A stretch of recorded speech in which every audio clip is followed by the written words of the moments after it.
Divine Comedy, Longfellow's translation. Paradise ******.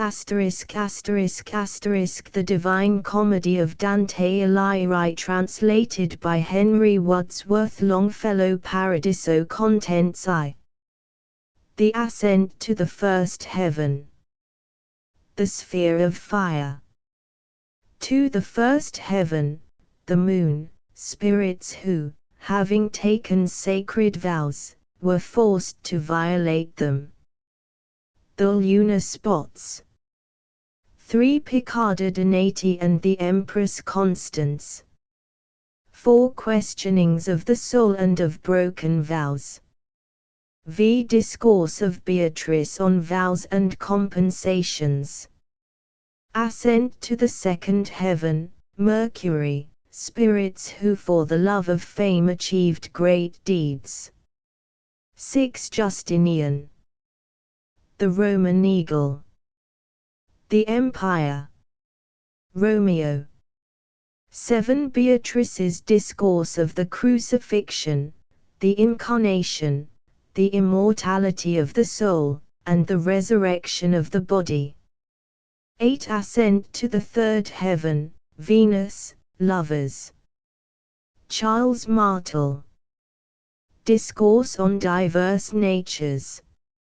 9 Cuneza the Romano, Fulco of Marseilles, and Rahab. Neglect of the Holy Land. X the fourth heaven, the Sun, theologians and fathers of the Church. The first circle. Saint Thomas of Aquinas. 11 Saint Thomas recounts the life of Saint Francis. Lament over the state of the Dominican order. 12 Saint Bonaventure recounts the life of Saint Dominic. Lament over the state of the Franciscan order. The second circle. 13 of the Wisdom of Solomon. Saint Thomas reproaches Dante's judgment. 14 The third circle. Discourse on the resurrection of the flesh. The fifth heaven, Mars, martyrs and crusaders who died fighting for the true faith. The celestial cross. 15 Cacciaguida. Florence in the olden time. 16 Dante's noble ancestry. Cacciaguida's Discourse of the Great Florentines. 17 Cacciaguida's Prophecy of Dante's Banishment. 18 The sixth heaven, Jupiter, righteous kings and rulers. The celestial eagle. Dante's invectives against ecclesiastical avarice. 19 The eagle discourses of salvation, faith, and virtue. Condemnation of the vile kings of AD 1300. XX The eagle praises the righteous kings of old. Benevolence of the divine will. XXI The seventh heaven, Saturn, the contemplative. The celestial stairway. Saint Peter Damiano. His invectives against the luxury of the prelates. XXII Saint Benedict. His lamentation over the corruption of monks. The eighth heaven, the fixed stars. 23 The triumph of Christ. The Virgin Mary. The Apostles. Gabriel. Xiv The radiant wheel. Saint Peter examines Dante on faith. XXV The laurel crown. Saint James examines Dante on hope. Dante's blindness. XXVI Saint John examines Dante on charity. Dante's sight. Adam. XXVIII Street Peter's reproof of bad popes. The ascent to the ninth heaven, the primum mobile. Xxate God and the angelic hierarchies. Xix Beatrice's discourse of the creation of the angels, and of the fall of Lucifer. Her reproof of foolish and avaricious preachers. XXX the tenth heaven, or empire Aeon. The river of light. The two courts of heaven. The white rose of paradise. The great throne. XXXI the glory of paradise. Departure of Beatrice. Saint Bernard. XXI Saint Bernard points out the saints in the white rose. XXXII prayer to the Virgin. The threefold circle of the Trinity. Mystery of the divine and human nature. Appendix. Paradiso, Canto I. The glory of him who moveth everything doth penetrate the universe, and shine in one part more and in another less. Within that heaven which most his light receives was I, and things beheld which to repeat nor knows, nor can, who from above descends, because in drawing near to its desire our intellect engulfs itself so far, that after it the memory cannot go. Truly whatever of the holy realm I had the power to treasure in my mind shall now become the subject of my song. O good Apollo, for this last emprise make of me such a vessel of thy power as giving the beloved laurel asks. One summit of Parnassus hitherto has been enough for me, but now with both I needs must enter the arena left. Enter into my bosom, thou, and breathe as at the time when Marsyas thou didst draw out of the scabbard of those limbs of his. O power divine, lend st thou thyself to me so that the shadow of the blessed realm stamped in my brain I can make manifest, thou lt see me come unto thy darling tree, and crown myself thereafter with those leaves of which the theme and thou shall make me worthy. So seldom, Father, do we gather them for triumph or of Caesar or of poet, the fault and shame of human inclinations, that the Penean foliage should bring forth joy to the joyous Delphic deity, when any one it makes to thirst for it. A little spark is followed by great flame, perchance with better voices after me shall prayer be made that Syra may respond.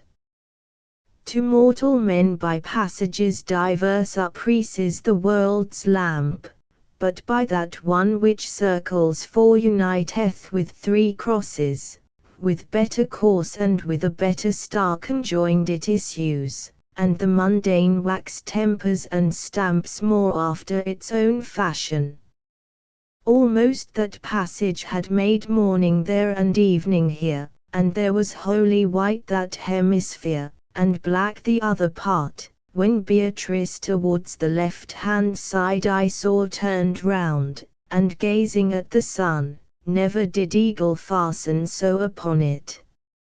And even as a second ray is wont to issue from the first and reascend, like to a pilgrim who would fain return, thus of her action, through the eyes infused in my imagination, mine eye made, and soonward fixed mine eyes beyond our wont. There much is lawful which is here unlawful unto our powers, by virtue of the place made for the human species as its own. Not long I bore it, nor so little while but I beheld it sparkle round about like iron that comes molten from the fire, and suddenly it seemed that day to day was added, as if he who has the power had with another sun the heaven adorned. With eyes upon the everlasting wheels stood Beatrice all intent, and I, on her fixing my vision from above removed, such at her aspect inwardly became as Glaucus, tasting of the herb that made him peer of the other gods beneath the sea. To represent transhumanize in words impossible were, the example, then, suffice him for whom grace the experience reserves. If I was merely what of me thou newly createdst, Love who governest the heaven, thou knowest, who didst lift me with thy light.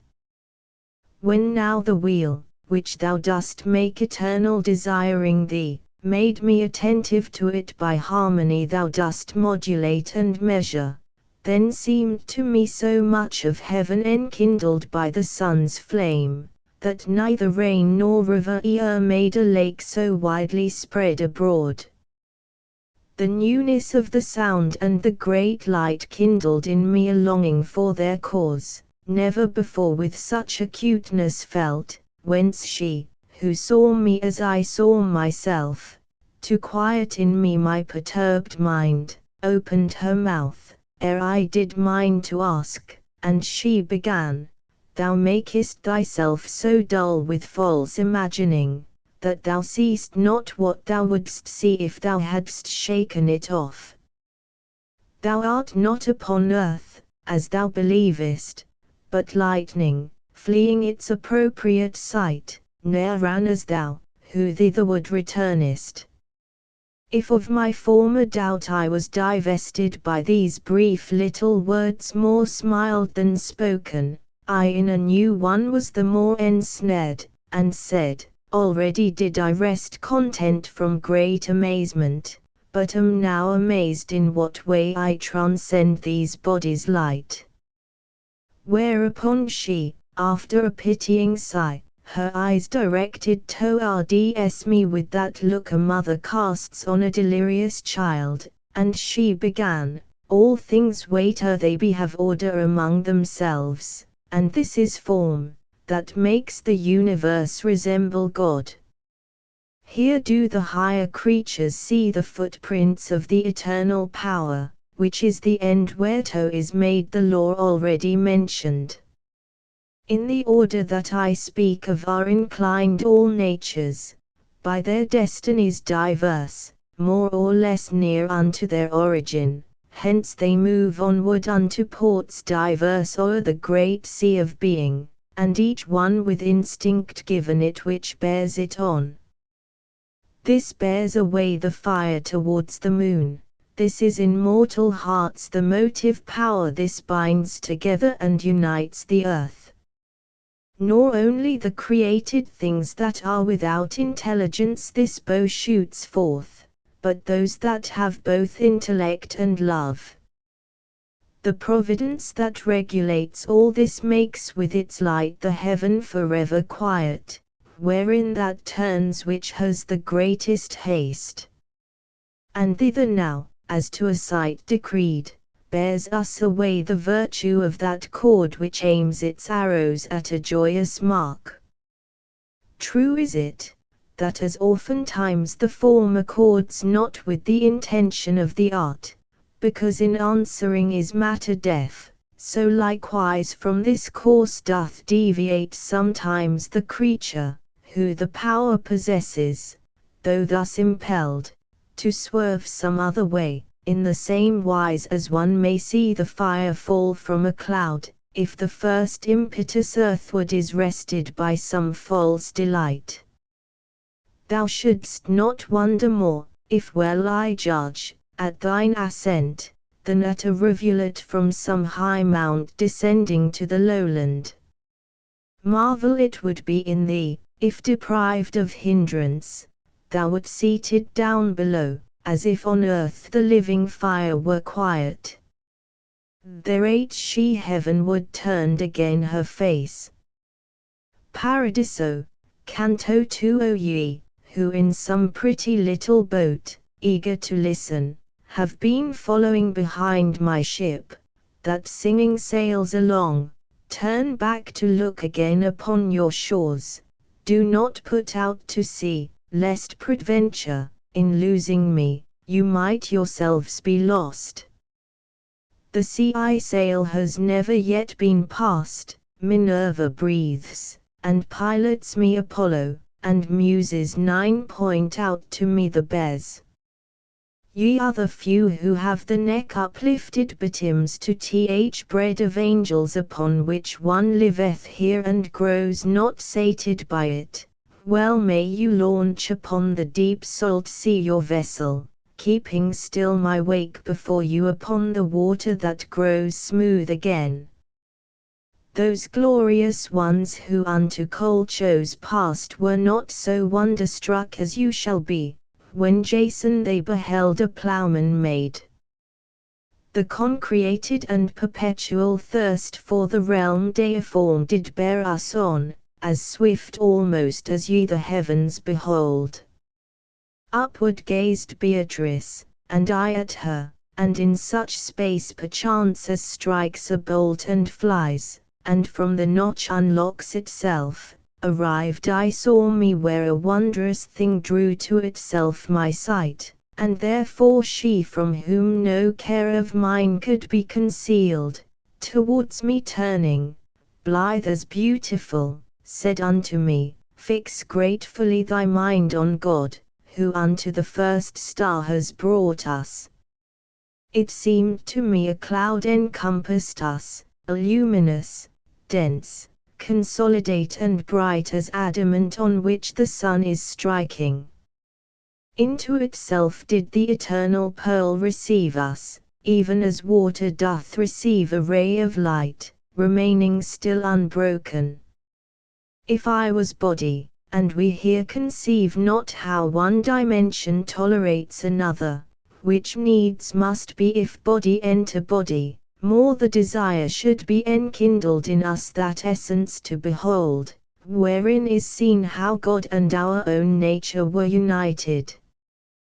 There will be seen what we receive by faith, not demonstrated, but self-evident in guise of the first truth that man believes.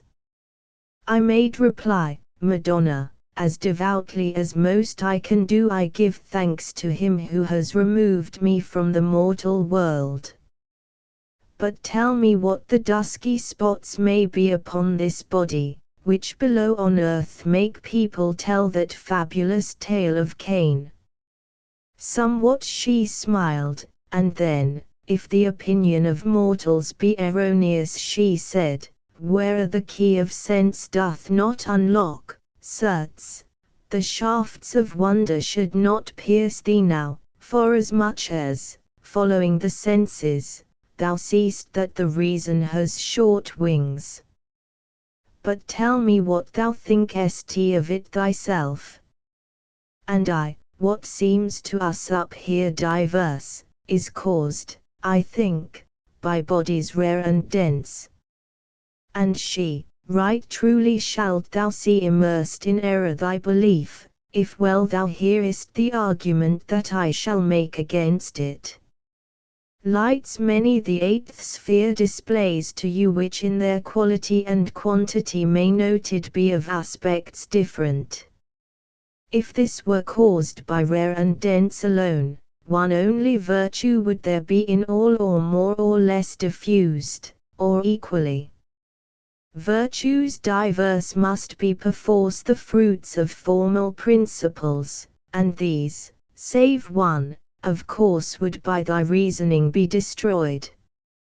Besides, if rarity were of this dimness the cause thou askest, either through and through this planet thus attenuate were of matter, or else, as in a body is apportioned the fat and lean, so in like manner this would in its volume interchange the leaves. Were it the former, in the sun's eclipse it would be manifest by the shining through of light, as through aught tenuous interfused. This is not so, hence we must scan the other, and if it chance the other I demolish, then falsified will thy opinion be. But if this rarity go not through and through, there needs must be a limit, beyond which its contrary prevents the further passing, and thence the foreign radiance is reflected, even as a colour cometh back from glass, the which behind itself concealeth lead. Now thou wilt say the sunbeam shows itself more dimly there than in the other parts, by being there reflected farther back. From this reply experiment will free thee if e'er thou try it, which is wont to be the fountain to the rivers of your arts. 3 mirrors shalt thou take, and 2 remove alike from thee, the other more remote between the former 2 shall meet thine eyes. Turn towards these, cause that behind thy back be placed a light, illuming the 3 mirrors and coming back to thee by all reflected. Though in its quantity be not so ample the image most remote, there shalt thou see how it perforce is equally resplendent. Now, as beneath the touches of warm rays naked the subject of the snow remains both of its former colour and its cold, thee thus remaining in thy intellect, will I inform with such a living light, that it shall tremble in its aspect to thee. Within the heaven of the divine repose revolves a body, in whose virtue lies the being of whatever it contains. The following heaven, that has so many eyes, divides this being by essences diverse, distinguished from it, and by it contained. The other spheres, by various differences, all the distinctions which they have within them dispose unto their ends and their effects.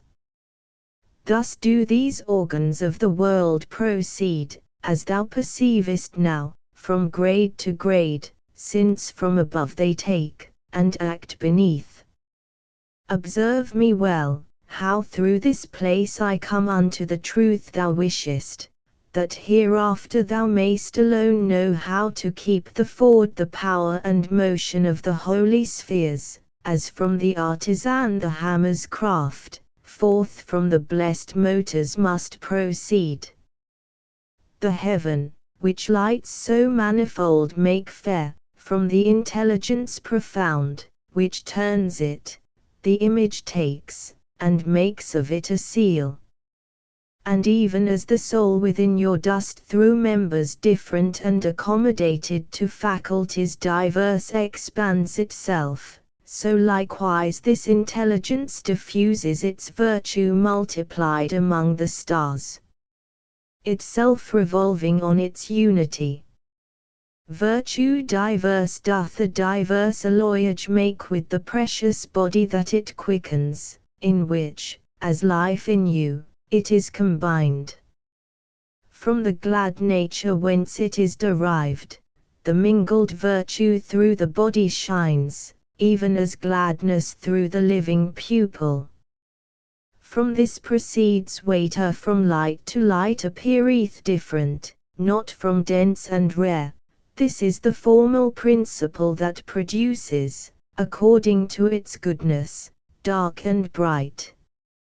Paradiso, Canto 3. That sun, which erst with love my bosom warmed, of beauteous truth had unto me discovered, by proving and reproving, the sweet aspect.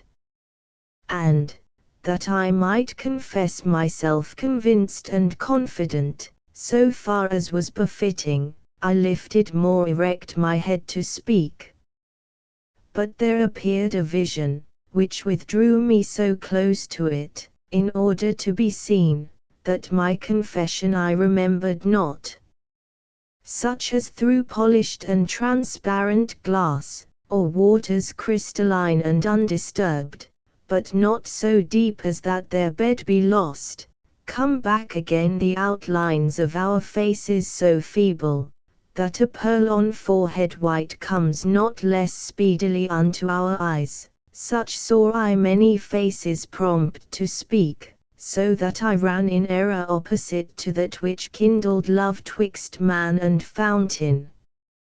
As soon as I became aware of them, esteeming them as mirrored semblances, to see of whom they were, mine eyes I turned, and nothing saw, and once more turned them forward direct into the light of my sweet guide, who smiling kindled in her holy eyes. Marvel thou not, she said to me, because I smile at this thy puerile conceit, since on the truth it trusts not yet its foot, but turns thee, as tease wont, on emptiness. True substances are these which thou beholdest, here relegate for breaking of some vow. Therefore speak with them, listen and believe, for the true light, which giveth peace to them, permits them not to turn from it their feet. And I unto the shade that seemed most wishful to speak directed me, and I began, as one whom too great eagerness bewilders, O well-created spirit, who in the rays of life eternal dost the sweetness taste which being untasted ne'er is comprehended, grateful 'twill be to me, if thou content me both with thy name and with your destiny. Whereat she promptly and with laughing eyes, our charity doth never shut the doors against a just desire, except as one who wills that all her court be like herself. I was a virgin sister in the world, and if thy mind doth contemplate me well, the being more fair will not conceal me from thee, but thou shalt recognize I am Picarda, who, stationed here among these other blessed, myself am blessed in the slowest sphere. All our affections, that alone inflamed are in the pleasure of the Holy Ghost, rejoice at being of his order formed, and this allotment, which appears so low, therefore is given us, because our vows have been neglected and in some part void.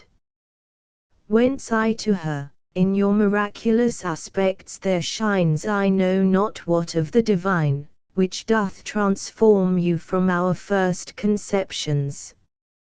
Therefore I was not swift in my remembrance, but what thou tellest me now aids me so, that the refiguring is easier to me. But tell me, ye who in this place are happy, are you desirous of a higher place, to see more or to make yourselves more friends? First with those other shades she smiled a little, thereafter answered me so full of gladness, she seemed to burn in the first fire of love. Brother, our will is quieted by virtue of charity, that makes us wish alone for what we have, nor gives us thirst for more. If to be more exalted we aspired, discordant would our aspirations be unto the will of him who here secludes us, which thou shalt see finds no place in these circles, if being in charity is needful here, and if thou lookest well into its nature, nay, 'tis essential to this blessed existence to keep itself within the will divine, whereby our very wishes are made one, so that, as we are station above station throughout this realm, to all the realm 'tis pleasing, as to the King, who makes his will our will, and his will is our peace. This is the sea to which is moving onward whatsoever it doth create, and all that nature makes. Then it was clear to me how everywhere in heaven is paradise, although the grace of good supreme there reign not in one measure. But as it comes to pass, if one food sates, and for another still remains the longing, we ask for this, and that decline with thanks. Thus did I, with gesture and with word, to learn from her what was the web wherein she did not ply the shuttle to the end.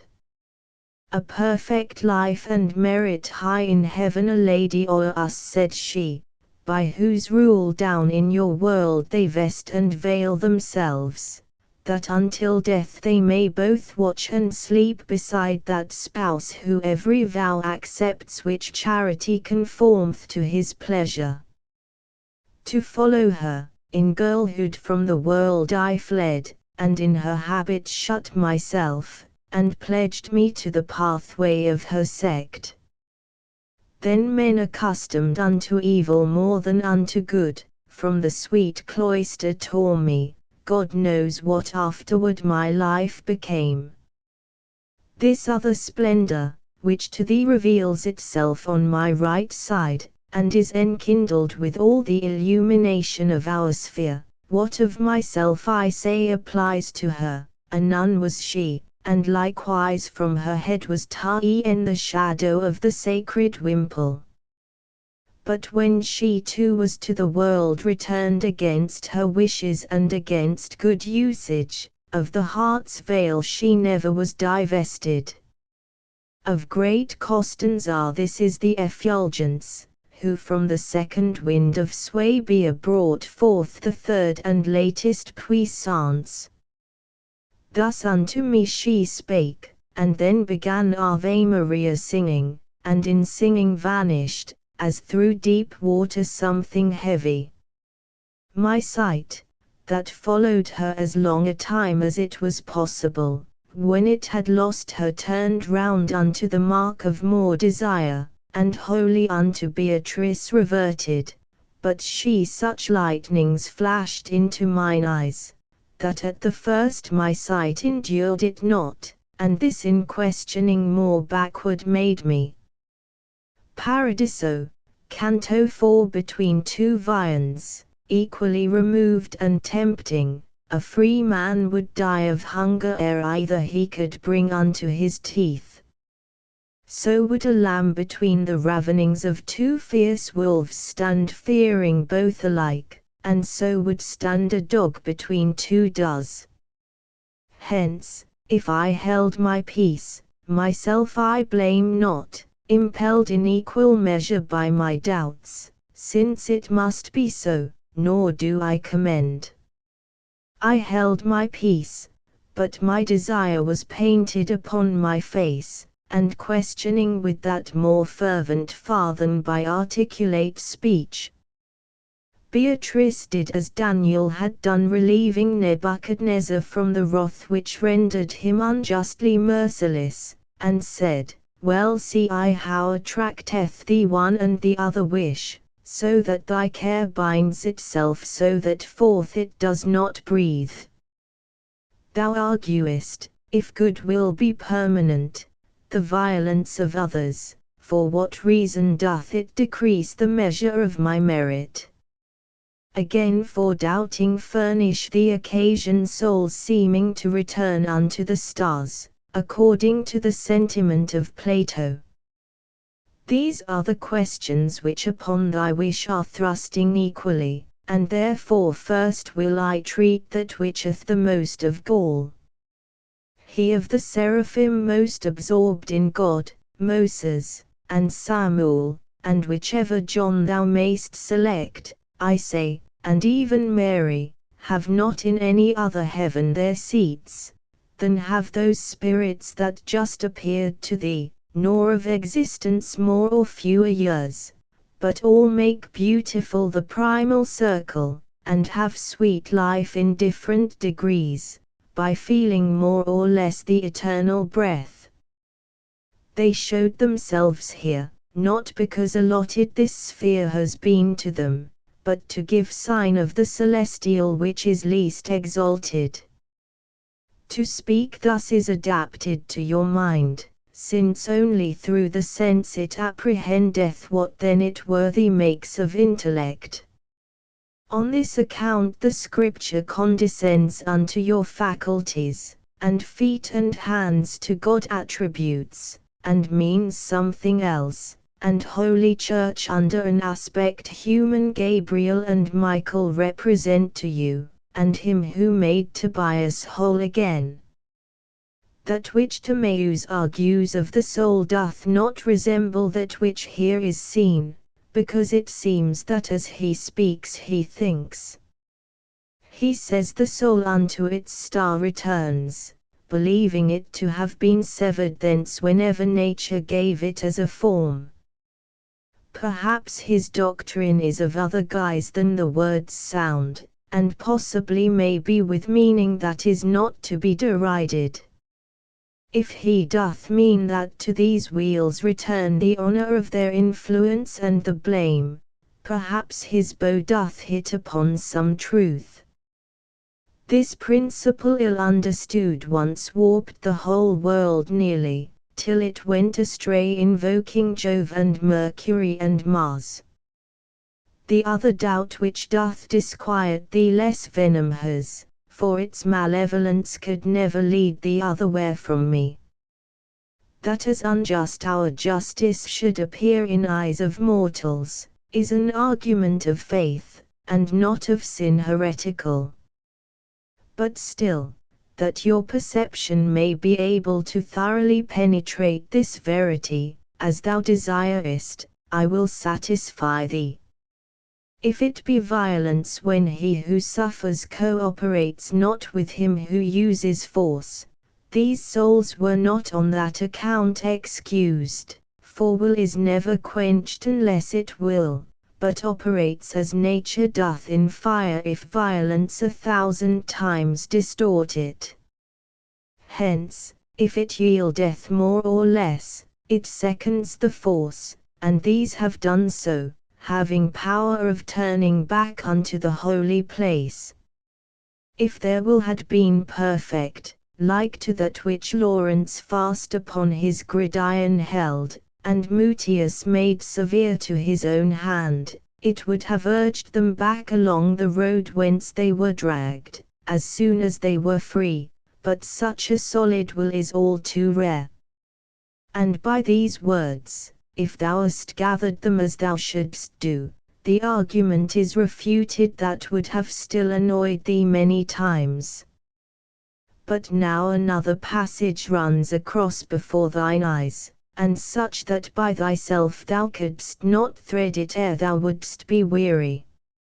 I have for certain put into thy mind that soul beatified could never lie, for it is near the primal truth, and then thou from Picarda mightst have heard Costans are kept affection for the veil, so that she seemeth here to contradict me. Many times, brother, has it come to pass, that, to escape from peril, with reluctance that has been done it was not right to do, as Alcmaeon, who, being by his father thereto entreated, his own mother slew, not to lose pity pitiless became. At this point I desire thee to remember that force with will commingles, and they cause that the offences cannot be excused. Will absolute consenteth not to evil, but in so far consenteth as it fears, if it refrain, to fall into more harm. Hence when Picarda uses this expression, she meaneth the will absolute, and I the other, so that both of us speak truth. Such was the flowing of the holy river that issued from the fount whence springs all truth. This put to rest my wishes one and all. O love of the first lover, O divine, said I forthwith, whose speech inundates me and warms me so, it more and more revives me, my own affection is not so profound as to suffice in rendering grace for grace, let him, who sees and can, thereto respond. Well I perceive that never sated is our intellect unless the truth illume it, beyond which nothing true expands itself. It rests therein, as wild beast in his lair, when it attains it, and it can attain it, if not, then each desire would frustrate be. Therefore springs up, in fashion of a shoot, doubt at the foot of truth, and this is nature, which to the top from height to height impels us. This doth invite me, this assurance give me with reverence, Lady, to inquire of you another truth, which is obscure to me. I wish to know if man can satisfy you for broken vows with other good deeds, so that in your balance they will not be light. Beatrice gazed upon me with her eyes full of the sparks of love, and so divine, that, overcome my power, I turned my back and almost lost myself with eyes downcast. Paradiso, Canto V. If in the heat of love I flame upon thee beyond the measure that on earth is seen, so that the valor of thine eyes I vanquish, marvel thou not thereat, for this proceeds from perfect sight, which as it apprehends to the good apprehended moves its feet. Well I perceive how is already shining into thine intellect the eternal light, that only seen enkindles always love, and if some other thing your love seduce, 'tis nothing but a vestige of the same, ill understood, which there is shining through. Thou fain wouldst know if with another service for broken vow can such return be made as to secure the soul from further claim. This canto thus did Beatrice begin, and, as a man who breaks not off his speech, continued thus her holy argument, the greatest gift that in his large God creating made, and unto his own goodness nearest conformed, and that which he doth prize most highly, is the freedom of the will, wherewith the creatures of intelligence both all and only were and are endowed. Now wilt thou see, if thence thou reasonest, the high worth of a vow, if it he made so that when thou consentest God consents, for, closing between God and man the compact, a sacrifice is of this treasure made, such as I say, and made by its own act. What can be rendered then as compensation? Thinkest thou to make good use of what thou est offered, with gains ill-gotten thou wouldst do good deed. Now art thou certain of the greater point, but because Holy Church in this dispenses, which seems against the truth which I have shown thee, behoves thee still to sit a while at table, because the solid food which thou hast taken requireth further aid for thy digestion. Open thy mind to that which I reveal, and fix it there within, for 'tis not knowledge, the having heard without retaining it. In the essence of this sacrifice two things convene together, and the one is that of which 'tis made, the other is the agreement. This last forevermore is cancelled not unless complied with, and concerning this with such precision has above been spoken. Therefore it was enjoined upon the Hebrews to offer still, though sometimes what was offered might be commuted, as thou oughtest to know. The other, which is known to thee as matter, may well indeed be such that one errs not if it for other matter be exchanged. But let none shift the burden on his shoulder at his arbitrament, without the turning both of the white and of the yellow key, and every permutation deem as foolish, if in the substitute the thing relinquished, as the 4 is in 6, be not contained. Therefore whatever thing has so great weight in value that it drags down every balance, cannot be satisfied with other spending.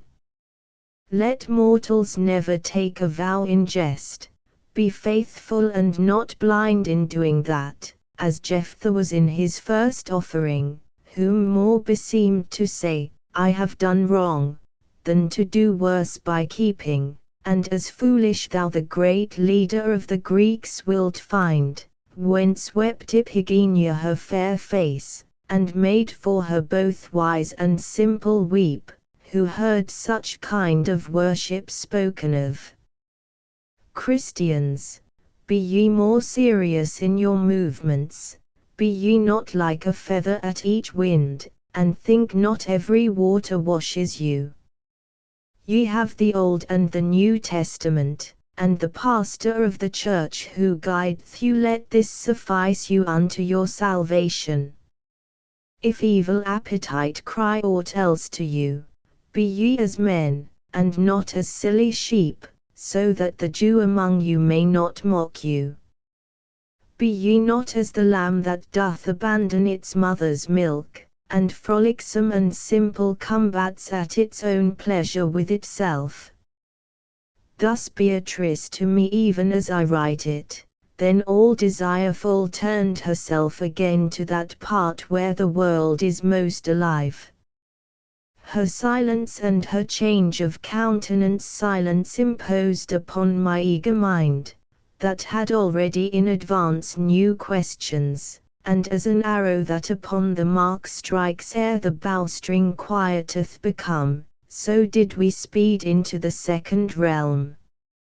My lady there so joyful I beheld, as into the brightness of that heaven she entered, more luminous thereat the planet grew, and if the star itself was changed and smiled, what became I, who by my nature am exceeding mutable in every guise? As, in a fish pond which is pure and tranquil, the fishes draw to that which from without comes in such fashion that their food they deem it, so I beheld more than 1,000 splendors drawing towards us, and in each was heard, Lo, this is she who shall increase our love. And as each one was coming unto us, full of beatitude the shade was seen, by the effulgence clear that issued from it.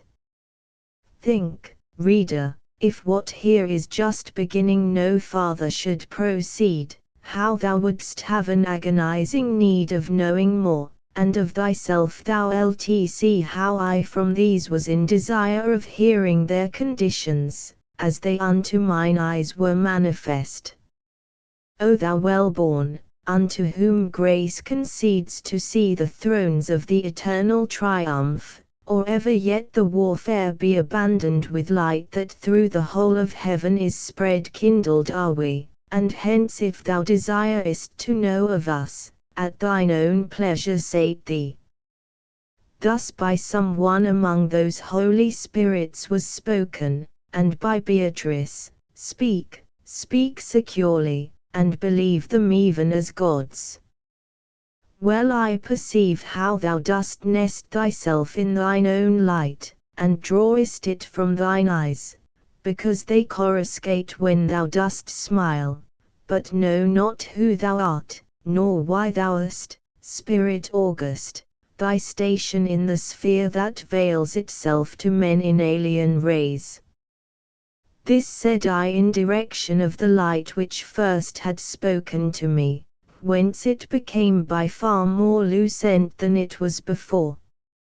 Even as the sun, that doth conceal himself by too much light, when heat has worn away the tempering influence of the vapors dense, by greater rapture thus concealed itself in its own radiance the figure saintly, and thus close, close enfolded answered me in fashion as the following canto sings. Paradiso, Canto 6. After that Constantine the eagle turned against the course of heaven, which it had followed behind the ancient who Lavinia took, 200 years and more the bird of God in the extreme of Europe held itself, near to the mountains whence it issued first, and under shadow of the sacred plumes it governed there the world from hand to hand, and, changing thus, upon mine own alighted. Caesar I was, and am Justinian, who, by the will of primal love I feel, took from the laws the useless and redundant, and ere unto the work I was attent, one nature to exist in Christ, not more, believed, and with such faith was I contented. But blessed Agapetus, he who was the supreme pastor, to the faith sincere pointed me out the way by words of his.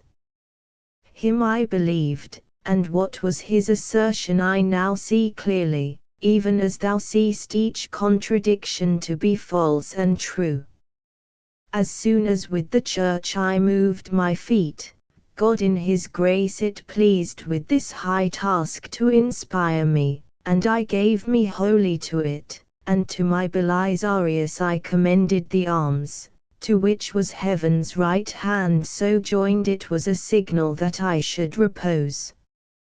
Now here to the first question terminates my answer, but the character thereof constrains me to continue with a sequel, in order that thou see with how great reason men move against the standard sacrosanct, both who appropriate and who oppose it. Behold how great a power has made it worthy of reverence, beginning from the hour when Pallas died to give it sovereignty. Thou knowest it made in Alba its abode 300 years and upward, till at last the 3 fought for it yet again. Thou knowest what it achieved from Sabine wrong down to Lucretia's sorrow, in 7 kings coming round about the neighbouring nations. Thou knowest what it achieved, borne by the Romans illustrious against Brennus, against Pyrrhus, against the other princes and confederates. Torquatus thence and Quinctius, who from locks unkempt was named, Decii and Fabii, received the fame I willingly embalm. It struck to earth the pride of the Arabians, who, following Hannibal, had passed across the Alpine ridges, Po, from which thou glidest. Beneath it triumphed while they yet were young Pompey and Scipio, and to the hill beneath which thou wast born it bitter seemed. Then, near unto the time when heaven had willed to bring the whole world to its mood serene, did Caesar by the will of Rome assume it. What it achieved from Var unto the Rhine, Isaiah beheld and Son beheld the Seine, and every valley whence the Rhone is filled, what it achieved when it had left Ravenna, and leaped the Rubicon, was such a flight that neither tongue nor pen could follow it. Round towards Spain it wheeled its legions, then towards Durazzo, and Pharsalius smote that to the Khalid Nile was felt the pain. Antandros and the Simois, whence it started, it saw again, and there where Hector lies, and ill for Ptolemy then roused itself. From thence it came like lightning upon Juba, then wheeled itself again into your west, where the Pompeian clarion it heard. From what it wrought with the next standard-bearer Brutus and Cassius howl in hell together, and Modena and Perugia dolent were, still doth the mournful Cleopatra weep because thereof, who, fleeing from before it, took from the adder sudden and black death. With him it ran even to the Red Sea shore, with him it placed the world in so great peace, that unto Janus was his temple closed. But what the standard that has made me speak achieved before, and after should achieve throughout the mortal realm that lies beneath it, becometh in appearance mean and dim, if in the hand of the third Caesar seen with eye unclouded and affection pure, because the living justice that inspires me granted it, in the hand of him I speak of, the glory of doing vengeance for its wrath. Now here attend to what I answer thee. Later it ran with Titus to do vengeance upon the vengeance of the ancient sin. And when the tooth of Lombardy had bitten the Holy Church, then underneath its wings did Charlemagne victorious succour her. Now hast thou power to judge of such as those whom I accused above, and of their crimes, which are the cause of all your miseries. To the public standard one the yellow lilies opposes, the other claims it for a party, so that 'tis hard to see which sins the most. Let let the Ghibellines ply their handicraft beneath some other standard, for this ever ill follows he who it and justice parts. And let not this new Charles e'er strike it down, he and his gulfs, but let him fear the talons that from a nobler lion stripped the fell. Already oftentimes the sons have wept the father's crime, and let him not believe that God will change his scutcheon for the lilies. This little planet doth adorn itself with the good spirits that have active been, that fame and honour might come after them, and whensoever the desires mount thither, thus deviating, must perforce the rays of the true love less vividly mount upward. But in commensuration of our wages with our desert is portion of our joy, because we see them neither less nor greater. Herein doth living justice sweeten so affection in us, that for evermore it cannot warp to any iniquity. Voices diverse make up sweet melodies, so in this life of ours the seats diverse render sweet harmony among these spheres, and in the compass of this present pearl shineth the sheen of Romeo, of whom the grand and beauteous work was ill rewarded. But the Provençals who against him wrought, they have not laughed, and therefore ill goes he who makes his hurt of the good deeds of others. 4 daughters, and each one of them a queen, had Raymond Berenger, and this for him did Romeo, a poor man and a pilgrim, and then malicious words incited him to summon to a reckoning this just man, who rendered to him 7 and 5 for 10.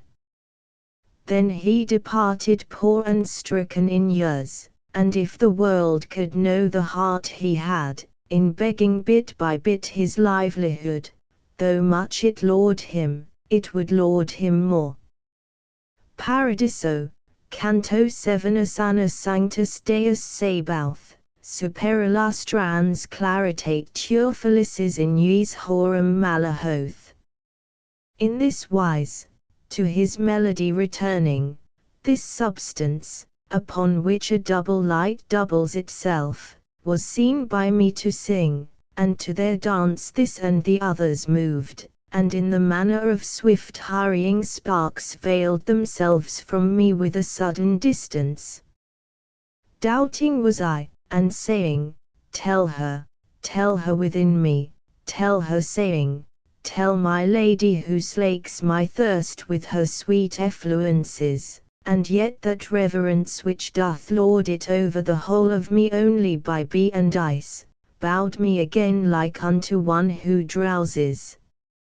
Short while did Beatrice endure me thus, and she began, lighting me with a smile such as would make one happy in the fire, according to infallible advisement. After what manner a just vengeance justly could be avenged has put thee upon thinking, but I will speedily thy mind unloose, and do thou listen, for these words of mine of a great doctrine will a present make thee.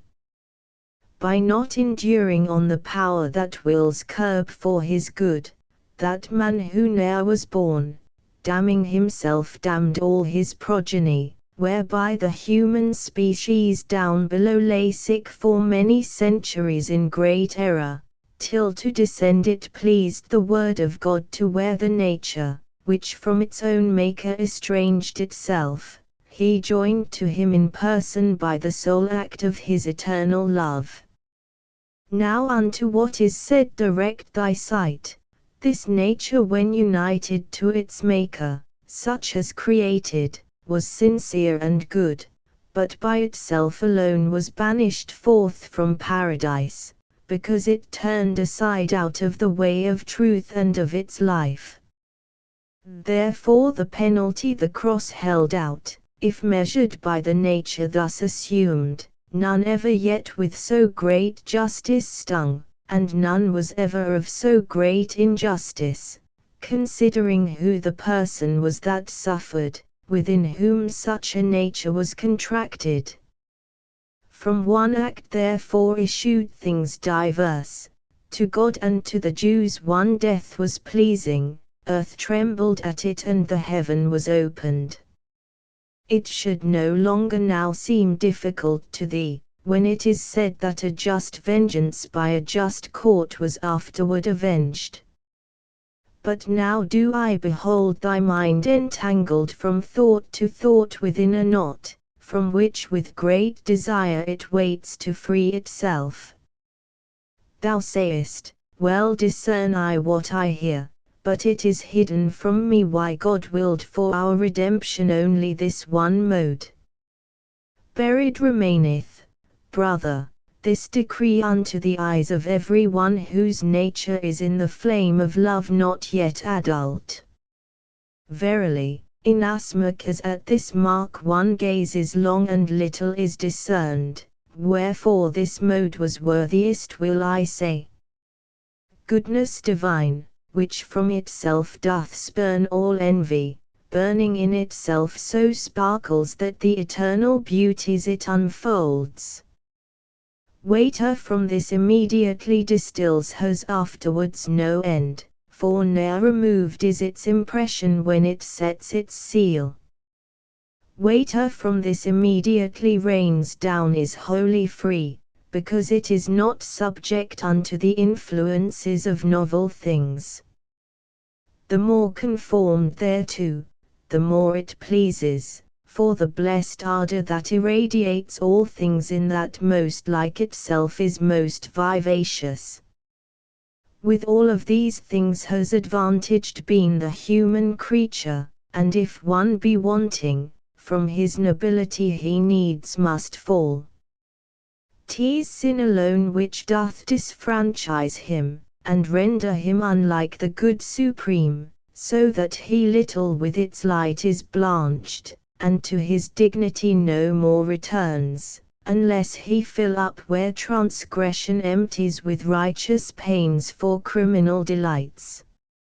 Your nature when it sinned so utterly in its own seed, out of these dignities even as out of paradise was driven, nor could itself recover, if thou notest with nicest subtlety, by any way, except by passing one of these two fords, either that God through clemency alone had pardon granted, or that man himself had satisfaction for his folly made. Fix now thine eye deep into the abyss of the eternal counsel, to my speech as far as may be fastened steadfastly. Man in his limitations had not power to satisfy, not having power to sink in his humility obeying then, far as he disobeying thought to rise, and for this reason man has been from power of satisfying by himself excluded. Therefore it God behoved in his own ways man to restore unto his perfect life, I say in one, or else in both of them. But since the action of the doer is so much more grateful, as it more presents the goodness of the heart from which it issues, goodness divine, that doth imprint the world, has been contented to proceed by each and all its ways to lift you up again, nor twixt the first day and the final night such high and such magnificent proceeding by one or by the other was or shall be, for God more bounteous was himself to give to make man able to uplift himself, than if he only of himself had pardoned. And all the other modes were insufficient for justice, were it not the Son of God himself had humbled to become incarnate. Now, to fill fully each desire of thine, return I to elucidate one place, in order that thou there mayst see as I do. Thou sayst, I see the air, I see the fire, the water, and the earth, and all their mixtures come to corruption, and short while endure, and these things notwithstanding were created. Therefore if that which I have said were true, they should have been secure against corruption. The angels, brother, and the land sincere in which thou art created may be called just as they are in their entire existence, but all the elements which thou hast named, and all those things which out of them are made, by a created virtue are informed. Created was the matter which they have, created was the informing influence within these stars that round about them go. The soul of every brute and of the plants by its potential temperament attracts the ray and motion of the holy lights, but your own life immediately inspires supreme beneficence, and enamors it so with herself, it evermore desires her. And thou from this mayst argue furthermore your resurrection, if thou think again how human flesh was fashioned at that time when the first parents both of them were made. Paradiso, Canto 8. The world used in its peril to believe that the fair Cypria delirious love rayed out, in the third episcopal turning, wherefore not only unto her paid honour of sacrifices and of votive cry the ancient nations in the ancient era, but both Dian honoured they and Cupid, that as her mother, this one as her son, and said that he had sat in Dido's lap, and they from her, whence I beginning took the denomination of the star that woos the sun, now following, now in front. I was not ware of our ascending to it, but of our being in it gave full faith my lady whom I saw more beauteous grow. And as within a flame a spark is seen, and as within a voice discerned, when one is steadfast, and one comes and goes, within that light beheld I other lamps move in a circle, speeding more and less, methinks in measure of their inward vision. From a cold cloud descended never winds, or visible or not, so rapidly they would not laggard and impeded seem to any one who had those lights divine seen come towards us, leaving the gyration begun at first in the high seraphim.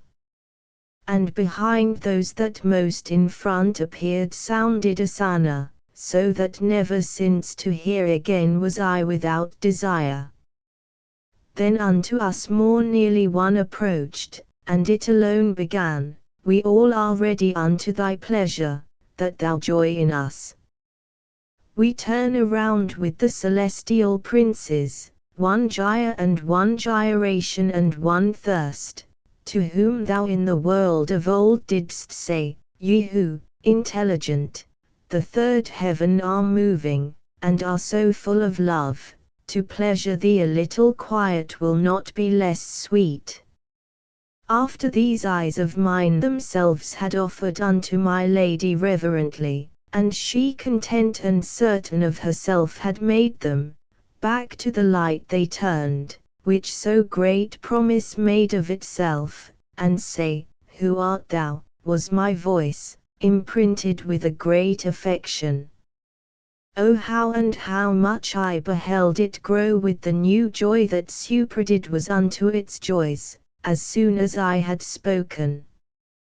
Thus changed, it said to me, the world possessed me short time below, and, if it had been more, much evil will be which would not have been. My gladness keepeth me concealed from thee, which rayeth round about me, and doth hide me like as a creature swathed in its own silk. Much didst thou love me, and thou hadst good reason, for had I been below, I should have shown thee somewhat beyond the foliage of my love. That left-hand margin, which doth bathe itself in Rhone, when it is mingled with the Sorgue, me for its lord awaited in due time, and that horn of Orsania, which is towned with Bari, with Gaeta and Catona, whence Tronto and Verdi in the sea disgorge. already flashed upon my brow the crown of that dominion which the Danube waters after the German borders it abandons, and beautiful Trinacria, that is murky twixt Pacino and Pello, on the gulf which greatest scathe from Eurus doth receive, not through Typhus, but through nascent sulphur, would have awaited her own monarchs still, through me from Charles descended and from Rudolph, if evil lordship, that exasperates ever the subject populations, had not moved Palermo to the outcry of death. Death. And if my brother could but this foresee, the greedy poverty of Catalonia straight would he flee, that it might not molest him, for verily 'tis needful to provide, through him or other, so that on his bark already freighted no more freight be placed. His nature, which from liberal covetous descended, such a soldiery would need as should not care for hoarding in a chest. Because I do believe the lofty joy thy speech infuses into me, my lord, where every good thing doth begin and end thou seest as I see it, the more grateful is it to me, and this too hold I dear, that gazing upon God thou dost discern it. Gladdest thou made me, so make clear to me, since speaking thou hast stirred me up to doubt, how from sweet seed can bitter issue forth. This I to him, and he to me, if I can show to thee a truth, to what thou askest thy face thou lt hold as thou dost hold thy back. The good which all the realm thou art ascending turns and contents, maketh its providence to be a power within these bodies vast, and not alone the natures are foreseen within the mind that in itself is perfect, but they together with their preservation. For whatsoever thing this bow shoots forth falls foreordained unto an end foreseen, even as a shaft directed to its mark. If that were not, the heaven which thou dost walk would in such manner its effects produce, that they no longer would be arts, but ruins. This cannot be, if the intelligences that keep these stars in motion are not maimed, and maimed the first that has not made them perfect. Wilt thou this truth have clearer made to thee? And I, not so, for 'tis impossible that nature tire, I see, in what is needful. Whence he again, now say, would it be worse for men on earth were they not citizens? Yes, I replied, and here I ask no reason. And can they be so, if below they live not diversely unto offices diverse? No, if your master writeth well for you. So came he with deductions to this point, then he concluded, therefore it behoves the roots of your effects to be diverse. Hence one is Solon born, another Xerxes, another Melchizedek, and another he who, flying through the air, his son did lose. Revolving nature, which assignate is to mortal wax, doth practice well her art, but not one indistinguish from another. Thence happens it that Esau differeth in seed from Jacob, and Quirinus comes from sire so vile that he is given to Mars. A generated nature its own way would always make like its progenitors, if providence divine were not triumphant. Now that which was behind thee is before thee, but that thou know that I with thee am pleased, with a corollary will I mantle thee. Evermore nature, if it fortune find discordant to it, like each other seed out of its region, maketh evil thrift, and if the world below would fix its mind on the foundation which is laid by nature, pursuing that, 'twould have the people good. But you unto religion wrench aside him who was born to gird him with the sword, and make a king of him who is for sermons, therefore your footsteps wander from the road. Paradiso, Canto 9. Beautiful Clemence, after that thy Charles had me enlightened, he narrated to me the treacheries his seed should undergo, but said, be still and let the years roll round, so I can only say, that lamentation legitimate shall follow on your wrongs. And of that holy light the life already had to the sun which fills it turned again, as to that good which for each thing sufficeth.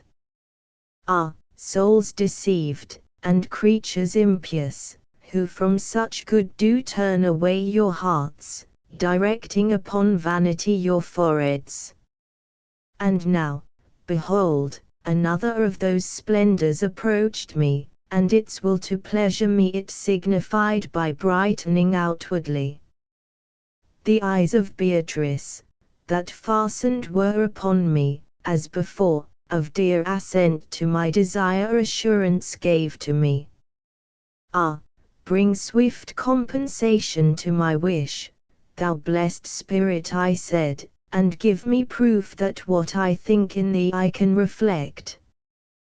Whereat the light, that still was new to me, out of its depths, whence it before was singing, as one delighted to do good, continued, within that region of the land depraved of Italy, that lies between Rialto and fountain heads of Brenta and of Piave, rises a hill, and mounts not very high, wherefrom descended formerly a torch that made upon that region great assault.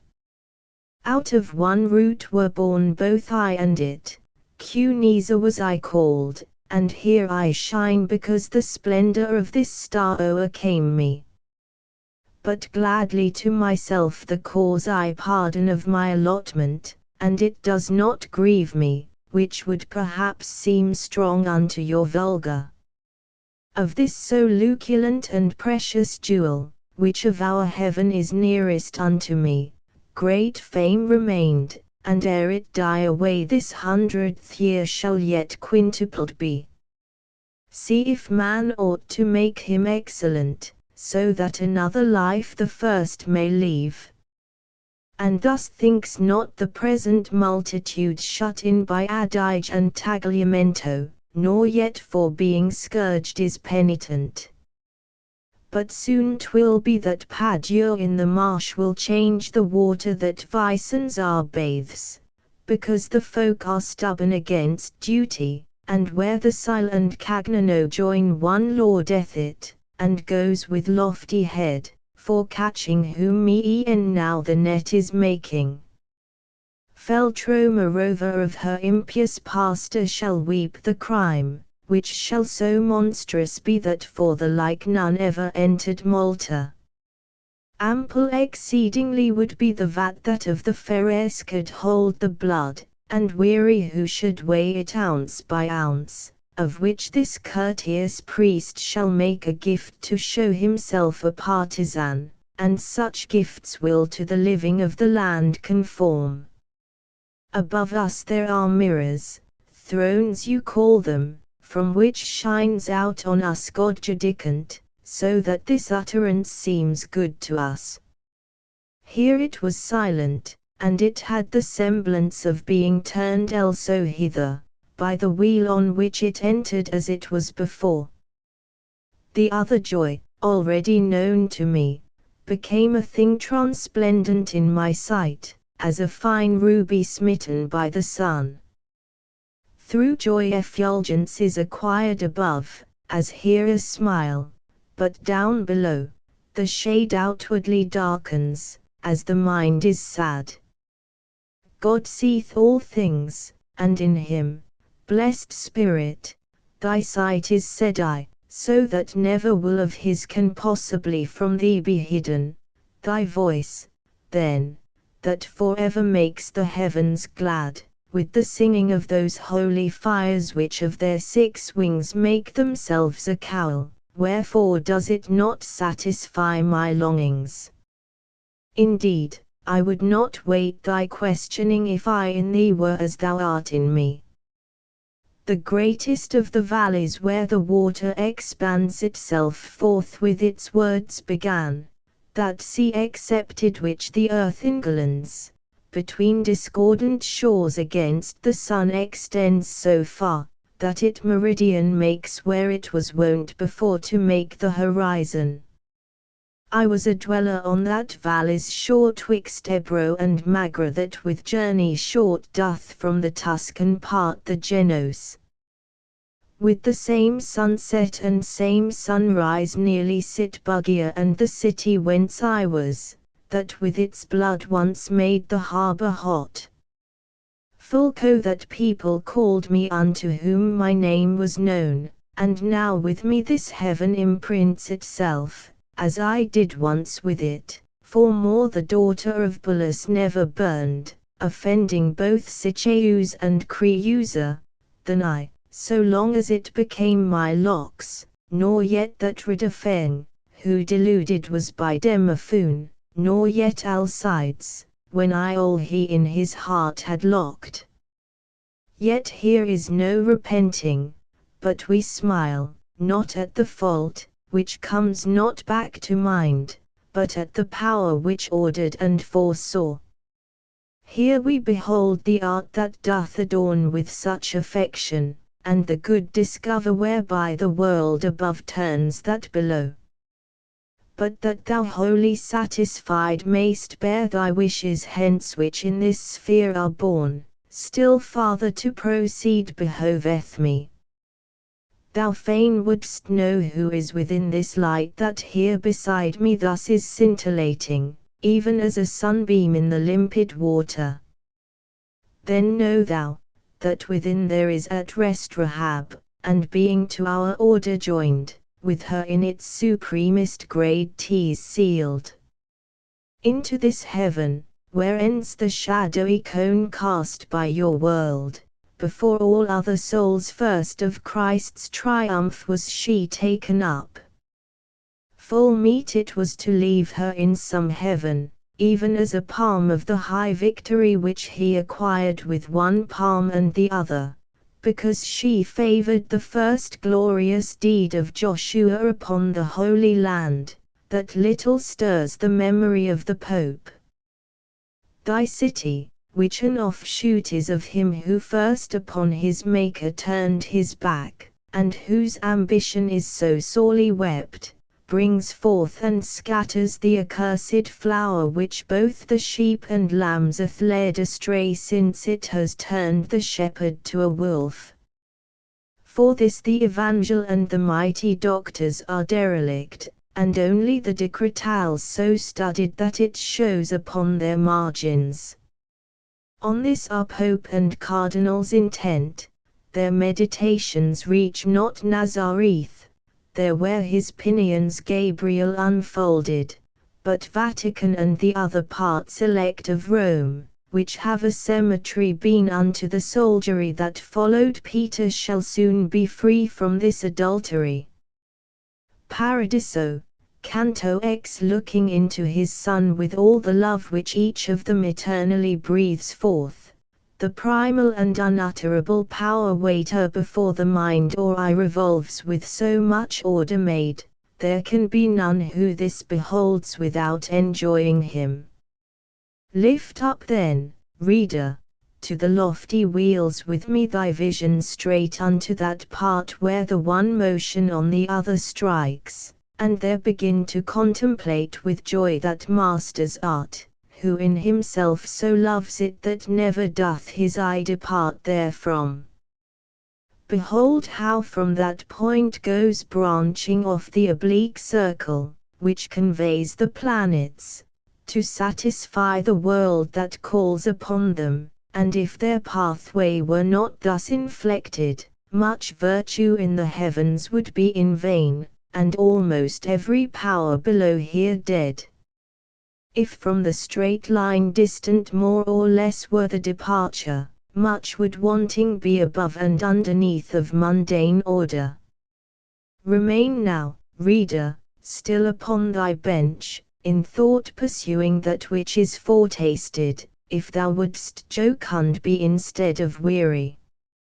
I've set before thee, henceforth feed thyself, for to itself diverteth all my care that theme whereof I have been made the scribe.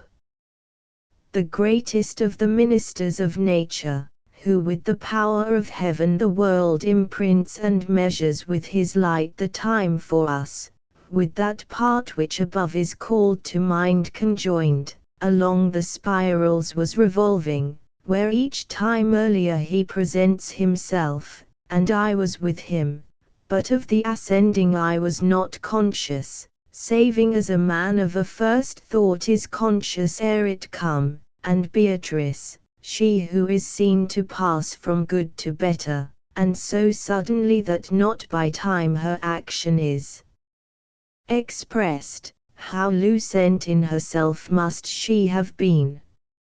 And what was in the sun, wherein I entered, apparent not by colour but by light, though I call on genius, art, and practice, cannot so tell that it could be imagined, believe one can, and let him long to see it. And if our fantasies too lowly are for altitude so great, it is no marvel, since o'er the sun was never I could go.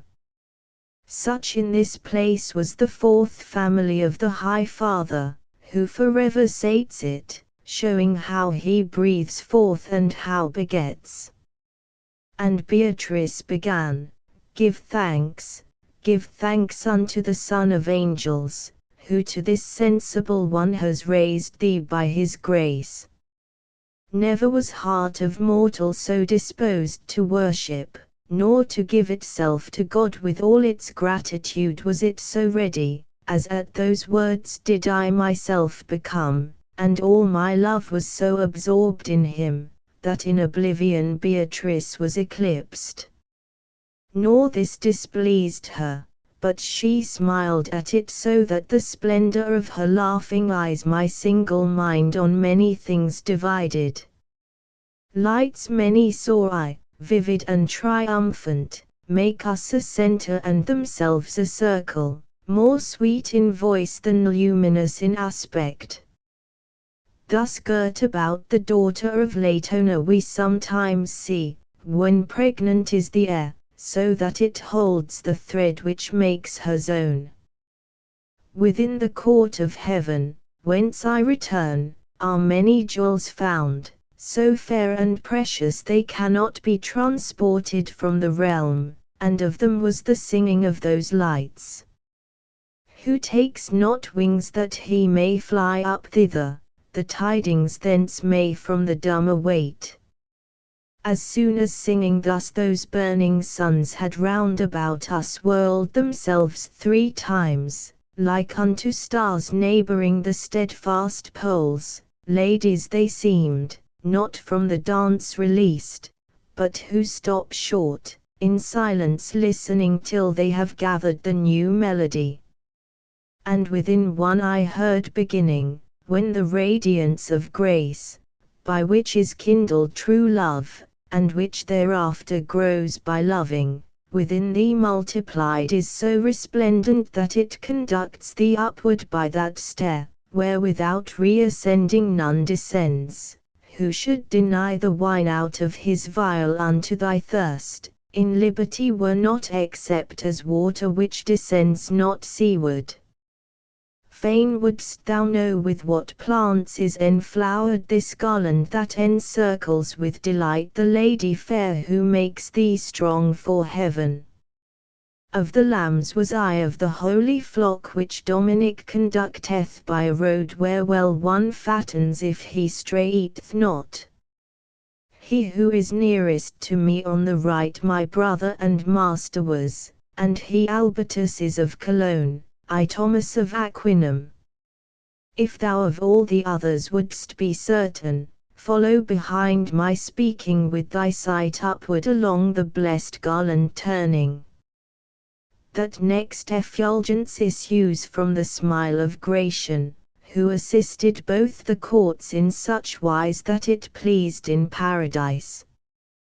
The other which nearby adorns our choir, that Peter was who, as the poor widow, offered his treasure unto Holy Church. The fifth light, that among us is the fairest, breathes forth from such a love, that all the world below is greedy to learn tidings of it. Within it is the lofty mind, where knowledge so deep was put, that, if the true be true, to see so much there never rose a second. Thou seest next the lustre of that taper, which in the flesh below looked most within the angelic nature and its ministry. Within that other little light is smiling the advocate of the Christian centuries, out of whose rhetoric Augustine was furnished. Now if thou trainest thy mind's eye along from light to light pursuant of my praise, with thirst already of the eighth thou waitest. By seeing every good therein exalts the sainted soul, which the fallacious world makes manifest to him who listeneth well. The body whence 'twas hunted forth is lying down in Silduro, and from martyrdom and banishment it came unto this peace. See farther onward flame the burning breath of Isidore, of Beda, and of Richard, who was in contemplation more than man. This, whence to me returneth thy regard, the light is of a spirit unto whom in his grave meditations death seemed slow. It is the light eternal of Sigia, who, reading lectures in the street of straw, did syllogize invidious verities. Then, as a horologe that calleth us what time the bride of God is rising up with matins to her spouse that he may love her, wherein one part the other draws and urges, ting, ting, resounding with so sweet a note, that swells with love the spirit well disposed, thus I beheld the glorious wheel move round, and render voice to voice, in modulation and sweetness that cannot be comprehended, excepting there where joy is made eternal. Paradiso, Canto 11. O thou insensate care of mortal men, how inconclusive are the syllogisms that make thee beat thy wings in downward flight. One after laws and one to aphorisms was going, and one following the priesthood, and one to reign by force or sophistry, and one in theft, and one in state affairs, one in the pleasures of the flesh involved wearied himself, one gave himself to ease, when I, from all these things emancipate, with Beatrice above there in the heavens with such exceeding glory was received. When each one had returned unto that point within the circle where it was before, it stood as in a candlestick a candle, and from within the effulgence which at first had spoken unto me, I heard begin smiling while it more luminous became, even as I am kindled in its ray, so, looking into the eternal light, the occasion of thy thoughts I apprehend.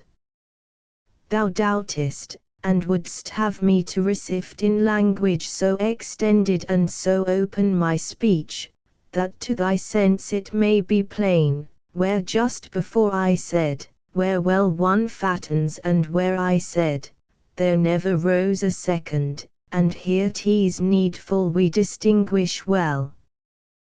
The providence, which governeth the world with counsel, wherein all created vision is vanquished ere it reach unto the bottom, so that towards her own beloved might go the bride of him who, uttering a loud cry, espoused her with his consecrated blood, self-confident and unto him more faithful, two princes did ordain in her behoof, which on this side and that might be her guide. The one was all sraphical in ardour, the other by his wisdom upon earth a splendour was of light cherubical. One will I speak of, for of both is spoken in praising one, whichever may be taken, because unto one end their labors were.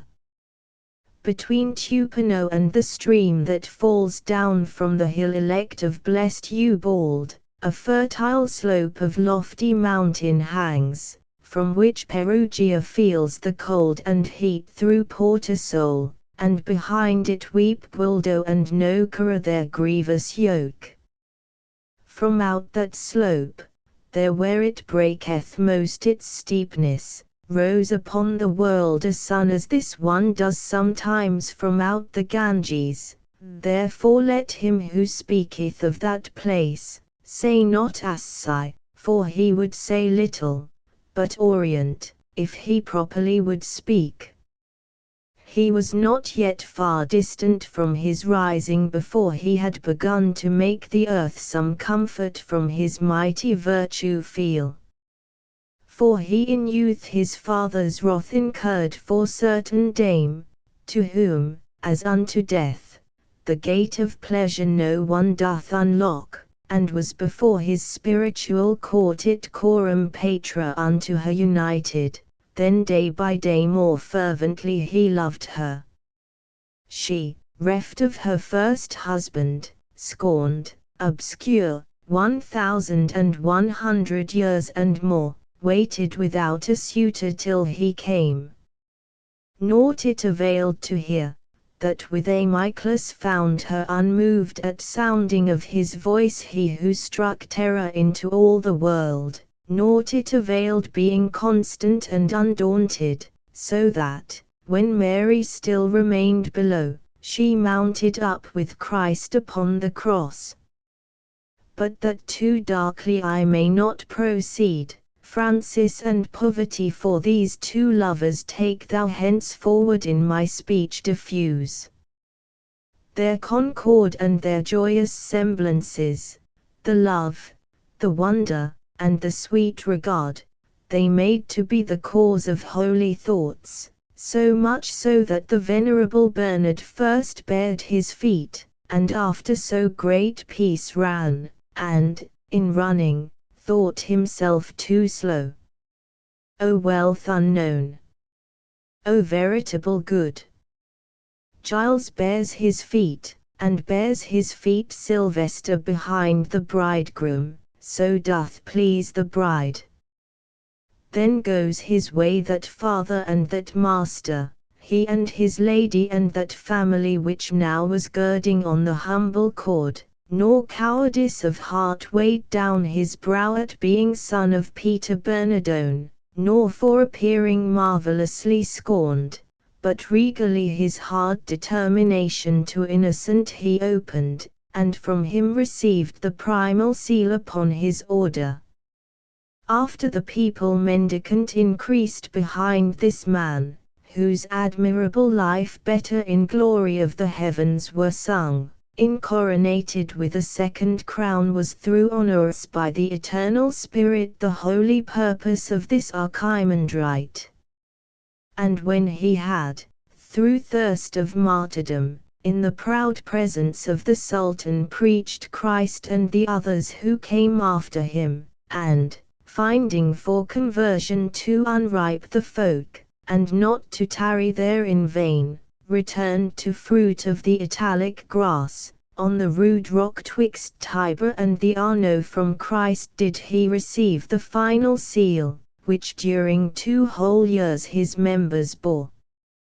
When he, who chose him unto so much good, was pleased to draw him up to the reward that he had merited by being lowly, unto his friars, as to the rightful heirs, his most dear lady did he recommend, and bade that they should love her faithfully, and from her bosom the illustrious soul wished to depart, returning to its realm, and for its body wished no other bier.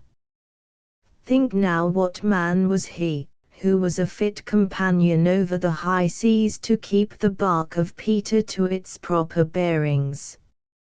And this man was our patriarch, hence whoever doth follow him as he commands can see that he is laden with good merchandise. but for new pasturage his flock has grown so greedy, that it is impossible they be not scattered over fields diverse, and in proportion as his sheep remote and vagabond go farther off from him, more void of milk return they to the fold. Verily some there are that fear a hurt, and keep close to the shepherd, but so few, that little cloth doth furnish forth their hoods. Now if my utterance be not indistinct, if thine own hearing hath attentive been, if thou recall to mind what I have said, in part contented shall thy wishes be, for thou shalt see the plant that's chipped away, and the rebuke that lieth in the words, where well one fattens, if he strayeth not. Paradiso, Canto 12. Soon as the blessed flame had taken up the final word to give it utterance, began the holy millstone to revolve, and in its gyre had not turned wholly round, before another in a ring enclosed it, and motion joined to motion, song to song, song that as greatly doth transcend our muses, our sirens, in those dulcet clarions, as primal splendor that which is reflected. And as our spanned athwart a tender cloud two rainbows parallel and like in color, when Juno to her handmaid gives command, the one without born of the one within, like to the speaking of that vagrant one whom love consumed as doth the sun the vapors, and make the people hear, through covenant God set with Noah, presageful of the world that shall no more be covered with a flood, in such wise of those sempiternal roses the garlands twain encompassed us about, and thus the outer to the inner answered. After the dance, and other grand rejoicings, both of the singing, and the flaming forth effulgence with effulgence blithe and tender, together, at once, with one accord had stopped, even as the eyes, that, as volition moves them, must needs together shut and lift themselves, out of the heart of one of the new lights there came a voice, that needle to the star made me appear in turning thitherward. And it began, the love that makes me fair draws me to speak about the other leader, by whom so well is spoken here of mine. 'Tis right, where one is, to bring in the other, that, as they were united in their warfare, together likewise may their glory shine.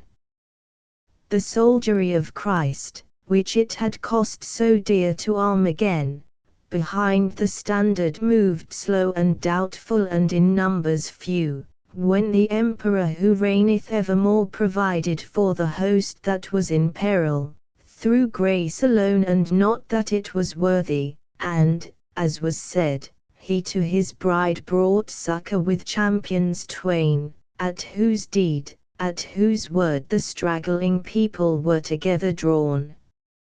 Within that region where the sweet west wind rises to open the new leaves, where herewith Europe is seen to clothe herself afresh, not far off from the beating of the waves, behind which in his long career the sun sometimes conceals himself from every man, is situate the fortunate Kalahora, under protection of the mighty shield in which the lion subject is and sovereign.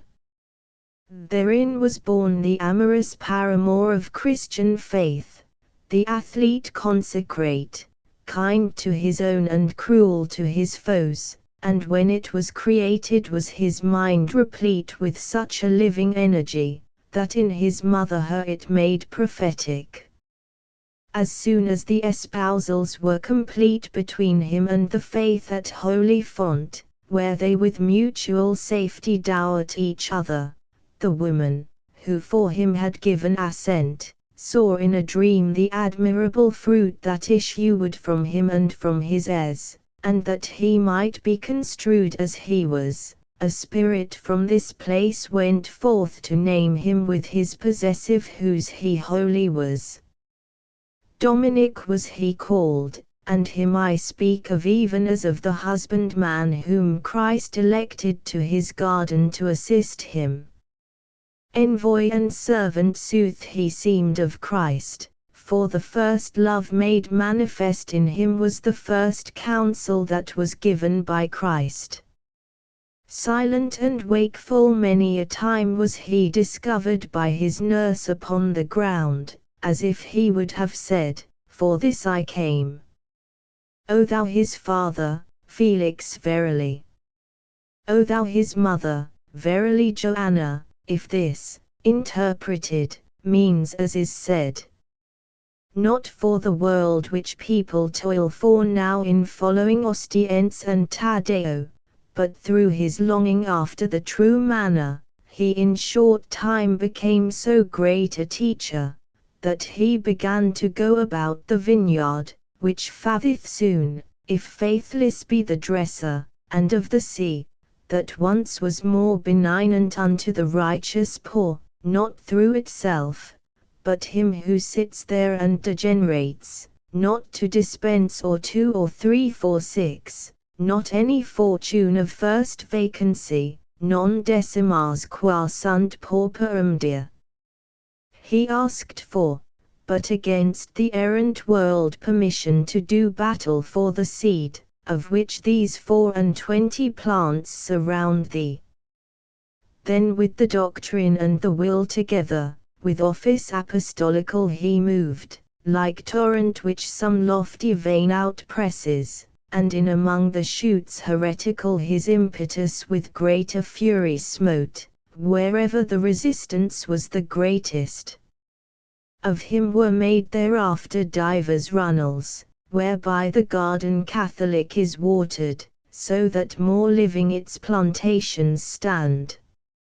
If such the one wheel of the bigger was, in which the Holy Church itself defended and in the field its civic battle won, truly full manifest should be to thee the excellence of the other, unto whom Thomas so courteous was before my coming.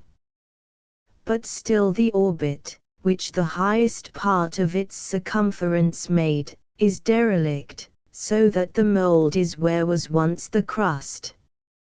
His family, that had straightforward moved with feet upon his footprints, are turned round so that they set the point upon the heel.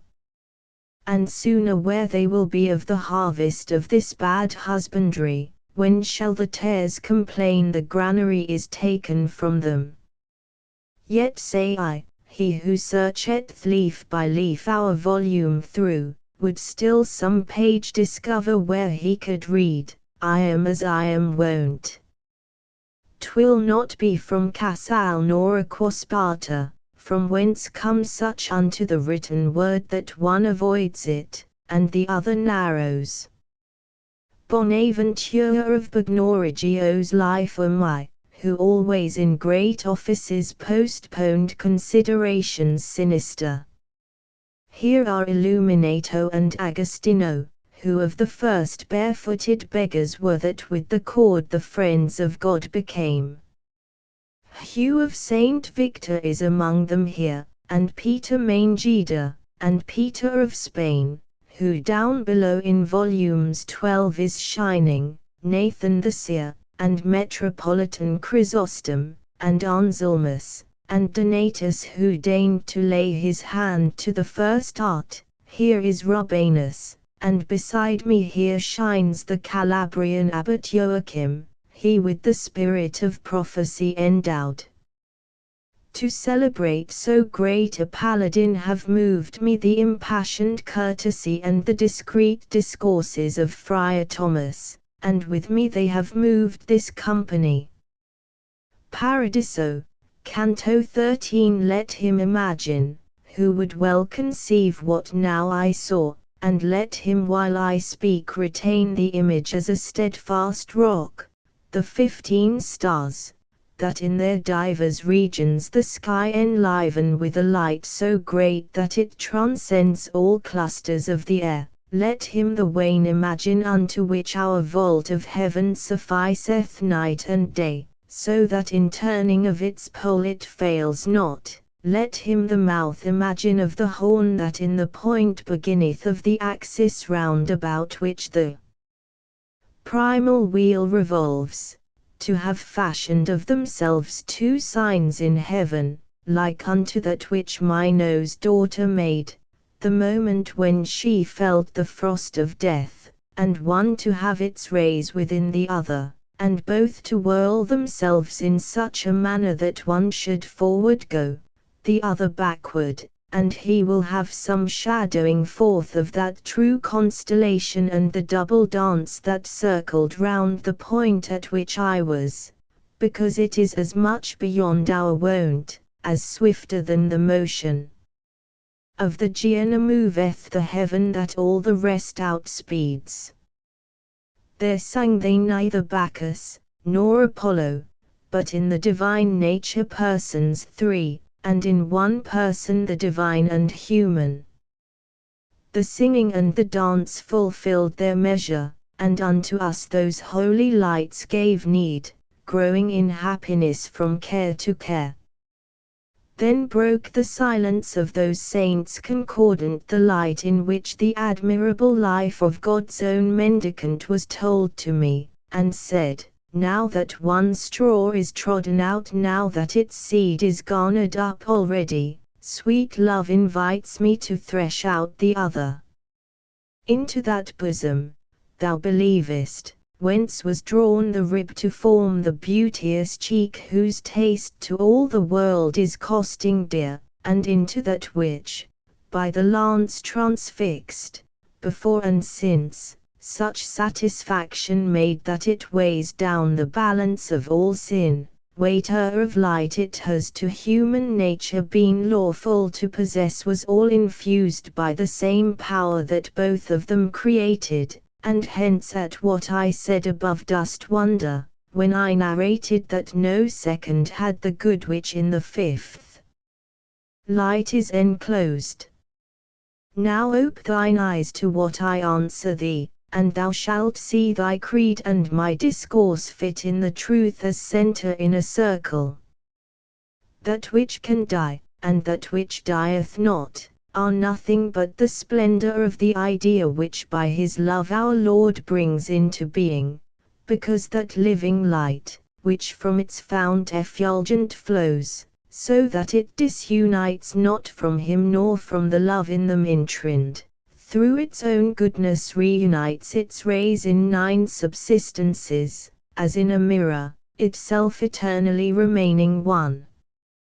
Thence it descends to the last potencies, downward from act to act, becoming such that only brief contingencies it makes, and these contingencies I hold to be things generated, which the heaven produces by its own motion, with seed and without. Neither their wax, nor that which tempers it, remains immutable, and hence beneath the ideal signet more and less shines through. Therefore it happens, that the self-same tree after its kind bears worse and better fruit, and ye are born with characters diverse.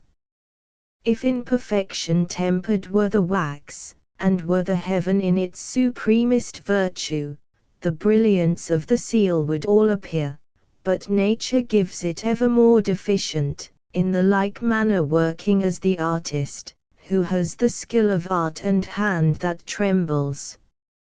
If then the fervent love, the vision clear, of primal virtue do dispose and seal, perfection absolute is there acquired.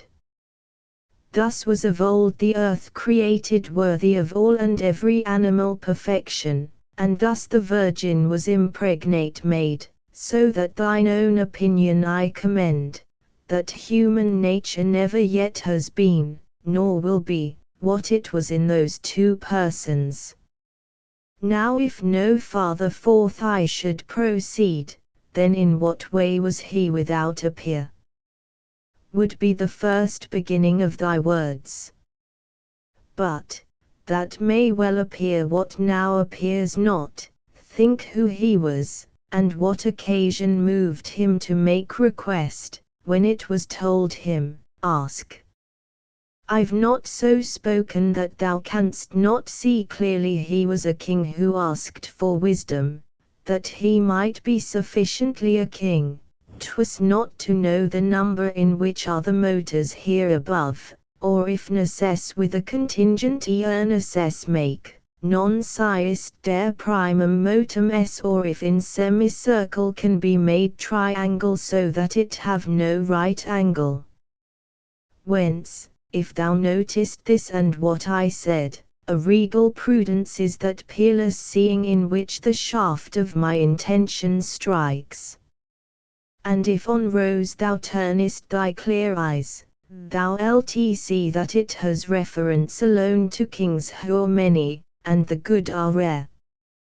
With this distinction take thou what I said, and thus it can consist with thy belief of the first Father and of our delight.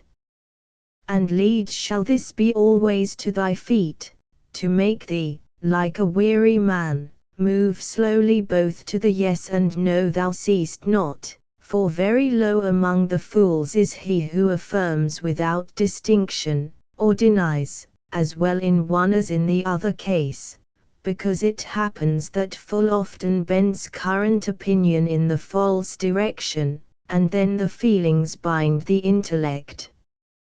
Far more than uselessly he leaves the shore, since he returneth not the same he went, who fishes for the truth, and has no skill, and in the world proofs manifest thereof Parmenides, Melissus, Brisus are, and many who went on and knew not whither.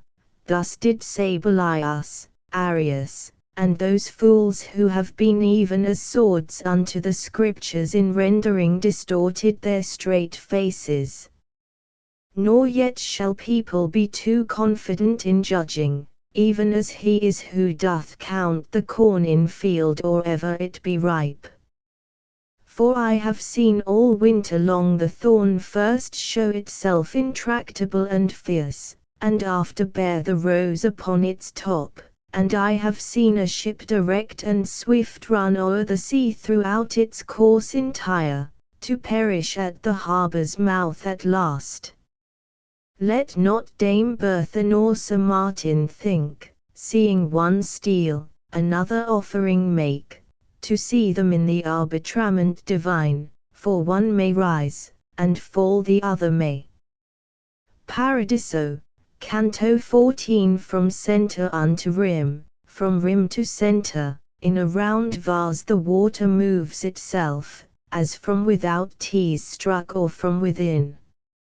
Into my mind upon a sudden dropped what I am saying, at the moment when silent became the glorious life of Thomas, because of the resemblance that was born of his discourse and that of Beatrice, whom, after him, it pleased thus to begin. This man has need, and does not tell you so, nor with the voice, nor even in his thought, of going to the root of one truth more. Declare unto him if the light wherewith blossoms your substance shall remain with you eternally the same that it is now, and if it do remain, say in what manner, after ye are again made visible, it can be that it injure not your sight. As by a greater gladness urged and drawn they who are dancing in a ring sometimes uplift their voices and their motions quicken, so, at that orison devout and prompt, the holy circles a new joy displayed in their revolving and their wondrous song. Whoso lamenteth him that here we die that we may live above, has never there seen the refreshment of the eternal reign.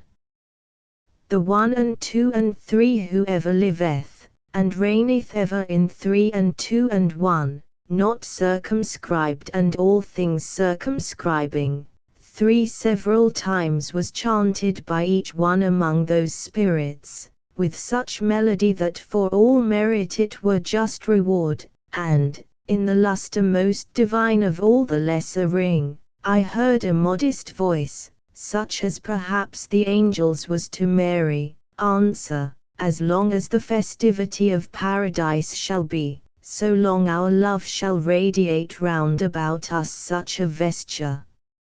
Its brightness is proportioned to the ardor to the vision, and the vision equals what grace it has above its worth.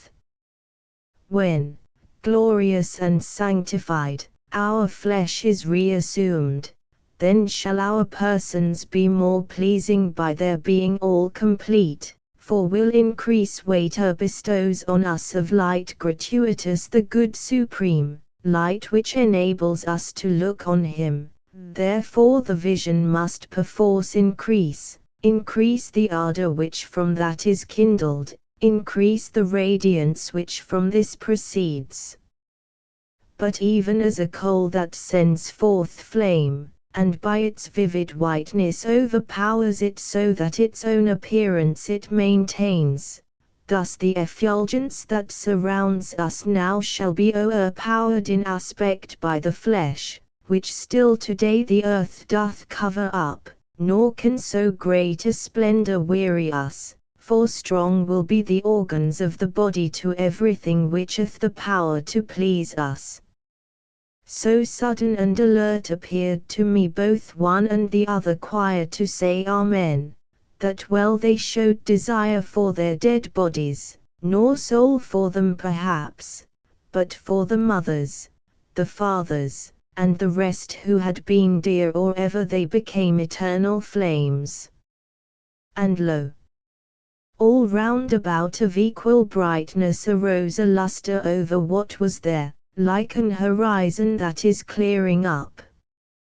And as at rise of early eve begin along the welkin new appearances, so that the sight seems real and unreal, it seemed to me that new subsistences began there to be seen, and make a circle outside the other two circumferences. O very sparkling of the Holy Spirit, how sudden and incandescent it became unto mine eyes, that vanquished bore it not. But Beatrice so beautiful and smiling appeared to me, that with the other sights that followed not my memory I must leave her. Then to uplift themselves mine eyes resumed the power, and I beheld myself translated to higher salvation with my Lady only. Well was I aware that I was more uplifted by the enkindled smiling of the star, that seemed to me more ruddy than its wont. With all my heart, and in that dialect which is the same in all, such holocaust to God I made as the new grace beseemed, and not yet from my bosom was exhausted the ardor of sacrifice, before I knew this offering was accepted and auspicious, for with so great a lustre and so red splendors appeared to me in twofold rays, I said, O Helios, who dost so adorn them? Even as distinct with less and greater lights glimmers between the two poles of the world the galaxy that maketh wise men doubt, thus constellated in the depths of Mars, those rays described the venerable sign that quadrants joining in a circle make. Here doth my memory overcome my genius, for on that cross as levy gleamed forth Christ, so that I cannot find ensample worthy, but he who takes his cross and follows Christ again will pardon me what I omit, seeing in that aurora lighten Christ. From horn to horn, and twixt the top and base, lights were in motion, brightly scintillating as they together met and passed each other. Thus level and aslant and swift and slow we here behold, renewing still the sight, the particles of bodies long and short, across the sunbeam move, wherewith is listed sometimes the shade, which for their own defence people with cunning and with art contrive. And as a lute and harp, accordant strung with many strings, a dulcet tinkling make to him by whom the notes are not distinguished, so from the lights that there to me appeared up-gathered through the cross a melody, which rapt me, not distinguishing the hymn. Well was I where it was of lofty lord, because there came to me, arise and conquer. As unto him who hears and comprehends not. So much enamoured I became therewith, that until then there was not anything that e'er had fettered me with such sweet bonds. Perhaps my word appears somewhat too bold, postponing the delight of those fair eyes, into which gazing my desire has rest. But who bethinks him that the living seals of every beauty grow in power ascending, and that I there had not turned round to those, can me excuse, if I myself accuse to excuse myself, and see that I speak truly, for here the holy joy is not disclosed, because ascending it becomes more pure. Paradiso, Canto 15 a will benign, in which reveals itself ever the love that righteously inspires, as in the iniquitous cupidity, silence imposed upon that dulcet lyre, and quieted the consecrated chords, that heaven's right hand doth tighten and relax. How unto just entreaties shall be deaf those substances, which, to give me desire of praying them, with one accord grew silent. 'Tis well that without end he should lament, who for the love of thing that doth not last eternally despoils him of that love. As through the pure and tranquil evening air there shoots from time to time a sudden fire, moving the eyes that steadfast were before, and seems to be a star that changeth place, except that in the part where it is kindled nothing is missed, and this endureth little, so from the horn that to the right extends unto that cross's foot there ran a star out of the constellation shining there, nor was the gem deceived from its ribbon, but down the radiant fillet ran along, so that fire seemed it behind alabaster. Thus piteous did Anchises' shade reach forward, if any faith our greatest muse deserve, when in Elysium he his son perceived. O sanguismus, O superinfusa gratia dea, sic at tibi, qui bis unquam celi janu reclusa. Thus that effulgence, whence I gave it heed, then round unto my lady turned my sight, and on this side and that was stupefied, for in her eyes was burning such a smile that with mine own methought I touched the bottom both of my grace and of my paradise. Then, pleasant to the hearing and the sight, the spirit joined to its beginning things I understood not, so profound it spake, nor did it hide itself from me by choice, but by necessity, for its conception above the mark of mortals set itself.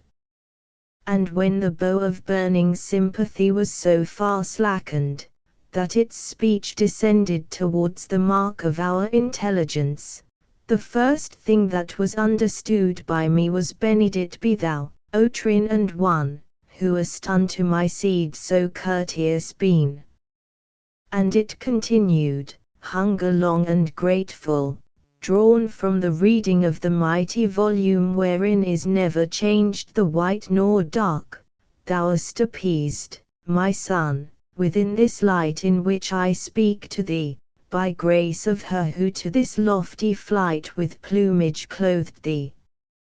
Thou thinkest that to me thy thought doth pass from him who is the first, as from the unit, if that be known, ray out the 5 and 6. And therefore who I am thou askest not, and why I seem more joyous unto thee than any other of this gladsome crowd. Thou thinkest the truth, because the small and great of this existence look into the mirror wherein, before thou thinkest, thy thought thou showest. But that the sacred love, in which I watch with sight perpetual, and which makes me thirst with sweet desire, may better be fulfilled, now let thy voice secure and frank and glad proclaim the wishes, the desire proclaim, to which my answer is decreed already. To Beatrice I turned me, and she heard before I spake, and smiled to me a sign, that made the wings of my desire increase.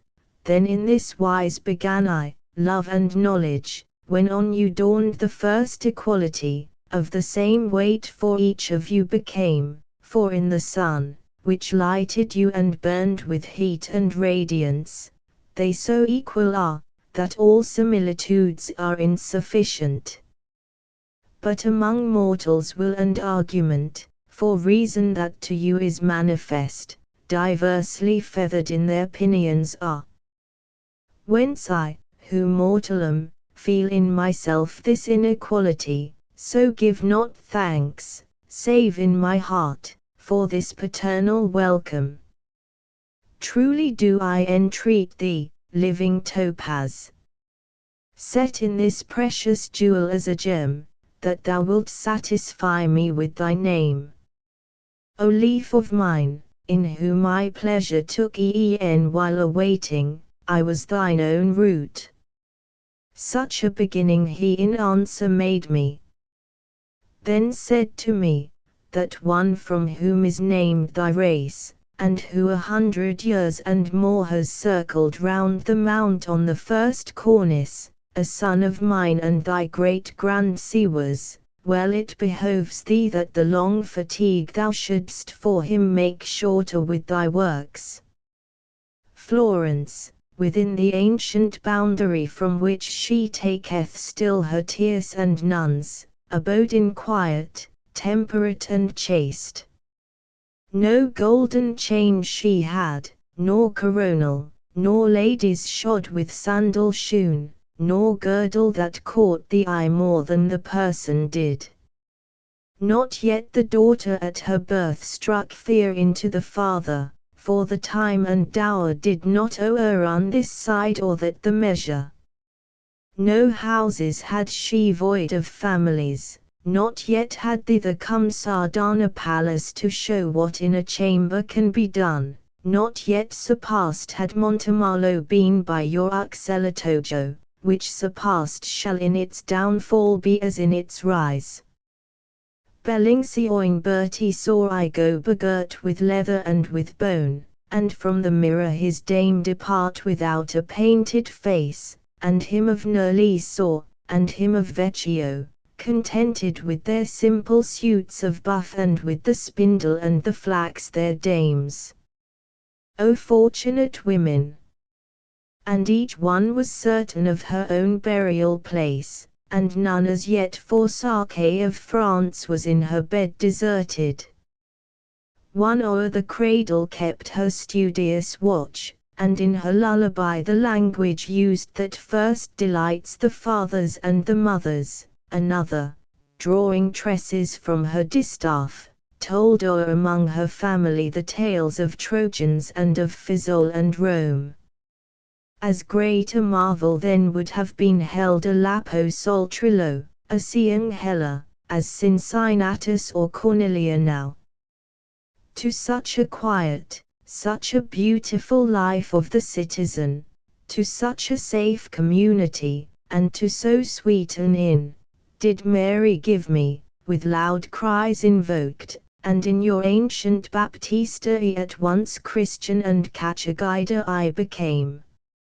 Moronto was my brother, and Eliseo, from Val di Pado came to me my wife, and from that place thy surname was derived.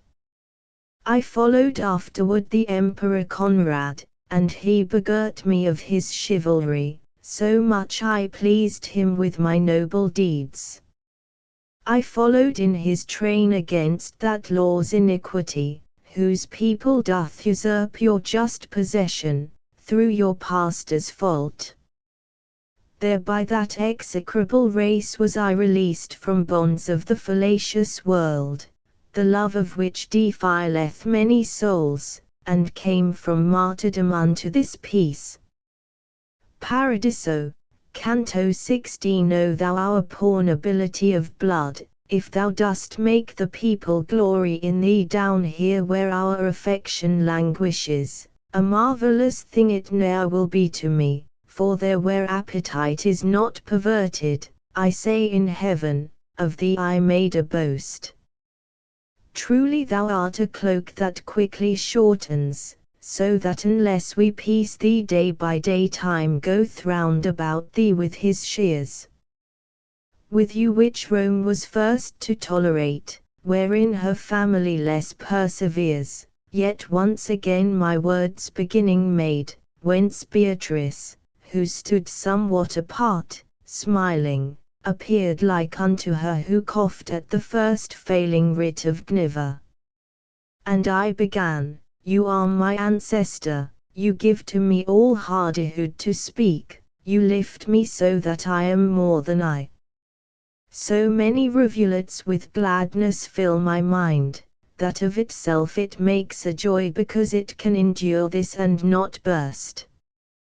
Then tell me, my beloved root ancestral, who were your ancestors, and what the years that in your boyhood chronicled themselves. Tell me about the sheepfold of St. John, how large it was, and who the people were within it worthy of the highest seats. As at the blowing of the winds a coal quickens to flame, so I beheld that light become resplendent at my blandishments. And as unto mine eyes it grew more fair, with voice more sweet and tender, but not in this modern dialect, it said to me, from uttering of the Ave till the birth in which my mother, who is now a saint, of me was lightened who had been her burden, unto its lion had this fire returned 550 times and 30 more, to re-inflame itself beneath his paw. My ancestors and I our birthplace had where first is found the last ward of the city by him who runneth in your annual game. Suffice it of my elders to hear this, but who they were, and whence they thither came, silence is more considerate than speech. All those who at that time were there between Mars and the Baptist, fit for bearing arms, were a fifth part of those who now are living, but the community, that now is mixed with Campi and Certaldo and Figin, pure in the lowest artisan was seen. Oh how much better 'twere to have as neighbours the folk of whom I speak, and at Galazzo and at Trespiano have your boundary, than have them in the town, and bear the stench of Orgullian's churl, and him of Signa who has sharp eyes for trickery already. Had not the folk, which most of all the world degenerates, been a stepdame unto Caesar, but as a mother to her son benignant, some who turn Florentines, and trade and discount, would have gone back again to Semifont there where their grandsires went about as beggars. At Montemerlo still would be the counts, the Cerci in the parish of Accone, perhaps in Valdigrieve the Bndalmonti. Ever the intermingling of the people has been the source of malady in cities, as in the body food it surfeits on, and a blind bull more headlong plunges down than a blind lamb, and very often cuts better and more a single sword than 5. If Luni thou regard, and Urbis Aglaia, how they have passed away, and how are passing Chiasse and Sinigalia after them, to hear how races waste themselves away, will seem to thee no novel thing nor hard, seeing that even cities have an end. All things of yours have their mortality, even as yourselves, but it is hidden in some that a long while endure, and lives are short, and as the turning of the lunar heaven covers and bears the shores without a pause, in the like manner fortune does with Florence. Therefore should not appear a marvelous thing what I shall say of the great Florentines of whom the fame is hidden in the past. I saw the Uffi, saw the Catilini, Philippi, Grisi, Ormani, and Alberici, even in their fall illustrious citizens, and saw, as mighty as they ancient were, with him of Larsanula him of Arca, and Soldania, Ardinghi, and Bostici. Near to the gate that is at present laden with a new felony of so much weight that soon it shall be jetsam from the bark, the Ravinani were, from whom descended the county Guido, and who are the name of the great Bellingsian since hath taken. He of La Pressa knew the art of ruling already, and already Galligajo had hilt and pummel gilded in his house. Mighty already was the column Ver, Sacchetti, Chiuasci, Fafan, and Baraxi, and Gawley, and they who for the bushel blush. The stock from which were the Carfuxi born was great already, and already chosen to curule chairs the Sigi and Ariguxi. O how beheld I those who are undone by their own pride!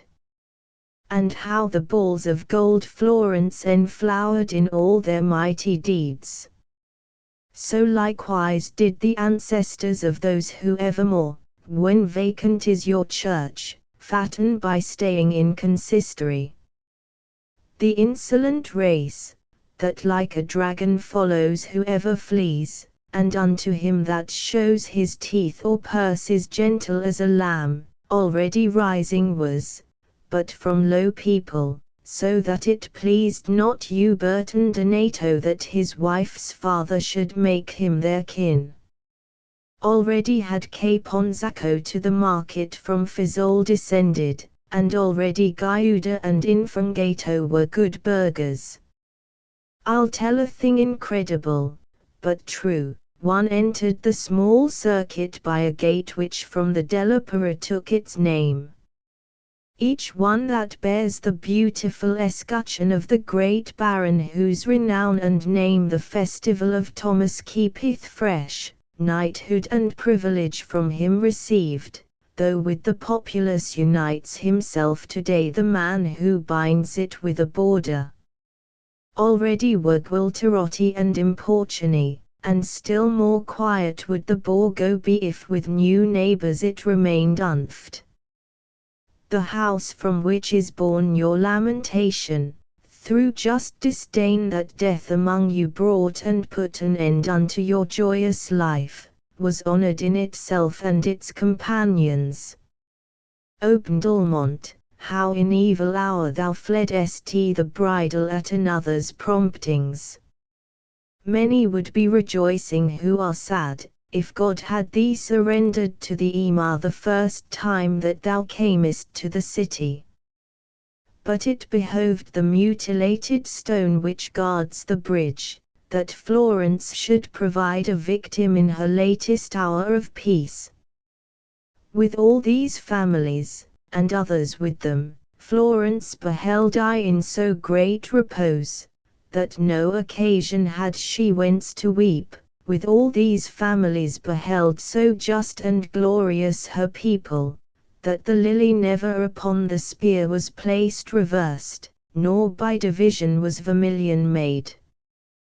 Paradiso, Canto 17. As came to Clemen, to be made certain of that which he had heard against himself, he who makes fathers chary still to children, even such was I. And such was I perceived by Beatrice and by the holy light that first on my account had changed its place.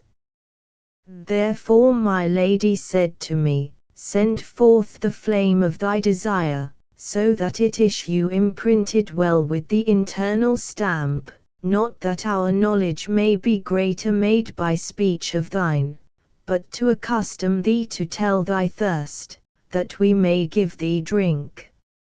O my beloved tree, that so dost lift thee, that even as minds terrestrial perceive no triangle containeth two obtuse, so thou beholdest the contingent things ere in themselves they are, fixing thine eyes upon the point in which all times are present, while I was with Virgilius conjoined upon the mountain that the souls doth heal, and when descending into the dead world, were spoken to me of my future life some grievous words, although I feel myself in sooth foursquare against the blows of chance. On this account my wish would be content to hear what fortune is approaching me, because foreseen an arrow comes more slowly. Thus did I say unto that self-same light that unto me had spoken before, and even as Beatrice willed was my own will confessed. Not in vague phrase, in which the foolish folk ensnared themselves of old, ere yet was slain the Lamb of God who taketh sins away, but with clear words and unambiguous language responded that paternal love, hid and revealed by its own proper smile, contingency, that outside of the volume of your materiality extends not, is all depicted in the eternal aspect. Necessity however thence it takes not, except as from the eye, in which 'tis mirrored, a ship that with the current down descends. From thence, as there cometh to the ear sweet harmony from an organ, comes in sight to me the time that is preparing for thee. As forth from Athens went Hippolytus, by reason of his stepdame false and cruel, so thou from Florence must perforce depart. Already this is willed, and this is sought for, and soon it shall be done by him who thinks it, where every day the Christ is bought and sold. The blame shall follow the offended party in outcry as is usual, but the vengeance shall witness to the truth that doth dispense it. Thou shalt abandon everything beloved most tenderly, and this the arrow is which first the bow of banishment shoots forth. Thou shalt have proof how savoureth of salt the bread of others, and how hard a road the going down and up another's stairs. And that which most shall weigh upon thy shoulders will be the bad and foolish company with which into this valley thou shalt fall, for all ingrate, all mad and impious will they become against thee, but soon after they, and not thou, shall have the forehead scarlet. Of their bestiality their own proceedings shall furnish proof, so 'twill be well for thee a party to have made thee by thyself. Thine earliest refuge and thine earliest inn shall be the mighty Lombard's courtesy, who on the ladder bears the holy bird, who such benign regard shall have for thee that twixt you twain, in doing and in asking, that shall be first which is with others last. With him shalt thou see one who at his birth has by this star of strength been so impressed, that notable shall his achievements be. Not yet the people are aware of him through his young age, since only 9 years yet around about him have these wheels revolved. But ere the Gascon cheat the noble Henry, some sparkles of his virtue shall appear in caring not for silver nor for toil. So recognized shall his magnificence become hereafter, that his enemies will not have power to keep mute tongues about it. On him rely, and on his benefits, by him shall many people be transformed, changing condition rich and mendicant, and written in thy mind thou hence shalt bear of him, but shalt not say it, and things said he incredible to those who shall be present. Then added, Son, these are the commentaries on what was said to thee. Behold the snares that are concealed behind few revolutions, Yet would I not thy neighbours thou shouldst envy, because thy life into the future reaches beyond the punishment of their perfidies. When by its silence showed that sainted soul that it had finished putting in the woof into that web which I had given it warped, began I, even as he who yearneth after, being in doubt, some counsel from a person who seeth, and uprightly wills, and loves, well see I, Father mine, how spurreth on the time towards me such a blow to deal me as heaviest is to him who most gives way. Therefore with foresight it is well I arm me, that, if the dearest place be taken from me, I may not lose the others by my songs. Down through the world of infinite bitterness, and o'er the mountain, from whose beauteous summit the eyes of my own lady lifted me, and afterward through heaven from light to light, I have learned that which, if I tell again, will be a savour of strong herbs to many. And if I am a timid friend to truth, I fear lest I may lose my life with those who will hereafter call this time the olden. The light in which was smiling my own treasure which there I had discovered, flashed at first as in the sunshine doth a golden mirror, then made reply, a conscience overcast or with its own or with another's shame, will taste forsooth the tartness of thy word, but any other less, all falsehood laid aside, make manifest thy vision utterly, and let them scratch wherever is the itch. For if thine utterance shall offensive be at the first taste, a vital nutriment 'twill leave thereafter, when it is digested. This cry of thine shall do as doth the wind, which smitteth most the most exalted summits, and that is no slight argument of honour.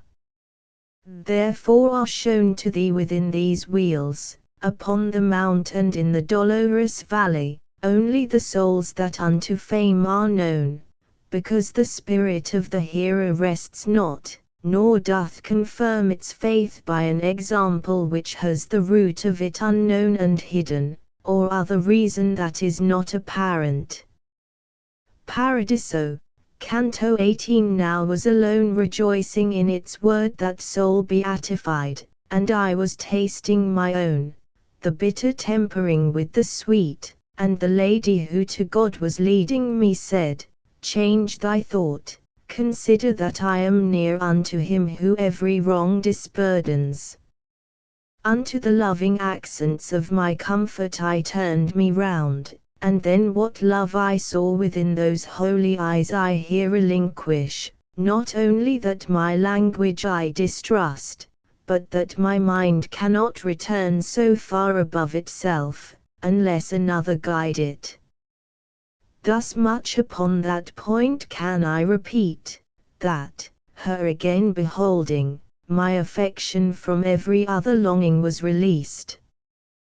While the eternal pleasure, which direct rayed upon Beatrice, from her fair face contented me with its reflected aspect, conquering me with the radiance of a smile, she said to me, turn thee about and listen, not in mine eyes alone is paradise. Even as sometimes here do we behold the affection in the look, if it be such that all the soul is rapt away by it, so, by the flaming of the effulgence holy to which I turned, I recognized therein the wish of speaking to me somewhat farther. And it began, in this fifth resting place upon the tree that liveth by its summit, and I bears fruit, and never loses leaf, are blessed spirits that below, ere yet they came to heaven, were of such great renown that every muse therewith would affluent be. Therefore look thou upon the cross's horns, he whom I now shall name will there enact what doth within a cloud its own swift fire. I saw athwart the cross a splendor drawn by naming Joshua, even as he did it, nor noted I the word before the deed, and at the name of the great Maccabee I saw another move itself revolving, and gladness was the whip unto that top. Likewise for Charlemagne and for Orlando, two of them my regard attentive followed as followeth the eye its falcon flying. William thereafterward, and Renard, and the Duke Godfrey, did attract my sight along upon that cross, and Robert Guiscard. Then, moved and mingled with the other lights, the soul that had addressed me showed how great an artist 'twas among the heavenly singers. To my right side I turned myself around, my duty to behold in Beatrice either by words or gesture signified, and so translucent I beheld her eyes, so full of pleasure, that her countenance surpassed its other and its latest wont. And as, by feeling greater delectation, a man in doing good from day to day becomes aware his virtue is increasing, so I became aware that my gyration with heaven together had increased its arc, that miracle beholding more adorned. And such as is the change, in little lapse of time, in a pale woman, when her face is from the load of bashfulness unladen, such was it in mine eyes, when I had turned, caused by the whiteness of the temperate star, the sixth, which to itself had gathered me. Within that jovial torch did I behold the sparkling of the love which was therein delineate our language to mine eyes. And even as birds uprisen from the shore, as in congratulation o'er their food, make squadrons of themselves, now round, now long, so from within those lights the holy creatures sang flying to and fro, and in their figures made of themselves now D, now I, now L. First singing they to their own music moved, then one becoming of these characters, a little while they rested and were silent. O divine Pegaza, thou who genius dost glorious make, and render it long-lived, and this through thee the cities and the kingdoms, illume me with thyself, that I may bring their figures out as I have them conceived. Apparent be thy power in these brief verses. Themselves then they displayed in 5 times 7 vowels and consonants, and I observed the parts as they seemed spoken unto me. Diligite justitium these were first verb and noun of all that was depicted, qui judicatis terram were the last. Thereafter in the M of the 5th word remained they so arranged, that Jupiter seemed to be silver there with gold inlaid. And other lights I saw descend where was the summit of the M, and pause there singing the good, I think, that draws them to itself. Then, as in striking upon burning logs upward there fly innumerable sparks, whence fools are wont to look for auguries, more than 1,000 lights seemed thence to rise, and to ascend, some more, and others less, even as the sun that lights them had allotted, and, each one being quiet in its place, the head and neck beheld I of an eagle delineated by that inlaid fire. He who there paints has none to be his guide, but himself guides, and is from him remembered that virtue which is form unto the nest. The other beatitude, that contented seemed at first to bloom a lily on the M, by a slight motion followed out the imprint. O gentle star! What and how many gems did demonstrate to me, that all our justice effect is of that heaven which thou ingemest. Wherefore I pray the mind, in which begin thy motion and thy virtue, to regard whence comes the smoke that vitiates thy rays, so that a second time it now be wroth with buying and with selling in the temple whose walls were built with signs and martyrdoms. O soldiery of heaven, whom I contemplate, implore for those who are upon the earth all gone astray after the bad example. Once 'twas the custom to make war with swords, but now 'tis made by taking here and there the bread the pitying Father shuts from none. Yet thou, who writest but to cancel, think that Peter and that Paul, who for this vineyard which thou art spoiling died, are still alive. Well canst thou say, so steadfast my desire is unto him who willed to live alone, and for a dance was led to martyrdom, that I know not the fisherman nor Paul. Paradiso, Canto 19 appeared before me with its wings outspread, the beautiful image that in sweet fruition made jubilant the interwoven souls, appeared a little ruby each, wherein ray of the sun was burning so enkindled that each into mine eyes refracted it. And what it now behoves me to retrace nor voice has e'er reported, nor ink written, nor was by fantasy e'er comprehended, for speak I saw, and likewise heard, the beak, and utter with its voice both I and my when in conception it was we and our. And it began, being just and merciful am I exalted here unto that glory which cannot be exceeded by desire, and upon earth I left my memory such, that the evil-minded people there commend it, but continue not the story. So doth a single heat from many embers make itself felt, even as from many loves issued a single sound from out that image. Whence I thereafter, O perpetual flowers of the eternal joy, that only one make me perceive your odors manifold, exhaling, break within me the great fast which a long season has in hunger held me, not finding for it any food on earth. Well do I know, that if in heaven its mirror justice divine another realm doth make, yours apprehends it not through any veil. You know how I attentively address me to listen, and you know what is the doubt that is in me so very old a fast. Even as a falcon, issuing from his hood, doth move his head, and with his wings applaud him, showing desire, and making himself fine, saw I become that standard, which of lords was interwoven of the grace divine, with such songs as he knows who there rejoices. Then it began, he who a compass turned on the world's outer verge, and who within it devised so much occult and manifest, could not the impress of his power so make on all the universe, as that his word should not remain in infinite excess.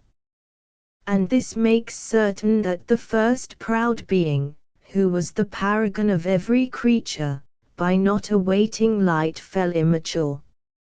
And hence appears it, that each minor nature is scant receptacle unto that good which has no end, and by itself is measured.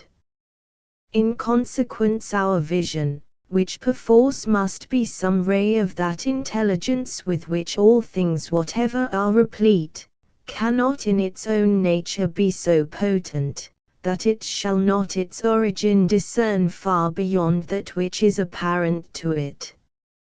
Therefore into the justice sempiternal the power of vision that your world receives, as I into the ocean, penetrates, which, though it see the bottom near the shore, upon the deep perceives it not, and yet 'tis there, but it is hidden by the depth. There is no light but comes from the serene that never is o'ercast, nay, it is darkness or shadow of the flesh, or else its poison. Amply to thee is opened now the cavern which has concealed from thee the living justice of which thou madest such frequent questioning. For saidst thou, born a man is on the shore of Indus, and is none who there can speak of Christ, nor who can read, nor who can write, and all his inclinations and his actions are good, so far as human reason sees, without a sin in life or in discourse, he dieth unbaptized and without faith. Where is this justice that condemneth him? Where is his fault, if he do not believe? Now who art thou, that on the bench wouldst sit in judgment at 1,000 miles away, with the short vision of a single span? Truly to him who with me subtilises, if so the scripture were not over you, for doubting there were marvellous occasion. O animals terrene, O stolid minds, the primal will, that in itself is good, ne'er from itself, the good supreme, has moved. So much is just as is accordant with it, no good created draws it to itself, but it, by raying forth, occasions that. Even as above her nest goes circling round the stalk when she has fed her little ones, and he who has been fed looks up at her, so lifted I my brows, and even such became the blessed image, which its wings was moving, by so many counsels urged. Circling around it sighing, and said, as are my notes to thee, who dost not comprehend them, such is the eternal judgment to you mortals. Those lucent splendors of the Holy Spirit grew quiet then, but still within the standard that made the Romans reverend to the world. It recommenced, unto this kingdom never ascended one who had not faith in Christ, before or since he to the tree was nailed. But look thou, many crying are, Christ, Christ. Who at the judgment shall be far less near to him than some shall be who knew not Christ.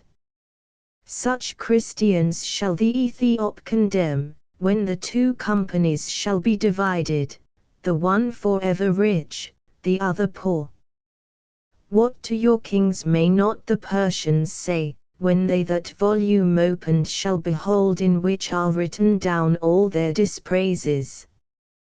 There shall be seen, among the deeds of Albert, that which ere long shall set the pen in motion, for which the realm of Prague shall be deserted. There shall be seen the woe that on the Seine he brings by falsifying of the coin, who by the blow of a wild boar shall die.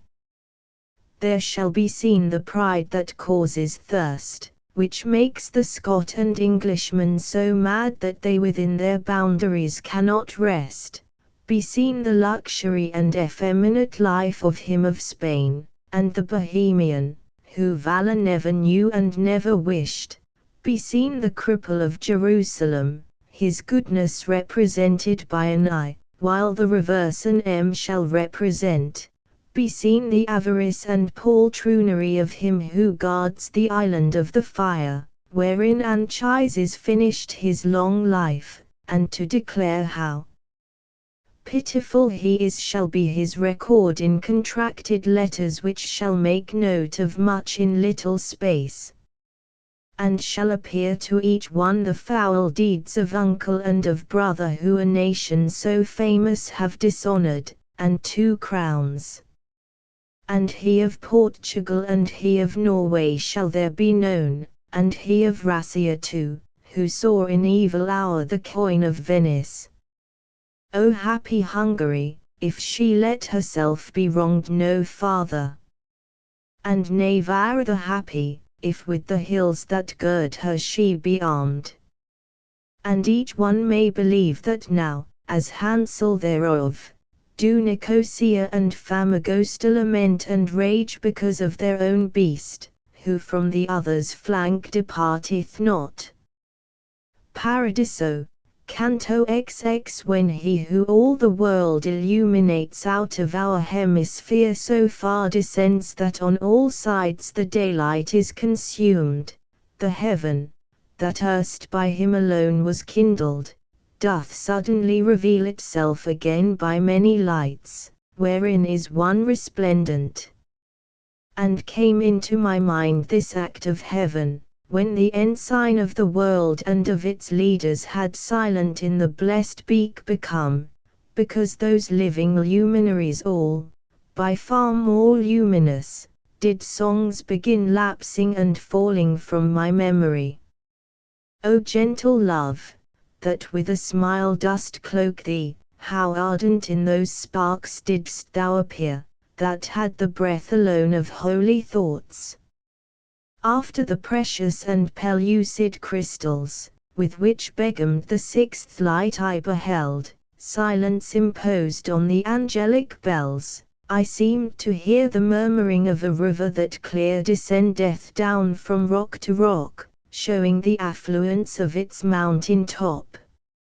And as the sound upon the cithern's neck taketh its form, and as upon the vent of rustic pipe the wind that enters it, even thus, relieved from the delay of waiting, that murmuring of the eagle mounted up along its neck, as if it had been hollow. There it became a voice, and issued thence from out its beak, in such a form of words as the heart waited for wherein I wrote them.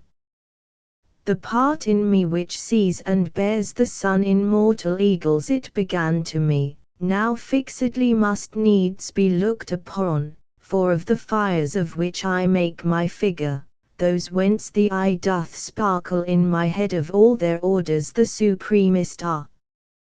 He who is shining in the midst as pupil was once the singer of the Holy Spirit, who bore the ark from city unto city. Now knoweth he the merit of his song, in so far as effect of his own counsel, by the reward which is commensurate. Of 5. That make a circle for my brow, he that approacheth nearest to my beak did the poor widow for her son console. Now knoweth he how dearly it doth cost not following Christ, by the experience of this sweet life and of its opposite. He who comes next in the circumference of which I speak, upon its highest arc, did death postpone by penitence sincere, now knoweth he that the eternal judgment suffers no change, albeit worthy prayer maketh below tomorrow of today. The next who follows, with the laws and me, under the good intent that bore bad fruit became a Greek by ceding to the pastor, now knoweth he how all the ill deduced from his good action is not harmful to him, although the world thereby may be destroyed. And he, whom in the downward arc thou seest, Gulielmo was, whom the same land deplores that weepeth Charles and Frederick yet alive, now knoweth he how heaven enamoured is with a just king, and in the outward show of his effulgence he reveals it still. Who would believe, down in the errant world, that ere the Trojan Ruffius in this round could be the fifth one of the holy lights? Now knoweth he enough of what the world has not the power to see of grace divine, although his sight may not discern the bottom.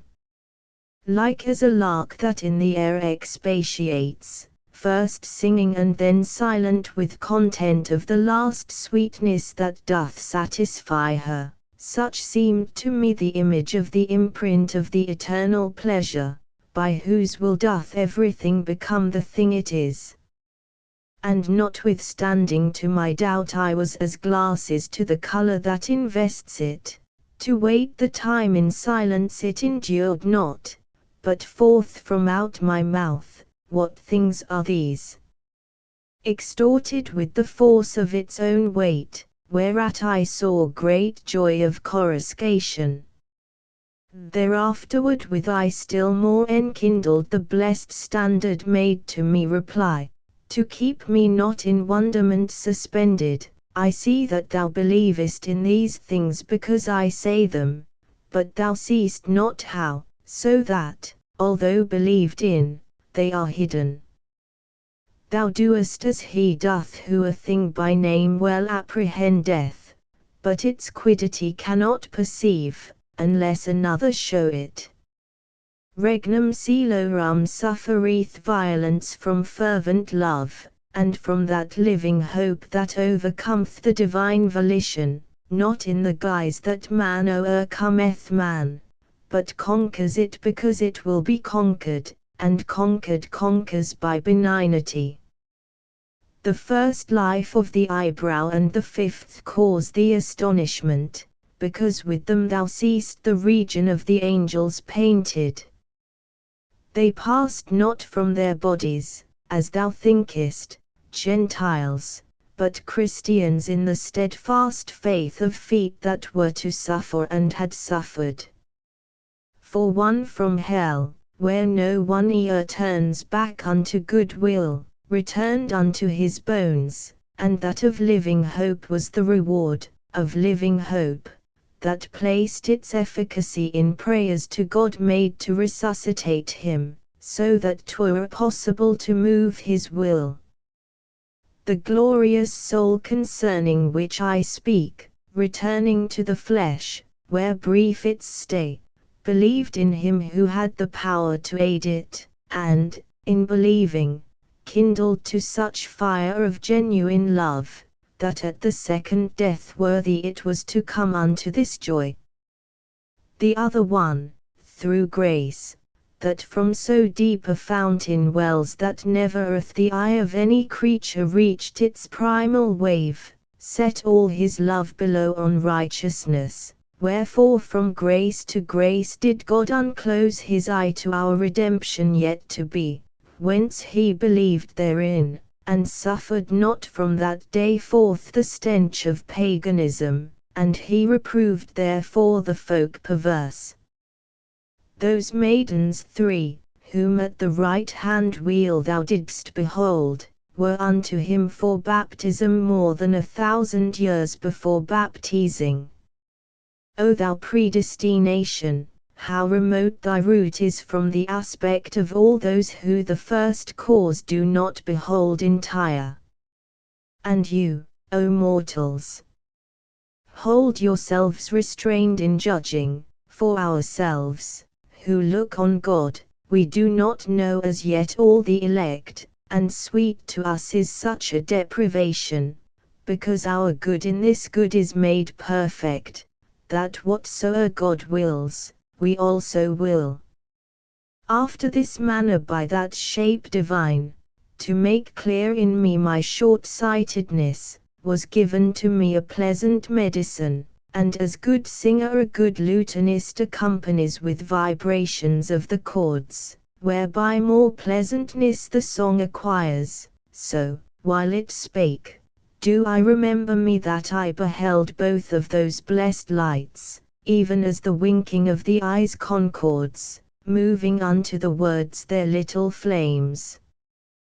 Paradiso, Canto XXI. Already on my lady's face mine eyes again were fastened, and with these my mind, and from all other purpose was withdrawn, and she smiled not, but if I were to smile she unto me began, thou wouldst become like Semele, when she was turned to ashes. Because my beauty, that along the stairs of the eternal palace more enkindles, as thou hast seen, the farther we ascend, if it were tempered not, is so resplendent that all thy mortal power in its effulgence would seem a leaflet that the thunder crushes. We are uplifted to the seventh splendor, that underneath the burning lion's breast now radiates downward mingled with his power. Fix in direction of thine eyes the mind, and make of them a mirror for the figure that in this mirror shall appear to thee. He who could know what was the pasturage my sight had in that blessed countenance, when I transferred me to another care, would recognize how grateful was to me obedience unto my celestial escort, by counterpoising one side with the other. Within the crystal which, around the world revolving, bears the name of its dear leader, under whom every wickedness lay dead, colored like gold, on which the sunshine gleams, a stairway I beheld to such a height uplifted, that mine eye pursued it not. Likewise beheld I down the steps descending so many splendors, that I thought each light that in the heaven appears was there diffused. And as accordant with their natural custom the rooks together at the break of day bestir themselves to warm their feathers cold, then some of them fly off without return, others come back to where they started from, and others, wheeling round, still keep at home. Such fashion it appeared to me was there within the sparkling that together came, as soon as on a certain step it struck, and that which nearest unto us remained became so clear, that in my thought I said, well I perceive the love thou showest me, but she, from whom I wait the how and when of speech and silence, standeth still, whence I against desire do well if I ask not. She thereupon, who saw my silentness in the sight of him who seeth everything, said unto me, let loose thy warm desire. And I began, no merit of my own renders me worthy of response from thee, but for her sake who granteth me the asking, thou blessed life that dost remain concealed in thy beatitude, make known to me the cause which draweth thee so near my side, and tell me why is silent in this wheel the dulcet symphony of paradise, that through the rest below sounds so devoutly. Thou'st thy hearing mortal as thy sight it answer made to me, they sing not here, for the same cause that Beatrice has not smiled. Thus far adown the holy stairway's steps have I descended but to give thee welcome with words, and with the light that mantles me, nor did more love cause me to be more ready, for love as much and more up there is burning, as doth the flaming manifest to thee. But the high charity, that makes us servants prompt to the counsel which controls the world, allotteth here, even as thou dost observe. I see full well, said I, O sacred lamp, how love unfettered in this court sufficeth to follow the eternal providence, but this is what seems hard for me to see, wherefore predestinate wast thou alone unto this office from among thy consorts. No sooner had I come to the last word, than of its middle made the light a centre, whirling itself about like a swift millstone.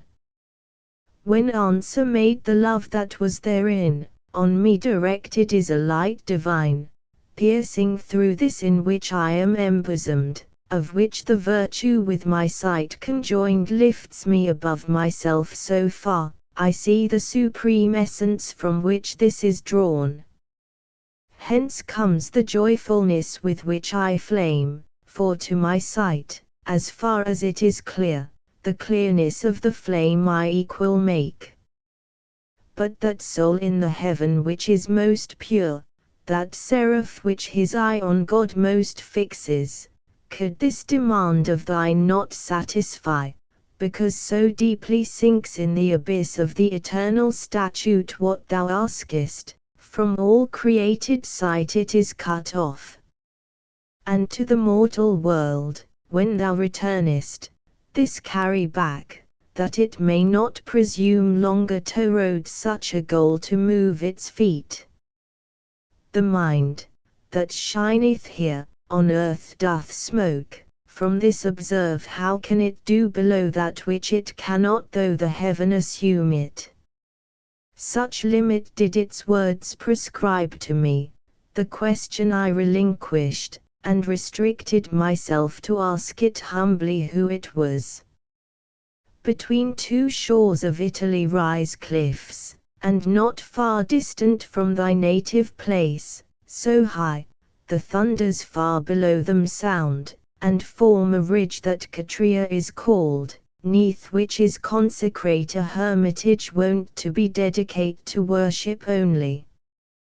Thus unto me the third speech recommenced, and then, continuing, it said, therein unto God's service I became so steadfast, that feeding only on the juice of olives lightly I passed away the heats and frosts, contented in my thoughts contemplative. That cloister used to render to these heavens abundantly, and now is empty grown, so that perforce it soon must be revealed. I in that place was Peter Damiano, and Peter the sinner was I in the house of Our Lady on the Adriatic shore. Little of mortal life remained to me, when I was called and dragged forth to the hat which shifteth evermore from bad to worse. Came Cephas, and the mighty vessel came of the Holy Spirit, meagre and barefooted, taking the food of any hostelry. Now some one to support them on each side the modern shepherds need, and some to lead them, so heavy are they, and to hold their trains. They cover up their palfreys with their cloaks, so that two beasts go underneath one skin, O patience, that dost tolerate so much. At this voice saw I many little flames from step to step descending and revolving, and every revolution made them fairer. Round about this one came they and stood still, and a cry uttered of so loud a sound, it here could find no parallel, nor I distinguished it, the thunder so o'ercame me. Paradiso, Canto XXII. Oppressed with stupor, I unto my guide turned like a little child who always runs for refuge there where he confideth most, and she, even as a mother who straightway gives comfort to her pale and breathless boy with voice whose wont it is to reassure him, said to me, knowest thou not thou art in heaven? And knowest thou not that heaven is holy all and what is done here cometh from good zeal? After what wise the singing would have changed thee and I by smiling, thou canst now imagine, since that the cry has startled thee so much, in which if thou hadst understood its prayers already would be known to thee the vengeance which thou shalt look upon before thou diest. The sword above here smiteth not in haste nor tardily, howe'er it seem to him who fearing or desiring waits for it. But turn thee round towards the others now, for very illustrious spirits shalt thou see, if thou thy sight directest as I say. As it seemed good to her mine eyes I turned, and saw 100 spherules that together with mutual rays each other more embellished. I stood as one who in himself represses the point of his desire, and ventures not to question, he so feareth the too much.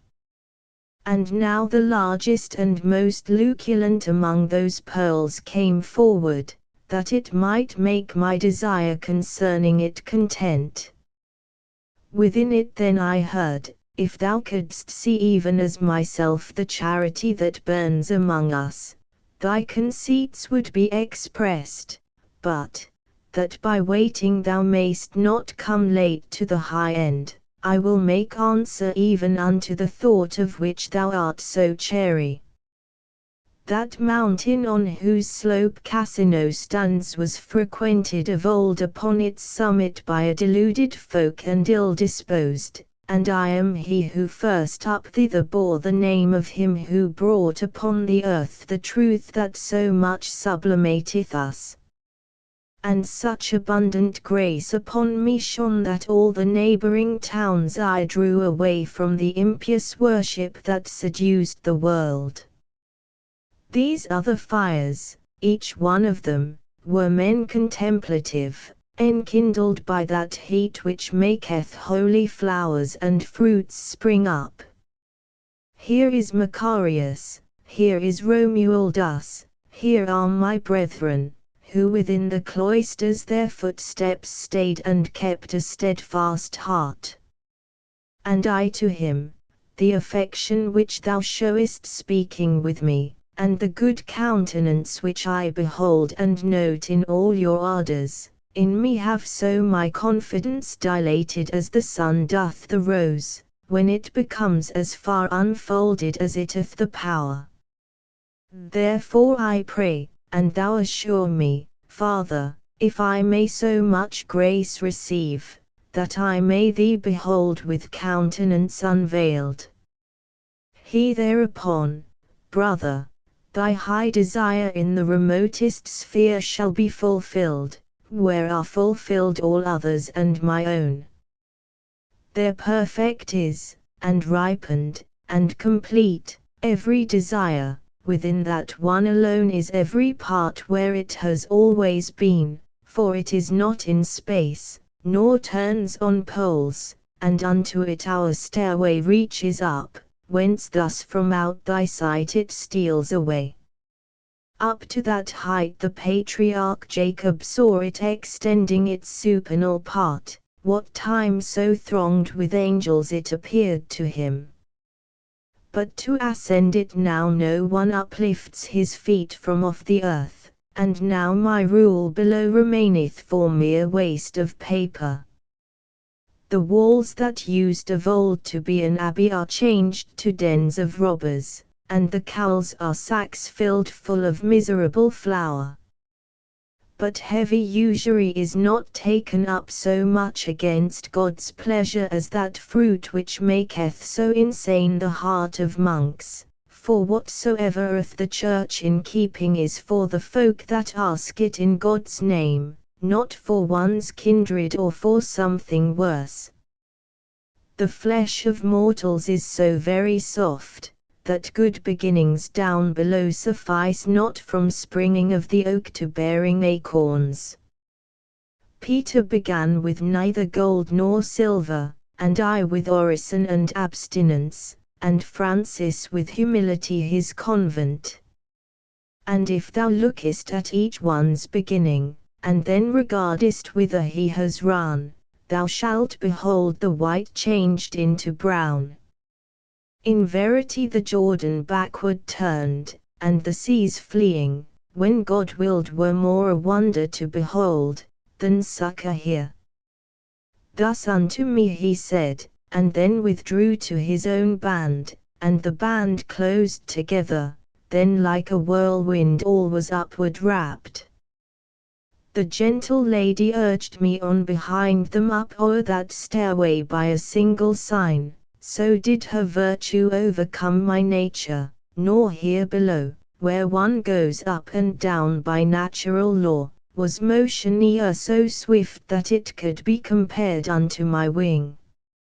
Reader, as I may unto that devout triumph return, on whose account I often for my transgressions weep and beat my breast, thou hadst not thrust thy finger in the fire and drawn it out again, before I saw the sign that follows Taurus, and was in it. O glorious stars, O light impregnated with mighty virtue, from which I acknowledge all of my genius, whatsoe'er it be, with you was born, and hid himself with you, he who is Father of all mortal life. When first I tasted of the Tuscan air, and then when grace was freely given to me to enter the high wheel which turns you round, your region was allotted unto me. To you devoutly at this hour my soul is sighing, that it virtue may acquire for the stern pass that draws it to itself. Thou art so near unto the last salvation, thus Beatrice began. thou oughtest now to have thine eves unclouded and acute, and therefore, ere thou enter farther in, look down once more, and see how vast a world thou hast already put beneath thy feet, so that thy heart, as jocund as it may, present itself to the triumphant throng that comes rejoicing through this rounded ether. I with my sight returned through one and all the sevenfold spheres, and I beheld this globe such that I smiled at its ignoble semblance, and that opinion I approve as best which doth account it least, and he who thinks of something else may truly be called just. I saw the daughter of Latona shining without that shadow, which to me was cause that once I had believed her rare and dense. The aspect of thy son, Hyperion, here I sustained, and saw how move themselves around and near him Maia and Dian. Thence there appeared the temperateness of Jove twixt son and father, and to me was clear the change that of their whereabout they make, and all the seven made manifest to me how great they are, and eke how swift they are, and how they are in distant habitations.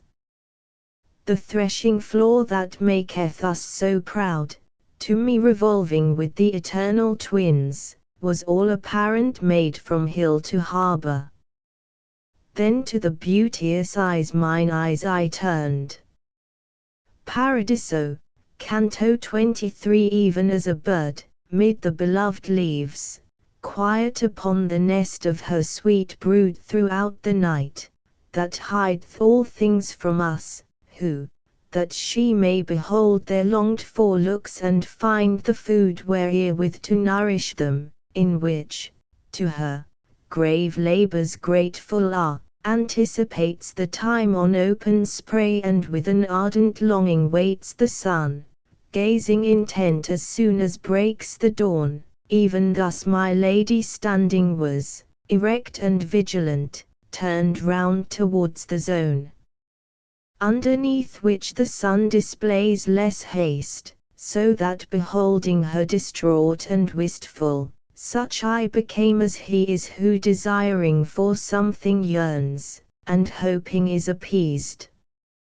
But brief the space from one when to the other, of my awaiting, say I, and the seeing the welkin grow resplendent more and more.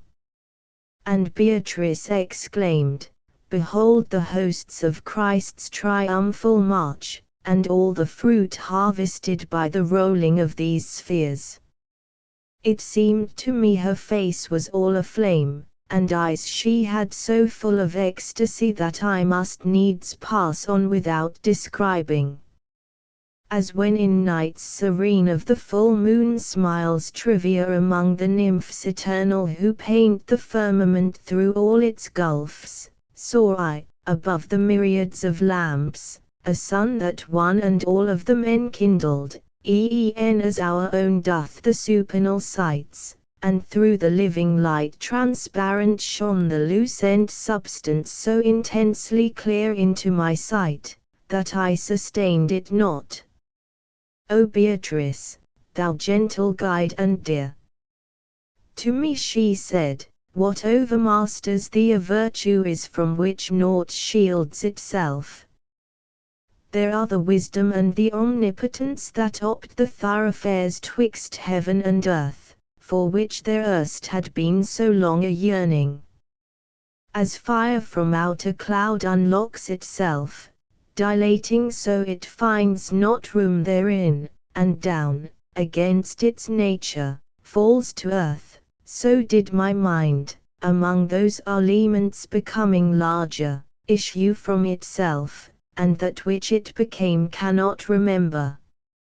Open thine eyes, and look at what I am. Thou hast beheld such things, that strong enough hast thou become to tolerate my smile. I was as one who still retains the feeling of a forgotten vision, and endeavors in vain to bring it back into his mind, when I this invitation heard, deserving of so much gratitude, It never fades out of the book that chronicles the past. If at this moment sounded all the tongues that Polyhymnia and her sisters made most lubrical with their delicious milk, to aid me, to 1,000th of the truth it would not reach, singing the holy smile and how the holy aspect it illumed. And therefore, representing paradise, the sacred poem must perforce leap over, even as a man who finds his way cut off, but whoso thinketh of the ponderous theme, and of the mortal shoulder laden with it, should blame it not, if under this it tremble. It is no passage for a little boat this which goes cleaving the audacious prow, nor for a pilot who would spare himself. Why doth my face so much enamour thee, that to the garden fair thou turnest not, which under the rays of Christ is blossoming? There is the rose in which the Word divine became incarnate, there the lilies are by whose perfume the good way was discovered. Thus Beatrice, and I, who to her counsels was wholly ready, once again betook me unto the battle of the feeble brows. As in the sunshine, that unsullied streams through fractured cloud, ere now a meadow of flowers mine eyes with shadow covered o'er have seen, so troops of splendors manifold I saw illumined from above with burning rays, beholding not the source of the effulgence. O power benignant that dost so imprint them! Thou didst exalt thyself to give more scope there to mine eyes, that were not strong enough. The name of that fair flower I invoke morning and evening utterly enthralled my soul to gaze upon the greater fire. And when in both mine eyes depicted were the glory and greatness of the living star which there excelleth, as it here excelled, athwart the heavens a little torch descended formed in a circle like a coronal, and cinctured it, and whirled itself about it. Whatever melody most sweetly soundeth on earth, and to itself most draws the soul, would seem a cloud that, rent asunder, thunders, compared unto the sounding of that lyre wherewith was crowned the sapphire beautiful, which gives the clearest heaven its sapphire hue. I am angelic love, that circle round the joy sublime which breathes from out the womb that was the hostelry of our desire, and I shall circle, Lady of Heaven, while thou followest thy Son, and makest diviner the sphere supreme, because thou enterest there. Thus did the circulated melody seal itself up, and all the other lights were making to resound the name of Mary. The regal mantle of the volumes all of that world, which most fervid is and living with breath of God and with his works and ways, extended over us its inner border, so very distant, that the semblance of it there where I was not yet appeared to me. Therefore mine eyes did not possess the power of following the incoronated flame, which mounted upward near to its own seed. And as a little child, that towards its mother stretches its arms, when it the milk has taken, through impulse kindled into outward flame, each of those gleams of whiteness upward reached so with its summit, that the deep affection they had for Mary was revealed to me. Thereafter they remained there in my sight, Regina Coeli singing with such sweetness, that ne'er from me has the delight departed.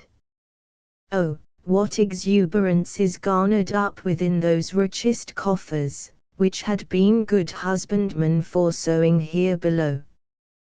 There they enjoy and live upon the treasure which was acquired while weeping in the exile of Babylon, wherein the gold was left.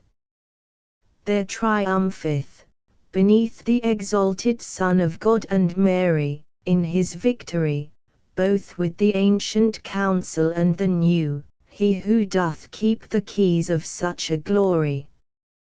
Paradiso, Canto Xivo company elect to the great supper of the Lamb Benedict, who feedeth you so that forever full is your desire. If by the grace of God this man foretaste something of that which falleth from your table, or ever death prescribe to him the time, direct your mind to his immense desire, and him somewhat bedew, ye drinking are forever at the fount whence comes his thought.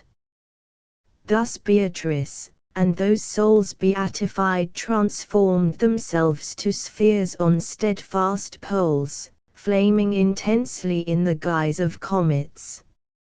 And as the wheels in works of horologes revolve so that the first to the beholder motionless seems, and the last one to fly, so in like manner did those carols, dancing in different measure, of their affluence give me the gauge, as they were swift or slow.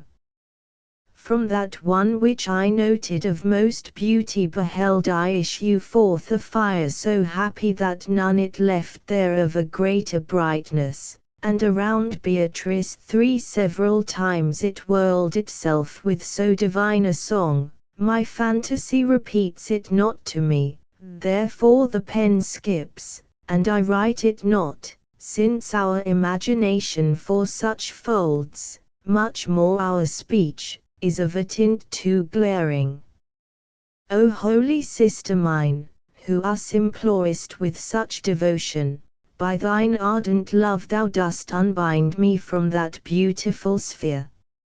Thereafter, having stopped, the blessed fire unto my lady did direct its breath, which spake in fashion as I here have said. And she, O light etern of the great man to whom our Lord delivered up the keys he carried down of this miraculous joy, this one examine on points light and grave, as good beseemeth thee, about the faith by means of which thou on the sea didst walk. If he love well, and hope well, and believe, from thee 'tis hid not, for thou'st thy sight there where depicted everything is seen. But since this kingdom has made citizens by means of the true faith, to glorify it 'tis well he have the chance to speak thereof. As baccalaureate arms himself, and speaks not until the master doth propose the question, to argue it, and not to terminate it, so did I arm myself with every reason, while she was speaking, that I might be ready for such a questioner and such profession. Say, thou good Christian, manifest thyself, what is the faith? Whereat I raised my brow unto that light wherefrom was this breathed forth. Then turned I round to Beatrice, and she prompt signals made to me that I should pour the water forth from my internal fountain. May grace, that suffers me to make confession began I, to the great centurion, cause my conceptions all to be explicit. And I continued, as the truthful pen, Father, of thy dear brother wrote of it, who put with thee Rome into the good way, faith is the substance of the things we hope for, and evidence of those that are not seen, and this appears to me its quiddity. Then heard I, very rightly thou perceivest, if well thou understandest why he placed it with substances and then with evidences. And I thereafterward, the things profound, that here vouchsafe to me their apparition, unto all eyes below are so concealed, that they exist there only in belief, upon the which is founded the high hope, and hence it takes the nature of a substance. And it behoveth us from this belief to reason without having other sight, and hence it has the nature of evidence. Then heard I, If whatever is acquired below by doctrine were thus understood, no sophist's subtlety would there find place. Thus was breathed forth from that enkindled love, then added, very well has been gone over already of this coin the alloy and weight, but tell me if thou hast it in thy purse. And I, yes, both so shining and so round that in its stamp there is no peradventure. Thereafter issued from the light profound that there resplendent was, this precious jewel, upon the which is every virtue founded, whence hadst thou it? And I, the large outpouring of Holy Spirit, which has been diffused upon the ancient parchments and the new, a syllogism is, which proved it to me with such acuteness, that, compared therewith, all demonstration seems to me obtuse. And then I heard, the ancient and the new postulates, that to thee are so conclusive, why dost thou take them for the word divine? And I, the proofs, which show the truth to me, are the works subsequent, wherein to nature ne'er heated iron yet, nor anvil beat. 'Twas answered me, say, who assureth thee that those works ever were? The thing itself that must be proved, naught else to thee affirms it. Were the world to Christianity converted, I said, without any miracles, this one is such, the rest are not its 100th part, because that poor and fasting thou didst enter into the field to sow there the good plant, which was a vine and has become a thorn. This being finished, the high, holy court resounded through the spheres, one God we praise. In melody that there above is chanted. And then that Baron, who from branch to branch, examining, had thus conducted me, till the extremest leaves we were approaching, again began, the grace that dallying plays with thine intellect thy mouth has opened, up to this point, as it should opened be, so that I do approve what forth emerged, but now thou must express what thou believest, and whence to thy belief it was presented. O Holy Father, Spirit who beholdest what thou believedst so that thou o'ercamest, towards the sepulchre, more youthful feet began I, thou dost wish me in this place the form to manifest of my prompt belief, and likewise thou the cause thereof demandest.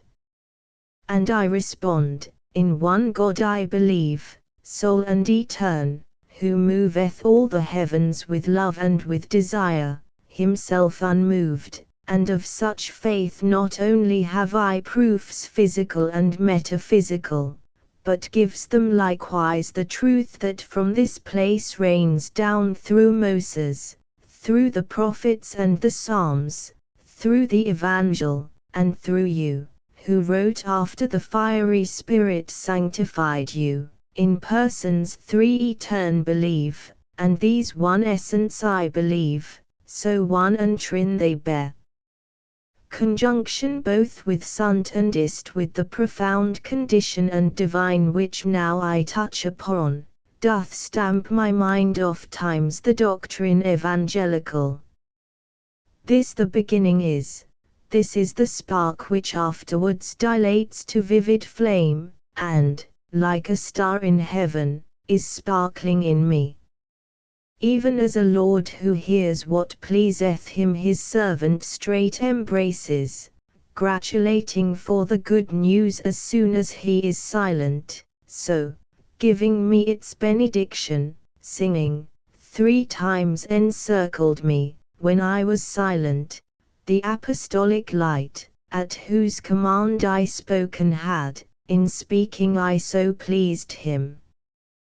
Paradiso, Canto XXV. If it happen that the poem sacred, to which both heaven and earth have set their hand, so that it many a year hath made me lean, O'ercome the cruelty that bars me out from the fair sheepfold, where a lamb I slumbered, an enemy to the wolves that war upon it. With other voice forthwith, with other fleece poet will I return, and at my font baptismal will I take the laurel crown, because into the faith that maketh known all souls to God there entered I, and then Peter for her sarke thus my brow encircled.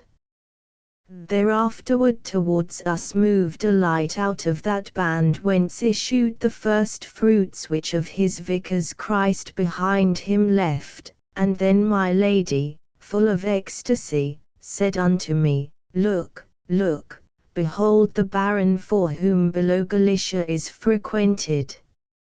In the same way as, when a dove alights near his companion, both of them pour forth, circling about and murmuring, their affection, so one beheld I by the other grand prince glorified to be with welcome greeted, lauding the food that there above is eaten.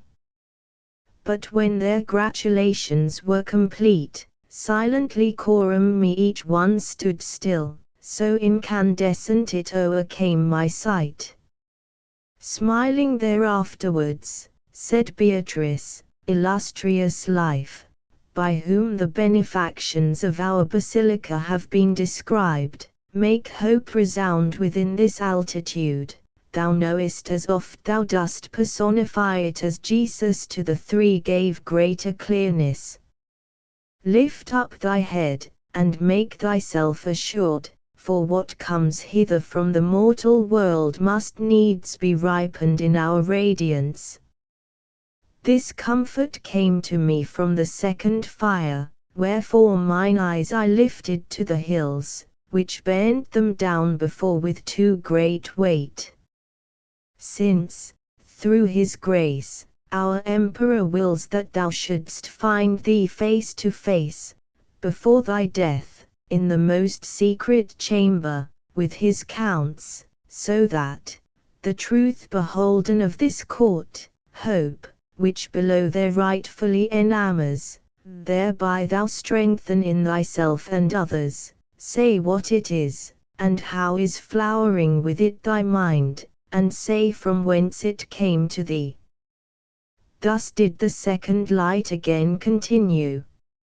And the compassionate, who piloted the plumage of my wings in such high flight, did in reply anticipate me thus, no child whatever the church militant of greater hope possesses, as is written in that sun which irradiates all our band, therefore it is conceded him from Egypt to come into Jerusalem to see, or ever yet his warfare be completed.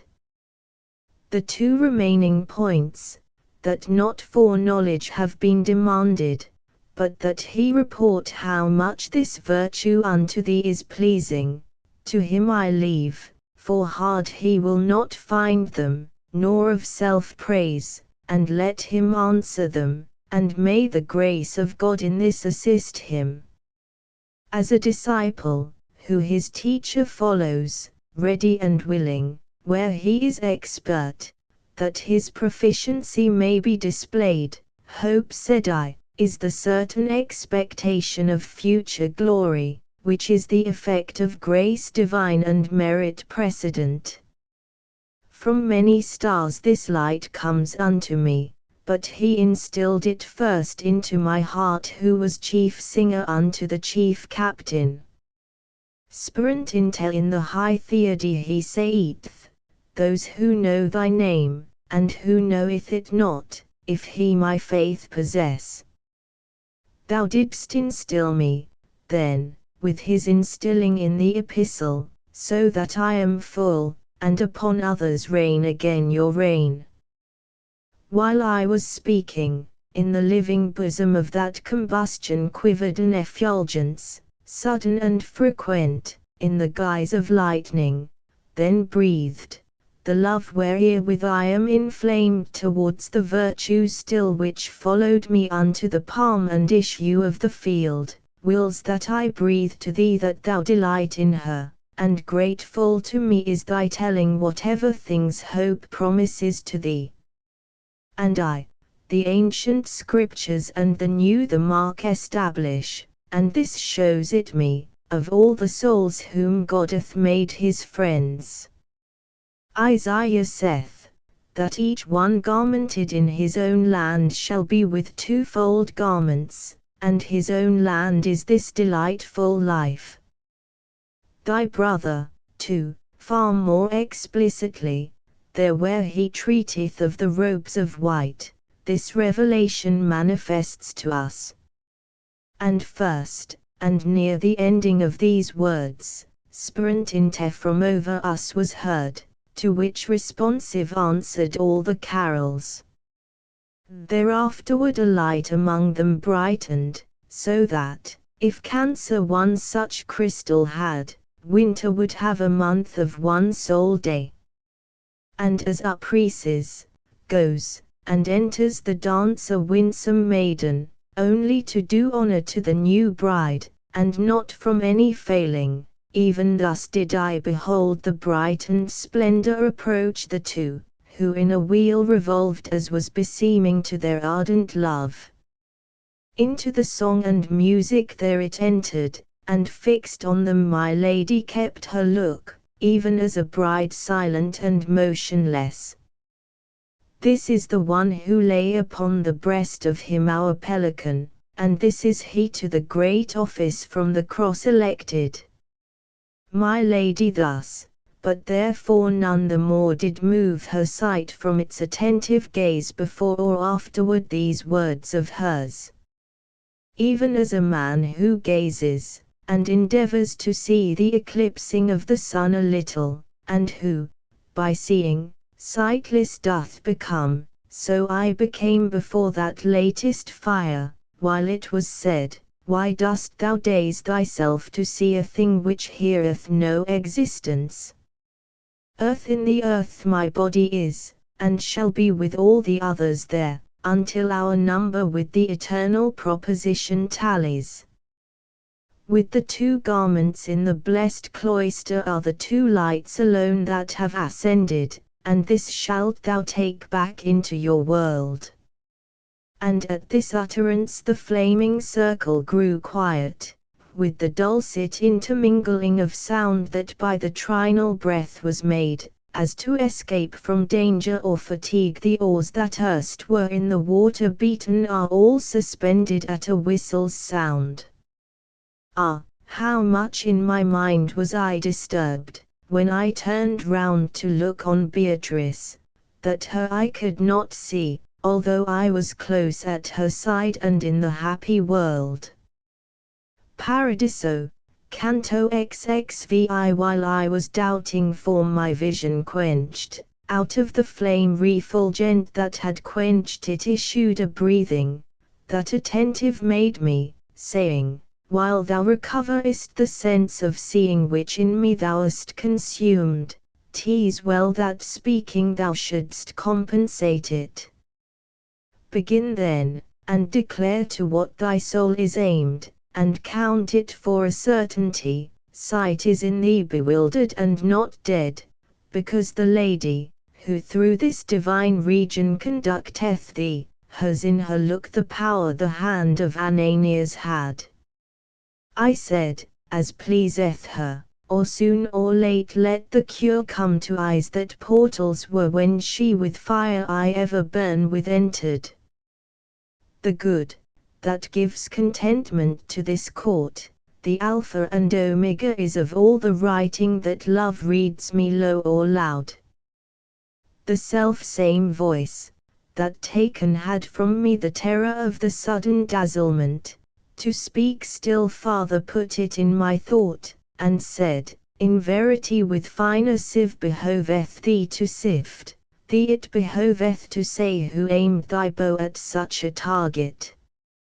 And I, by philosophic arguments, and by authority that hence descends, such love must needs imprint itself in me, for good, so far as good, when comprehended doth straight enkindle love, and so much greater as more of goodness in itself it holds, than to that essence, whose is such advantage that every good which out of it is found is nothing but a ray of its own light, more than else so hither must the mind be moved of every one, in loving, who discerns the truth in which this evidence is founded.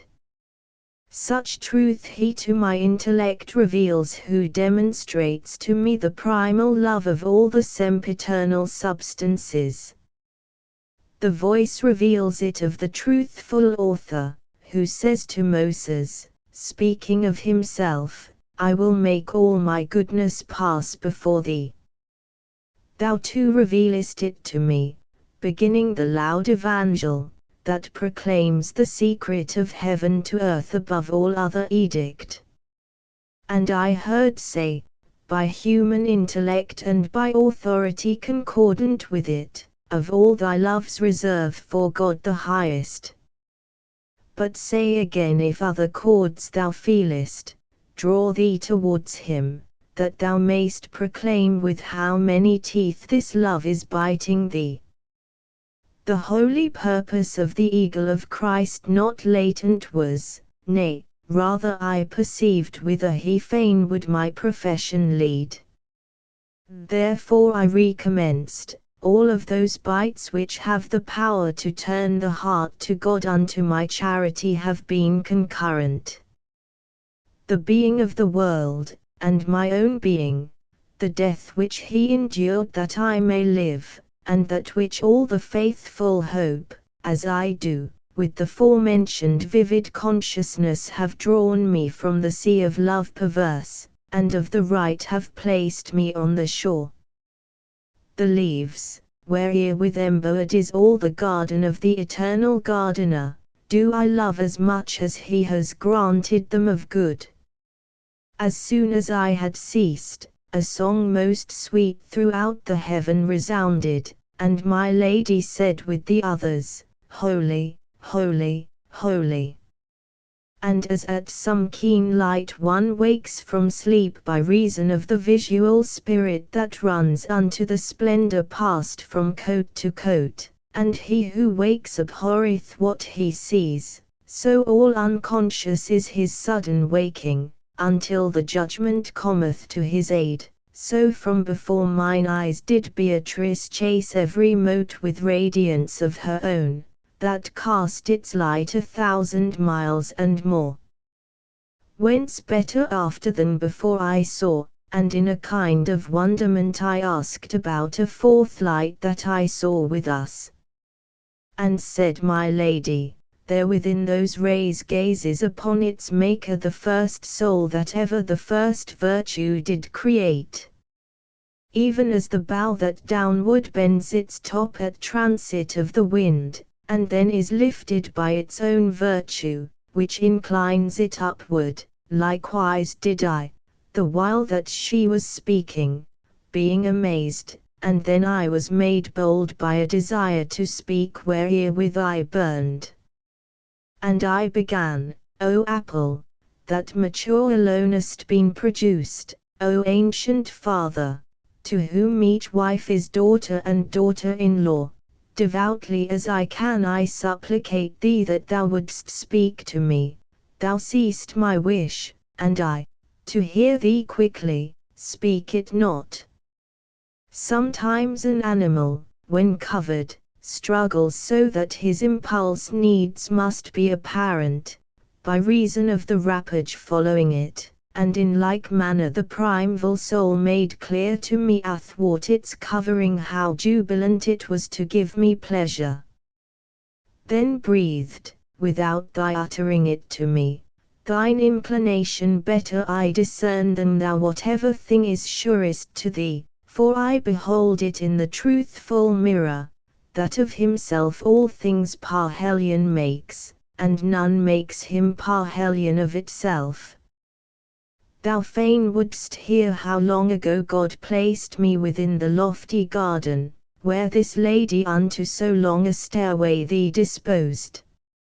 And how long to mine eyes it was a pleasure, and of the great disdain the proper cause, and the language that I used and that I made. Now, son of mine, the tasting of the tree not in itself was cause of so great exile, but solely the o'erstepping of the bounds. There, whence thy lady moved Virgilius, 4,302 circuits made by the sun, this counsel I desired, and him I saw return to all the lights of his highway 900 times and 30, whilst I upon the earth was tarrying. The language that I spake was quite extinct before that in the work interminable the people under Nimrod were employed, for never more result of reasoning, because of human pleasure that doth change, obedient to the heavens, was durable. A natural action is it that man speaks, but whether thus or thus, doth nature leave to your own art, as seemeth best to you. Ere I descended to the infernal anguish, was on earth the name of the chief good, from whom comes all the joy that wraps me round. Eli he then was called, and that is proper, because the use of men is like a leaf on bough, which goeth and another cometh. Upon the mount that highest o'er the wave rises was I, in life or pure or sinful, from the first hour to that which is the second, as the sun changes quadrant, to the sixth. Paradiso, Canto XXVI. Glory be to the Father, to the Son, and Holy Ghost. All paradise began, so that the melody inebriate made me. What I beheld seemed unto me a smile of the universe, for my inebriation found entrance through the hearing and the sight. O joy! O gladness inexpressible! O perfect life of love and peacefulness! O riches without hankering secure! Before mine eyes were standing the 4 torches enkindled, and the one that first had come began to make itself more luminous, and even such in semblance it became as Jupiter would become, if he and Mars were birds, and they should interchange their feathers. That Providence, which here distributeth season and service, in the blessed choir had silence upon every side imposed. When I heard say, if I my color change, marvel not at it, for while I am speaking thou shalt behold all these their color change. He who usurps upon the earth my place, my place, my place, which vacant has become before the presence of the Son of God, has of my cemetery made a sewer of blood and stench, whereby the perverse one, who fell from here, below there is appeased. With the same color which, through sun adverse, painteth the clouds at evening or at morn, beheld I then the whole of heaven suffused. And as a modest woman, who abides sure of herself, and at another's failing, from listening only, timorous becomes, even thus did Beatrice change countenance, and I believe in heaven was such eclipse, when suffered the supreme omnipotence, there afterward proceeded forth his words with voice so much transmuted from itself, the very countenance was not more changed. The spouse of Christ has never nurtured been on blood of mine, of Linus and of Clitus, to be made use of in a chest of gold, but in a chest of this delightful life Sixtus and Pius, Urban and Calixtus, after much lamentation, shed their blood. Our purpose was not, that on the right hand of our successors should in part be seated the Christian folk, in part upon the other, nor that the keys which were to me confided should e'er become the escutcheon on a banner, that should wage war on those who are baptized, nor I be made the figure of a seal to privileges venal and mendacious, whereat I often redden and flash with fire. In garb of shepherds the rapacious wolves are seen from here above o'er all the pastures. O wrath of God, why dost thou slumber still? To drink our blood the Cassins and Gascons are making ready. O thou good beginning, unto how vile an end must thou needs fall. But the high providence, that with Scipio at Rome the glory of the world defended, will speedily bring aid, as I conceive, and thou, my son, who by thy mortal weight shalt down return again, open thy mouth, what I conceal not, do not thou conceal. As with its frozen vapors downward falls in flakes our atmosphere, what time the horn of the celestial goat doth touch the sun, upward in such a ray saw I the ether become, and flaked with the triumphant vapors, which there together with us had remained. My sight was following up their semblances, and followed till the medium, by excess, the passing farther onward took from it, whereat the lady, who beheld me freed from gazing upward, said to me, cast down thy sight, and see how far thou art turned round. Since the first time that I had downward looked, I saw that I had moved through the whole arc which the first climate makes from midst to end, so that I saw the mad track of Ulysses past Gades, and this side, well nigh the shore whereon became Europa a sweet burden. And of this threshing floor the sight to me were more unveiled, but the sun was proceeding under my feet, a sign and more removed. My mind enamoured, which is dallying at all times with my lady, to bring back to her mine eyes was more than ever ardent. And if or art or nature has made bait to catch the eyes and so possess the mind, in human flesh or in its portraiture, all joined together would appear as naught to the divine delight which shone upon me when to her smiling face I turned me round. The virtue that her look endowed me with from the fair nest of Leda tore me forth, and up into the swiftest heaven impelled me. Its parts exceeding full of life and lofty are also uniform, I cannot say which Beatrice selected for my place. But she, who was aware of my desire, began, the while she smiled so joyously that God seemed in her countenance to rejoice, the nature of that motion, which keeps quiet the centre and all the rest about it moves, from hence begins as from its starting point.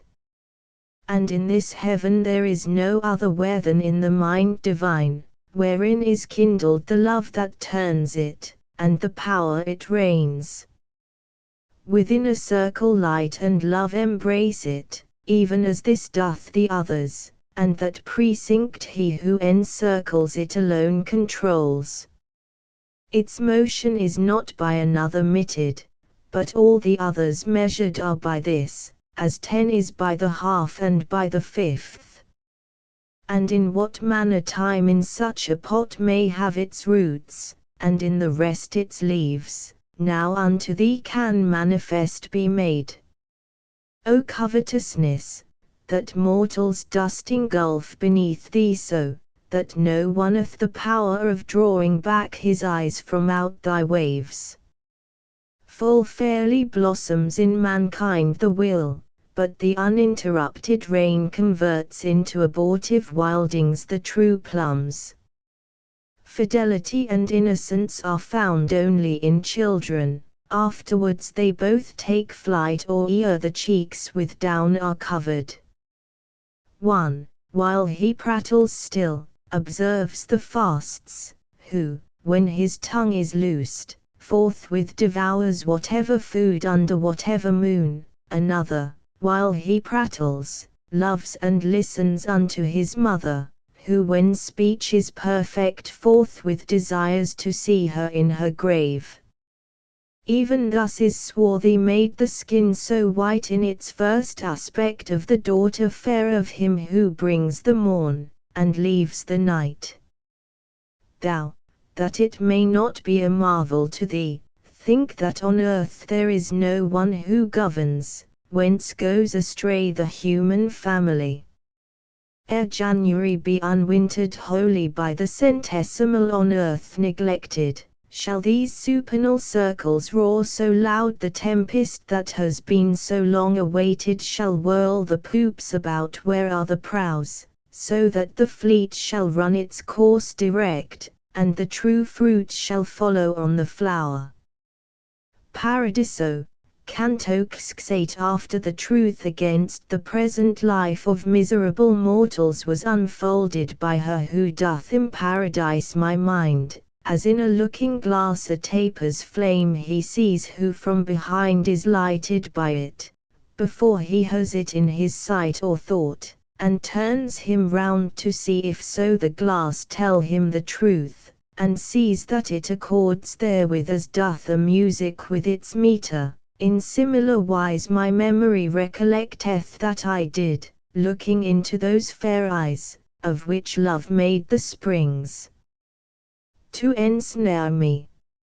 And as I turned me round, and mine were touched by that which is apparent in that volume, whenever on its gyre we gaze intent, a point beheld I, that was raying out light so acute, the sight which it enkindles must close perforce before such great acuteness. And whatsoever star seems smallest here would seem to be a moon, if placed beside it, as one star with another star is placed. Perhaps at such a distance as appears a halo cincturing the light that paints it, when densest is the vapor that sustains it, thus distant round the point a circle of fire so swiftly whirled, that it would have surpassed whatever motion soonest girds the world. And this was by another circunchinct, that by a third, the third then by a fourth, by a fifth the fourth, and then by a sixth the fifth, the seventh followed thereupon in width so ample now, that Juno's messenger entire would be too narrow to contain it. Even so the eighth and ninth, and every one more slowly moved, according as it was in number distant farther from the first. And that one had its flame most crystalline from which less distant was the stainless spark, I think because more with its truth imbued. My lady, who in my anxiety beheld me much perplexed, said, from that point dependent is the heaven and nature all. Behold that circle most conjoined to it, and know thou, that its motion is so swift through burning love whereby it is spurred on. And I to her, if the world were arranged in the order which I see in yonder wheels, what's set before me would have satisfied me. But in the world of sense we can perceive that evermore the circles are diviner as they are from the centre more remote. Wherefore if my desire is to be ended in this miraculous and angelic temple, that has for confines only love and light, to hear behoves me still how the example and the exemplar go not in one fashion, since for myself in vain I contemplate it.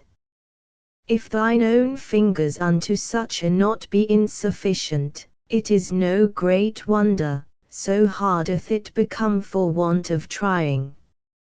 My lady thus, then said she, do thou take what I shall tell thee, if thou wouldst be sated, and exercise on that thy subtlety.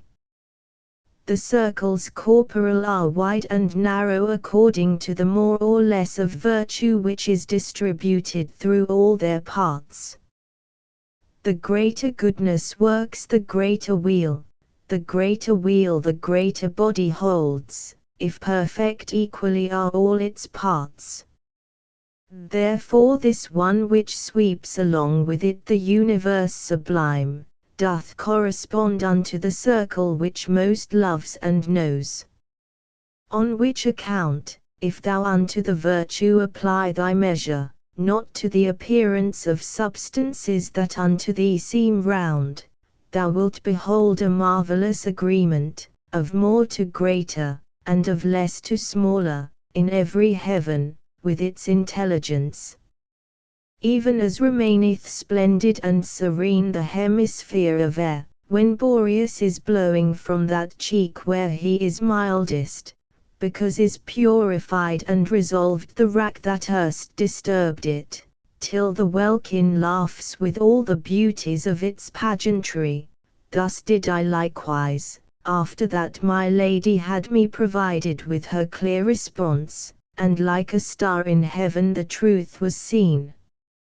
And soon as to a stop her words had come, not otherwise does iron scintillate when molten, than those circles scintillated. Their coruscation all the sparks repeated, and they so many were, their number makes more millions than the doubling of the chess. I heard them sing Hosanna choir by choir to the fixed point which holds them at the UB and ever will, where they have ever been. And she, who saw the dubious meditations within my mind, the primal circles said, have shown thee seraphim and cherubim. Thus rapidly they follow their own bonds, to be as like the point as most they can, and can as far as they are high in vision. Those other loves, that round about them go, thrones of the countenance divine are called, because they terminate the primal triad. And thou shouldst know that they all have delight as much as their own vision penetrates the truth, in which all intellect finds rest.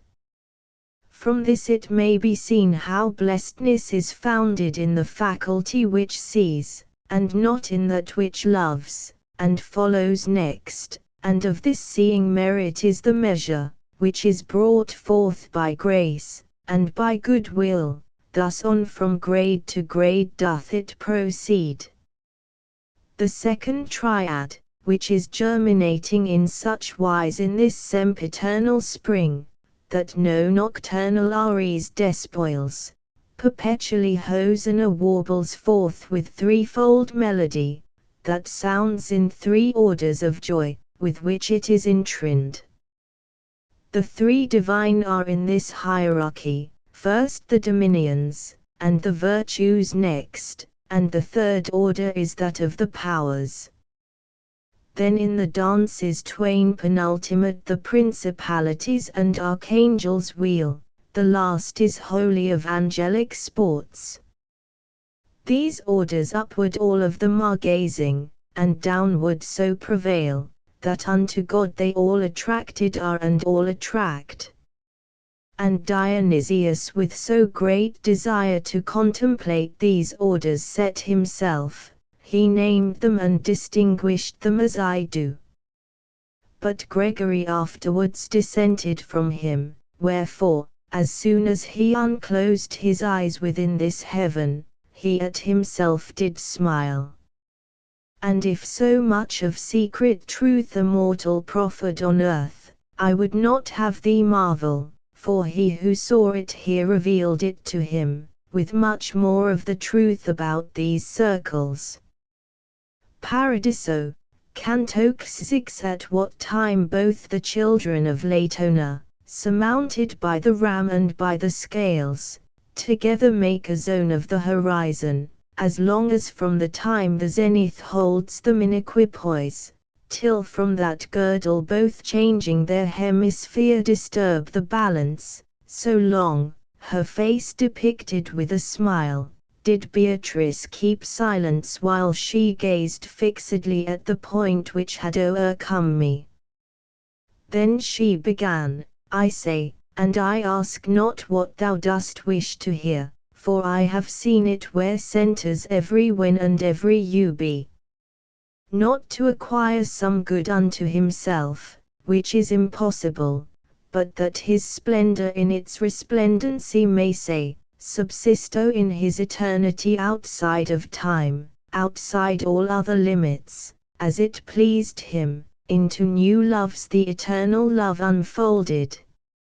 Nor as if torpid did he lie before, for neither after nor before proceeded the going forth of God upon these waters. Matter and form unmingled and conjoined came into being that had no defect, as 3 arrows from a 3-stringed bow. And as in glass, in amber, or in crystal a sunbeam flashes so, that from its coming to its full being is no interval, so from its Lord did the triform effect ray forth into its being altogether, without discrimination of beginning. Order was concreated and constructed in substances, and summit of the world were those wherein the pure act was produced. Pure potentiality held the lowest part, midway bound potentiality with act such bond that it shall never be unbound. Jerome has written unto you of angels created a long lapse of centuries or ever yet the other world was made, but written is this truth in many places by writers of the Holy Ghost, and thou shalt see it, if thou lookest well thereat. And even reason seeth it somewhat, for it would not concede that for so long could be the motors without their perfection. Now dost thou know both where and when these loves created were, and how, so that extinct in thy desire already are 3 fires. Nor could one reach, in counting, unto 20 so swiftly, as a portion of these angels disturbed the subject of your elements. The rest remained, and they began this art which thou discernest, with so great delight that never from their circling do they cease. The occasion of the fall was the accursed presumption of that one, whom thou hast seen by all the burden of the world constrained. Those whom thou here beholdest modest were to recognize themselves as of that goodness which made them apt for so much understanding, on which account their vision was exalted by the enlightening grace and their own merit, so that they have a full and steadfast will. I would not have thee doubt, but certain be, 'tis meritorious to receive this grace, according as the affection opens to it. Now round about in this consistory much mayst thou contemplate, if these my words be gathered up, without all further aid. But since upon the earth, throughout your schools, they teach that such is the angelic nature that it doth hear, and recollect, and will, more will I say, that thou mayst see unmixed the truth that is confounded there below, equivocating in such like prelections. These substances, since in God's countenance they jocund were, turned not away their sight from that wherefrom not anything is hidden, hence they have not their vision intercepted by object new, and hence they do not need to recollect, through interrupted thought. So that below, not sleeping, people dream, believing they speak truth, and not believing, and in the last is greater sin and shame. Below you do not journey by one path philosophizing, so transporteth you love of appearance and the thought thereof.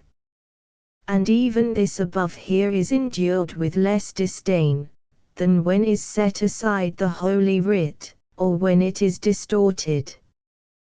They think not there how much of blood it costs to sow it in the world, and how he pleases who in humility keeps close to it.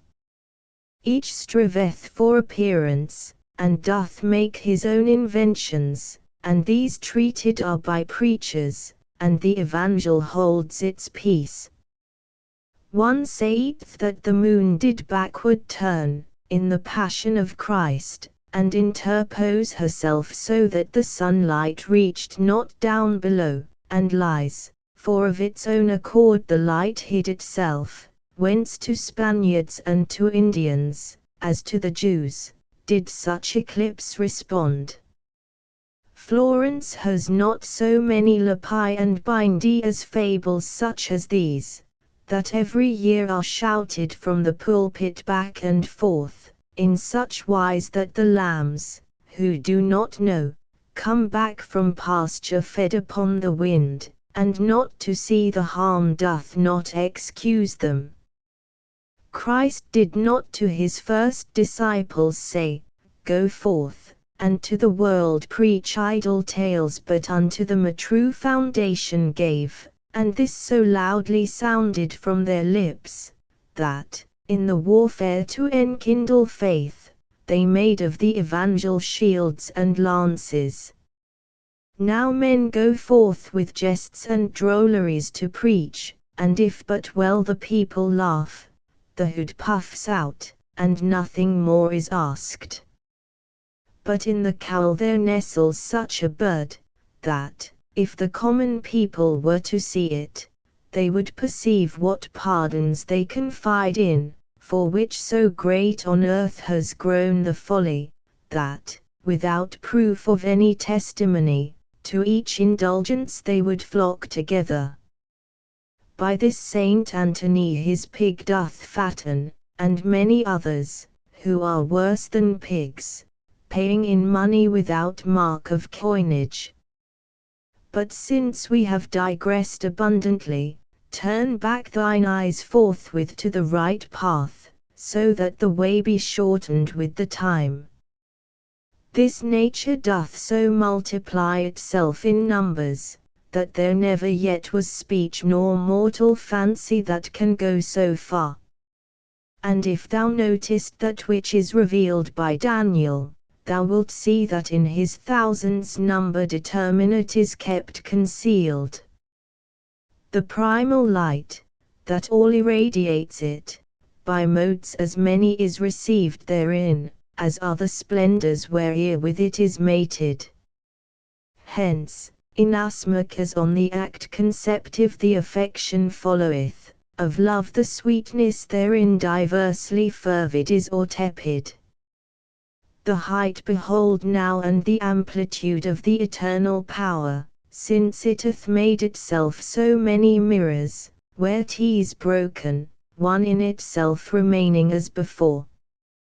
Paradiso, Canto XXX. Perchance 6,000 miles remote from us is glowing the 6th hour, and now this world inclines its shadow almost to a level, when the mid-heaven begins to make itself so deep to us, that here and there a star ceases to shine so far down as this depth, and as advances bright exceedingly the handmaid of the sun, the heaven is closed light after light to the most beautiful, not otherwise the triumph, which forever plays round about the point that vanquished me, seeming enclosed by what itself encloses, little by little from my vision faded, whereat to turn mine eyes on Beatrice my seeing nothing and my love constrained me. If what has hitherto been said of her were all concluded in a single praise, scant would it be to serve the present turn. Not only does the beauty I beheld transcend ourselves, but truly I believe its maker only may enjoy it all. Vanquished do I confess me by this passage more than by problem of his theme was ever o'ercome the comic or the tragic poet, for as the sun the sight that trembles most, even so the memory of that sweet smile my mind depriveth of its very self. From the first day that I beheld her face in this life, to the moment of this look, the sequence of my song has ne'er been severed, but now perforce this sequence must desist from following her beauty with my verse, as every artist at his uttermost. Such as I leave her to a greater fame than any of my trumpet, which is bringing its arduous matter to a final close. With voice and gesture of a perfect leader she recommenced, we from the greatest body have issued to the heaven that is pure light, light intellectual replete with love, love of true good replete with ecstasy, ecstasy that transcendeth every sweetness. Here shalt thou see the one host and the other of paradise, and one in the same aspects which at the final judgment thou shalt see. Even as a sudden lightning that disperses the visual spirits, so that it deprives the eye of impress from the strongest objects, thus round about me flashed a living light, and left me swathed around with such a veil of its effulgence, that I nothing saw. Ever the love which quieteth this heaven welcomes into itself with such salute, to make the candle ready for its flame.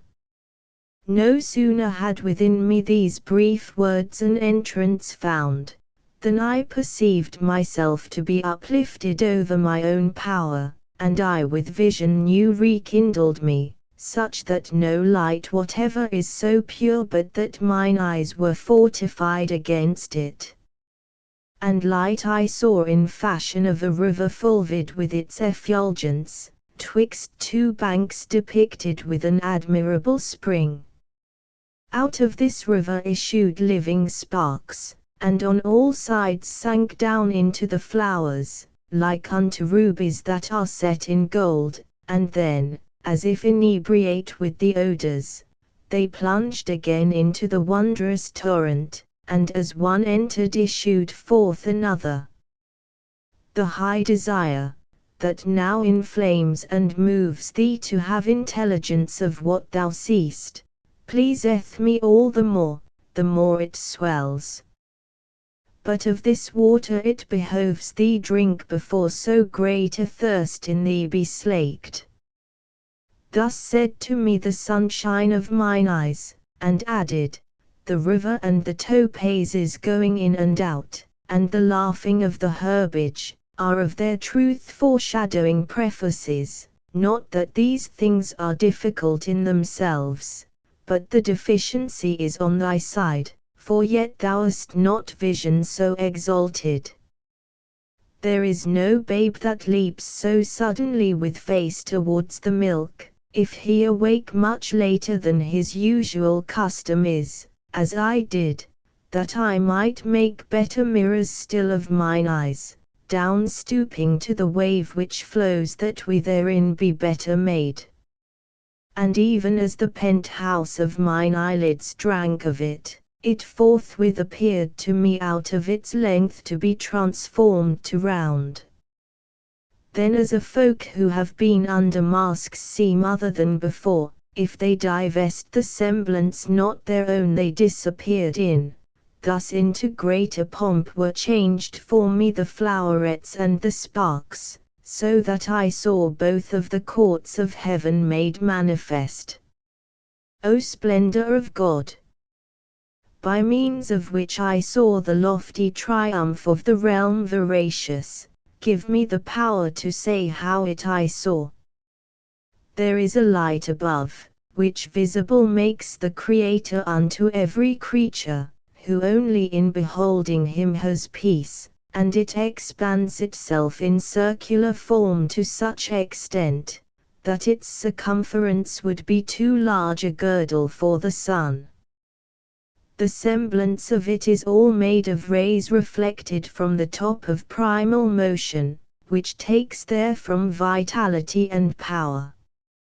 And as a hill in water at its base mirrors itself, as if to see its beauty when affluent most in verdure and in flowers, so, ranged aloft all round about the light, mirrored I saw in more ranks than 1,000 all who above there have from us returned.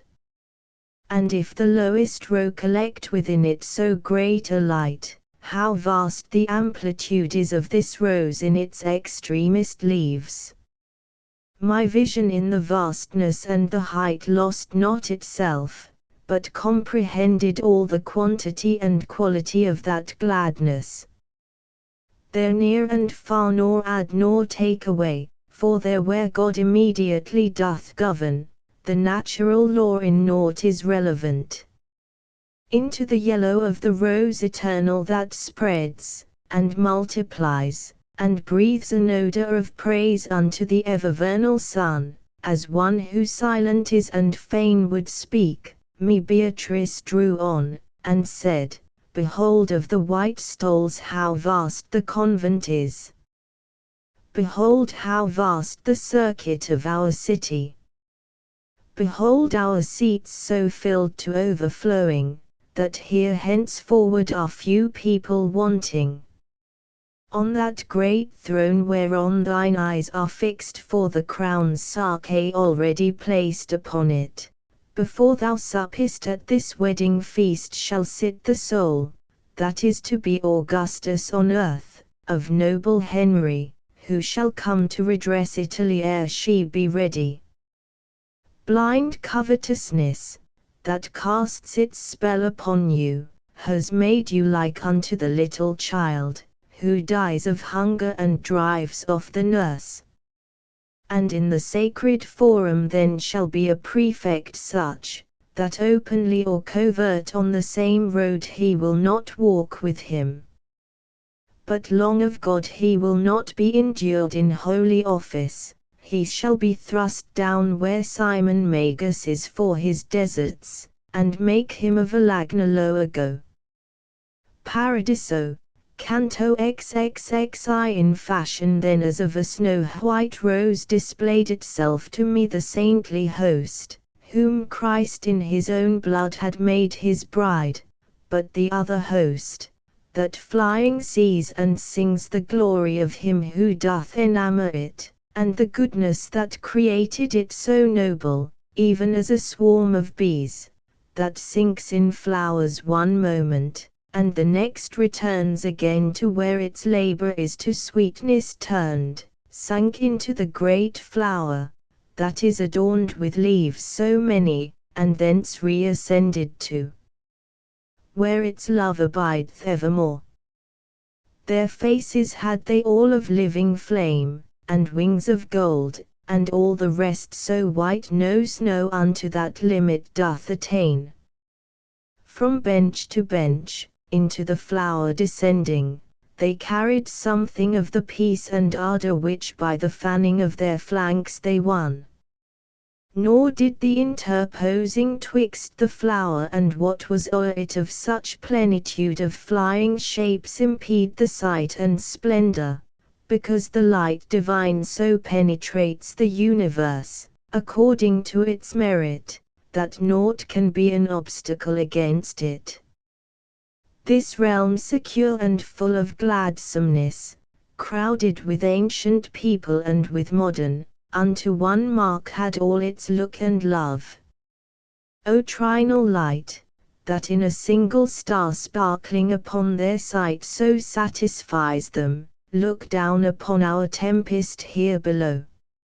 If the barbarians, coming from some region that every day by Hellas is covered, revolving with her son whom she delights in, beholding Rome and all her noble works, were wonder-struck, what time the Lateran above all mortal things was eminent, I who to the divine had from the human, from time unto eternity, had come, from Florence to a people just and sane, with what amazement must I have been filled.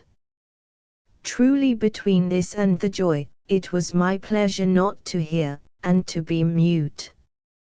And as a pilgrim who delighteth him in gazing round the temple of his vow, and hopes some day to retell how it was, so through the living light my way pursuing directed I mine eyes o'er all the ranks, now up, now down, and now all round about.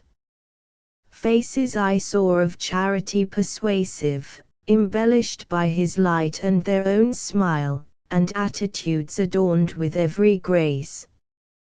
The general form of paradise already my glance had comprehended as a whole, in no part hitherto remaining fixed, and round I turned me with rekindled wish my lady to interrogate of things concerning which my mind was in suspense.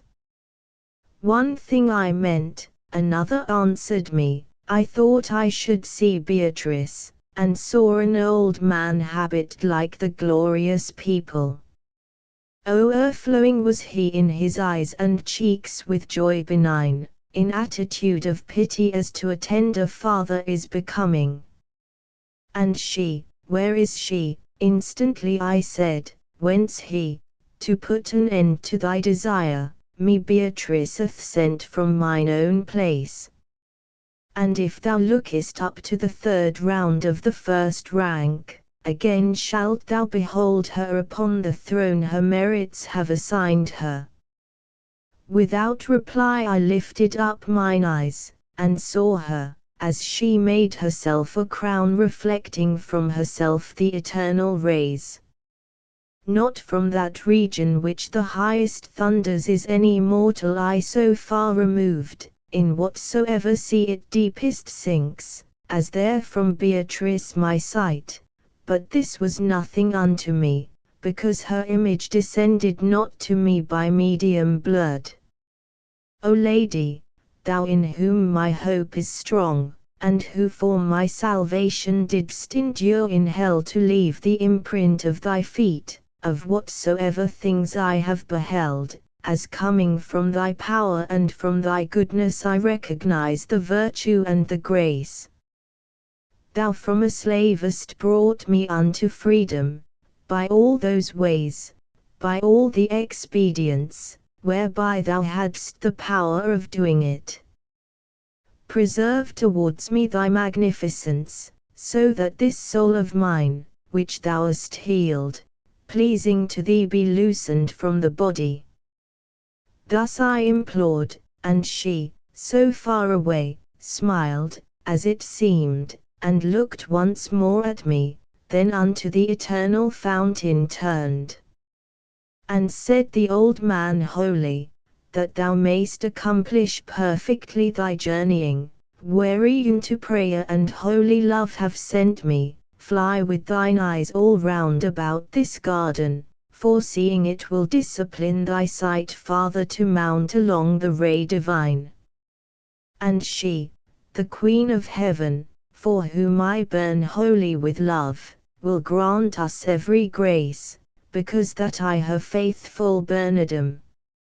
As he who peradventure from Croatia cometh to gaze at our Veronica, who through its ancient fame is never sated, but says in thought, the while it is displayed, my Lord, Christ Jesus, God of very God, now was your semblance made like unto this. Even such was I while gazing at the living charity of the man, who in this world by contemplation tasted of that peace. Thou Son of Grace, this jocund life began he, will not be known to thee by keeping ever thine eyes below here on the lowest place, but mark the circles to the most remote, until thou shalt behold enthroned the Queen to whom this realm is subject and devoted. I lifted up mine eyes, and as at morn the oriental part of the horizon surpasses that wherein the sun goes down, thus, as if going with mine eyes from vale to mount, I saw a part in the remoteness surpass in splendor all the other front. And even as there where we await the pole that Phaeton drove badly, blazes more the light, and is on either side diminished, so likewise that Pacific oriflamme gleamed brightest in the center, and each side in equal measure did the flame abate. And at that center, with their wings expanded, more than 1,000 jubilant angels saw I, each differing in effulgence and in kind. I saw there at their sports and at their songs a beauty smiling, which the gladness was within the eyes of all the other saints, and if I had in speaking as much wealth as in imagining, I should not dare to attempt the smallest part of its delight. Bernard, as soon as he beheld mine eyes fixed and intent upon its fervid fervour, his own with such affection turned to her that it made mine more ardent to behold. Paradiso, canto xxi absorbed in his delight, that contemplator assumed the willing office of a teacher, and gave beginning to these holy words. The wound that Mary closed up and anointed, she at her feet who is so beautiful, she is the one who opened it and pierced it. Within that order which the third seats make is seated Rachel, lower than the other, with Beatrice, in manner as thou seest. Sarah, Rebecca, Judith, and her who was ancestress of the singer, who for dole of the misdeed said, Miserere me canst thou behold from seat to seat descending down in gradation, as with each one's name I through the rows go down from leaf to leaf, and downward from the seventh row, even as above the same, succeed the Hebrew women, dividing all the tresses of the flower, because, according to the view which faith in Christ had taken, these are the partition by which the sacred stairways are divided. Upon this side, where perfect is the flower with each one of its petals, seated are those who believed in Christ who was to come. Upon the other side, where intersected with vacant spaces are the semicircles, are those who looked to Christ already come. And as, upon this side, the glorious seat of the Lady of Heaven, and the other seats below it, such a great division make, so opposite doth that of the great John, who, ever holy, desert and martyrdom endured, and afterwards 2 years in hell. And under him thus to divide were chosen Francis, and Benedict, and Augustine, and down to us the rest from round to round. Behold now the high providence divine, for one and other aspect of the faith in equal measure shall this garden fill. And know that downward from that rank which cleaves midway the sequence of the two divisions, not by their proper merit are they seated, but by another's under fixed conditions, for these are spirits one and all assoiled before they any true election had. Well canst thou recognize it in their faces, and also in their voices puerile, if thou regard them well and hearken to them. Now doubtest thou, and doubting thou art silent, but I will loosen for thee the strong bond in which thy subtile fancies hold thee fast. Within the amplitude of this domain no casual point can possibly find place, no more than sadness can, or thirst, or hunger, for by eternal law has been established whatever thou beholdest, so that closely the ring is fitted to the finger here. And therefore are these people, festinate unto true life, not sine causa here more and less excellent among themselves. The king, by means of whom this realm reposes in so great love and in so great delight that no will ventureth to ask for more, in his own joyous aspect every mind creating, at his pleasure dowers with grace diversely, and let here the effect suffice. And this is clearly and expressly noted for you in Holy Scripture, in those twins who in their mother had their anger roused. According to the color of the hair, therefore, with such a grace the light supreme consenteth that they worthily be crowned. Without, then, any merit of their deeds, stationed are they in different gradations, differing only in their first acuteness. 'Tis true that in the early centuries, with innocence, To work out their salvation sufficient was the faith of parents only. After the earlier ages were completed, behoved it that the males by circumcision unto their innocent wings should virtue add, but after that the time of grace had come without the baptism absolute of Christ, such innocence below there was retained. Look now into the face that unto Christ doth most resemblance, for its brightness only is able to prepare thee to see Christ. On her did I behold so great a gladness rain down, borne onward in the holy minds created through that altitude to fly, that whatsoever I had seen before did not suspend me in such admiration, nor show me such similitude of God.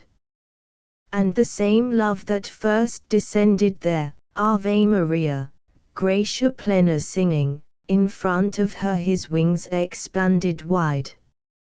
Unto the canticle divine responded from every part the court beatified, so that each sight became serena for it.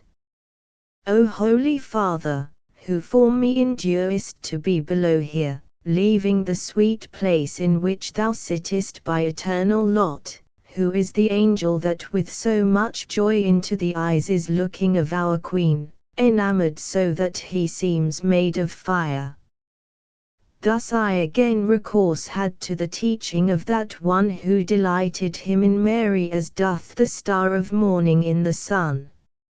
And he to me, such gallantry and grace as there can be in angel and in soul, all is in him, and thus we fain would have it, because he is the one who bore the palm down unto Mary, when the Son of God to take our burden on himself decreed. But now come onward with thine eyes, as I speaking shall go, and note the great patricians of this most just and merciful of empires. Those two that sit above their most in rupture as being very near unto Augusta, are as it were the two roots of this rose. He who upon the left is near her placed the Father is, by whose audacious taste the human species so much bitter tastes. Upon the right thou seest that ancient Father of Holy Church, into whose keeping Christ the keys committed of this lovely flower. And he who all the evil days beheld, before his death, of her the beauteous bride who with the spear and with the nails was one, beside him sits, and by the other rests that leader under whom on manner lived the people in great, fickle, and stiff-necked. Opposite Peter seest thou Anna seated, so well content to look upon her daughter, her eyes she moves not while she sings Hosanna. And opposite the eldest household Father Lucia sits, she who thy lady moved when to rush downward thou didst bend thy brows. But since the moments of thy vision fly, here will we make full stop, as a good tailor who makes the gown according to his cloth, and unto the first love will turn our eyes, that looking upon him thou penetrate as far as possible through his effulgence. Truly, lest peradventure thou recede, moving thy wings believing to advance, by prayer behoves it that grace be obtained, grace from that one who has the power to aid thee, and thou shalt follow me with thy affection that from my words thy heart turn not aside. And he began this holy orison. Paradiso, Canto XXXIII. Thou Virgin Mother, daughter of thy Son, humble and high beyond all other creature, the limit fixed of the eternal counsel, thou art the one who such nobility to human nature gave, that its Creator did not disdain to make himself its creature. Within thy womb rekindled was the love, by heat of which in the eternal peace after such wise this flower has germinated. Here unto us thou art a noonday torch of charity, and below there among mortals thou art the living fountain-head of hope. Lady, thou art so great, and so prevailing, that he who wishes grace, nor runs to thee, his aspirations without wings would fly. Not only thy benignity gives succor to him who asketh it, but oftentimes forerunneth of its own accord the asking. In thee compassion is, in thee is pity, in thee magnificence, in thee unites waiter of goodness is in any creature. Now doth this man, who from the lowest depth of the universe as far as here has seen one after one the spiritual lives, supplicate thee through grace for so much power that with his eyes he may uplift himself higher towards the uttermost salvation. And I, who never burned for my own seeing more than I do for his, all of my prayers proffer to thee, and pray they come not short, that thou wouldst scatter from him every cloud of his mortality so with thy prayers, that the chief pleasure be to him displayed. Still farther do I pray thee, Queen, who canst wait thou wilt, that sound thou mayst preserve after so great a vision his affections. Let thy protection conquer human movements. See Beatrice and all the blessed ones my prayers to second clasp their hands to thee. The eyes beloved and revered of God, fastened upon the speaker, showed to us how grateful unto her our prayers devout, then unto the eternal light they turned, on which it is not credible could be by any creature bent an eye so clear. And I, who to the end of all desires was now approaching, even as I ought the ardor of desire within me ended. Bernard was beckoning unto me, and smiling, that I should upward look, but I already was of my own accord such as he wished, because my sight, becoming purified, was entering more and more into the ray of the high light which of itself is true. From that time forward what I saw was greater than our discourse, that to such vision yields, and yields the memory unto such excess. Even as he is who seeth in a dream, and after dreaming the imprinted passion remains, and to his mind the rest returns not, even such am I, for almost utterly ceases my vision, and distilleth yet within my heart the sweetness born of it, even thus the snow is in the sun unsealed, even thus upon the wind in the light leaves were the soothsayings of the Sibyl lost. O light supreme, that dost so far uplift thee from the conceits of mortals, to my mind of what thou didst appear relend a little, and make my tongue of so great puissance, that but a single sparkle of thy glory it may bequeath unto the future people, for by returning to my memory somewhat, and by a little sounding in these verses, more of thy victory shall be conceived. I think the keenness of the living ray which I endured would have bewildered me, if but mine eyes had been averted from it, and I remember that I was more bold on this account to bear, so that I joined my aspect with the glory infinite. O grace abundant, by which I presumed to fix my sight upon the light eternal, so that the seeing I consumed therein. I saw that in its depth far down is lying bound up with love together in one volume, what through the universe in leaves is scattered, substance, and accident, and their operations, all interfused together in such wise that what I speak of is one simple light. The universal fashion of this not methinks I saw, since more abundantly in saying this I feel that I rejoice. One moment is more lethargy to me, than 25 centuries to the emprise that startled Neptune with the shade of Argo. My mind in this wise wholly in suspense, steadfast, immovable, attentive gazed, and evermore with gazing grew enkindled. In presence of that light one such becomes, that to withdraw therefrom for other prospect it is impossible he consent, because the good, which object is of will, is gathered all in this, and out of it that is defective which is perfect there. Shorter henceforward will my language fall of what I yet remember, than an infant's who still his tongue doth moisten at the breast.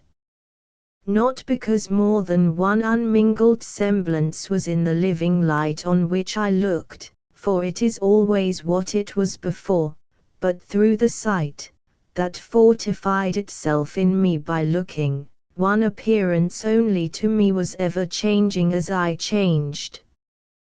Within the deep and luminous subsistence of the high light appeared to me 3 circles, of threefold color and of one dimension, and by the second seemed the first reflected as iris is by iris, and the third seemed fire that equally from both is breathed. Oh, how all speech is feeble and falls short of my conceit, and this to what I saw is such, 'tis not enough to call it little. O light etern, soul in thyself that dwellest, soul knowest thyself, and, known unto thyself and knowing, lovest and smilest on thyself. That circulation, which being thus conceived appeared in thee as a reflected light, when somewhat contemplated by mine eyes, within itself, of its own very color seemed to me painted with our effigy, wherefore my sight was all absorbed therein. As the geometrician, who endeavors to square the circle, and discovers not, by taking thought, the principle he wants, even such was I at that new apparition. I wished to see how the image to the circle conformed itself, and how it there finds place, but my own wings were not enough for this, had it not been that then my mind there smote a flash of lightning, wherein came its wish. Here vigor failed the lofty fantasy, but now was turning my desire and will, even as a wheel that equally is moved, the love which moves the sun and the other stars. Appendix 6 Sonnets on Dante's Divine Comedy by Henry Wadsworth Longfellow, 1807–1882. I oft have I seen at some cathedral door a laborer, pausing in the dust and heat, lay down his burden, and with reverent feet enter, and cross himself, and on the floor kneel to repeat his paternoster o'er. Far off the noises of the world retreat, the loud vociferations of the street become an undistinguishable roar. So, as I enter here from day to day, and leave my burden at this minster gate, kneeling in prayer, and not ashamed to pray, the tumult of the time disconsolate to inarticulate murmurs dies away, while the eternal ages watch and wait. 2. How strange the sculptures that adorn these towers! This crowd of statues, in whose folded sleeves birds build their nests, while canopied with leaves parvis and portal bloom like trellised bowers, and the vast minster seems a cross of flowers. But fiends and dragons on the gargoyled eaves watch the dead Christ between the living thieves, and, underneath, the traitor Judas lowers. Ah!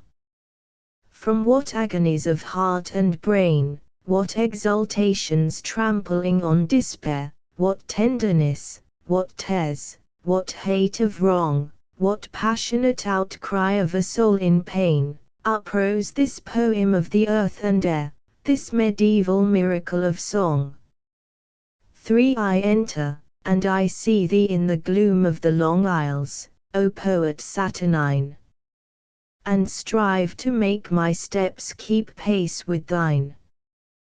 The air is filled with some unknown perfume, the congregation of the dead make room for thee to pass, the votive tapers shine, like rooks that haunt ravenous groves of pine, the hovering echoes fly from tomb to tomb. From the confessionals I hear arise rehearsals of forgotten tragedies, and lamentations from the crypts below, and then a voice celestial that begins with the pathetic words, although your sins as scarlet be, and ends with as the snow. For with snow-white veil, and garments as of flame, she stands before thee, who so long ago filled thy young heart with passion and the woe, from which thy song in all its splendors came, and while with stern rebuke she speaks thy name, the ice about thy heart melts as the snow on mountain heights, and in swift overflow comes gushing from thy lips in sobs of shame. Thou makest full confession, and a gleam as of the dawn on some dark forest cast, seems on thy lifted forehead to increase, Lethe and Juno, the remembered dream and the forgotten sorrow, bring at last that perfect pardon which is perfect peace. I lift mine eyes, and all the windows blaze with forms of saints and holy men who died, here martyred and hereafter glorified, and the great rose upon its leaves displays Christ's triumph, and the angelic roundelays, with splendor upon splendor multiplied, and Beatrice again at Dante's side no more rebukes, but smiles her words of praise. And then the organ sounds, and unseen choirs sing the old Latin hymns of peace and love and benedictions of the Holy Ghost, and the melodious bells among the spires o'er all the housetops and through heaven above proclaim the elevation of the host. 6 O star of morning and of liberty! O bringer of the light, whose splendor shines above the darkness of the Apennines, forerunner of the day that is to be. The voices of the city and the sea, the voices of the mountains and the pines, repeat thy song, till the familiar lines are footpaths for the thought of Italy. Thy fame is blown abroad from all the heights, through all the nations, and a sound is heard, as of a mighty wind, and men devout, strangers of Rome, and the new proselytes, in their own language hear thy wondrous word, and many are amazed and many doubt. Asterisk asterisk asterisk End of the Project Gutenberg ebook Divine Comedy, Longfellow's translation. Paradise asterisk asterisk asterisk Updated editions will replace the previous one, the old editions will be renamed. Creating the works from print editions not protected by U.S. copyright law means that no one owns a United States copyright in these works, so the Foundation, and you, can copy and distribute it in the United States without permission and without paying copyright royalties.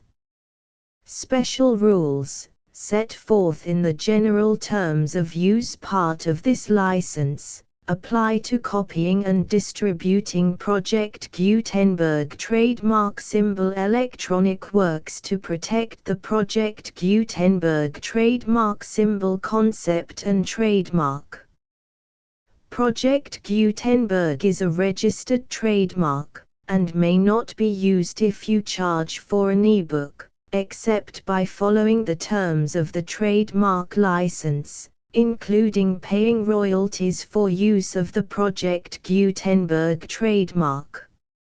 If you do not charge anything for copies of this ebook, complying with the trademark license is very easy. You may use this ebook for nearly any purpose, such as creation of derivative works, reports, performances and research. Project Gutenberg ebooks may be modified and printed and given away. You may do practically anything in the United States with ebooks not protected by U.S. copyright law. Redistribution is subject to the trademark license, especially commercial redistribution. Start. Full license. The full Project Gutenberg license. Please read this before you distribute or use this work to protect the Project Gutenberg trademark symbol mission of promoting the free distribution of electronic works. By using or distributing this work, or any other work associated in any way with the phrase Project Gutenberg, you agree to comply with all the terms of the full Project Gutenberg trademark symbol license available with this file or online at www.gutenberg.org/license. Section 1. General Terms of Use and Redistributing Project Gutenberg Trademark Symbol Electronic Works 1.0. By reading or using any part of this Project Gutenberg trademark symbol electronic work, you indicate that you have read, understand, agree to and accept all the terms of this license and intellectual property, trademark/copyright, agreement. If you do not agree to abide by all the terms of this agreement, you must cease using and return or destroy all copies of Project Gutenberg trademark symbol electronic works in your possession. If you paid a fee for obtaining a copy of or access to a Project Gutenberg trademark symbol electronic work and you do not agree to be bound by the terms of this agreement, you may obtain a refund from the person or entity to whom you paid the fee as set forth in paragraph 1.e.8. 1.b Project Gutenberg is a registered trademark. It may only be used on or associated in any way with an electronic work by people who agree to be bound by the terms of this agreement. There are a few things that you can do with most Project Gutenberg trademark symbol electronic works even without complying with the full terms of this agreement. See paragraph 1.c below. There are a lot of things you can do with Project Gutenberg trademark symbol electronic works if you follow the terms of this agreement and help preserve free future access to Project Gutenberg trademark symbol electronic works. See paragraph 1.e below.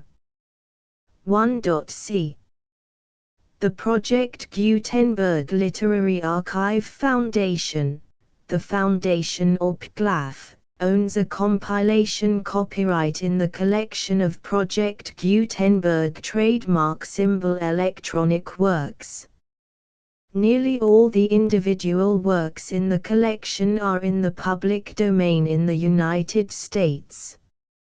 If an individual work is unprotected by copyright law in the United States and you are located in the United States, we do not claim a right to prevent you from copying, distributing, performing, displaying or creating derivative works based on the work as long as all references to Project Gutenberg are removed. Of course, we hope that you will support the Project Gutenberg trademark symbol mission of promoting free access to electronic works by freely sharing Project Gutenberg trademark symbol works in compliance with the terms of this agreement for keeping the Project Gutenberg trademark symbol name associated with the work. You can easily comply with the terms of this agreement by keeping this work in the same format with its attached full Project Gutenberg trademark symbol license when you share it without charge with others. 1.d. The copyright laws of the place where you are located also govern what you can do with this work. Copyright laws in most countries are in a constant state of change. If you are outside the United States, check the laws of your country in addition to the terms of this agreement before downloading, copying, displaying, performing, distributing or creating derivative works based on this work or any other Project Gutenberg trademark symbol work. The Foundation makes no representations concerning the copyright status of any work in any country other than the United States.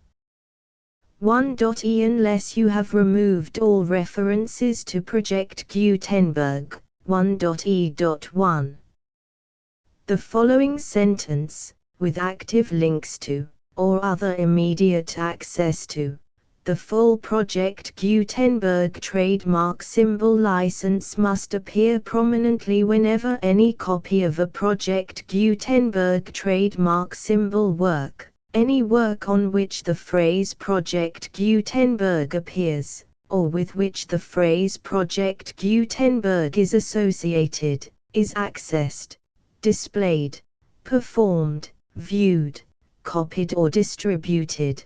This ebook is for the use of anyone anywhere in the United States and most other parts of the world at no cost and with almost no restrictions whatsoever.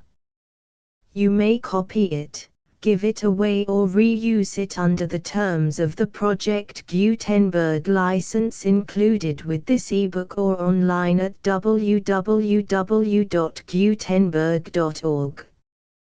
If you are not located in the United States, you will have to check the laws of the country where you are located before using this ebook. 1.e.2. If an individual Project Gutenberg trademark symbol electronic work is derived from texts not protected by U.S. copyright law, does not contain a notice indicating that it is posted with permission of the copyright holder, the work can be copied and distributed to anyone in the United States without paying any fees or charges. If you are redistributing or providing access to a work with the phrase Project Gutenberg associated with or appearing on the work, you must comply either with the requirements of paragraphs 1.e.1 through 1.e.7 or obtain permission for the use of the work and the Project Gutenberg trademark symbol trademark as set forth in paragraphs 1.e.8 or 1.e.9. 1.e.3.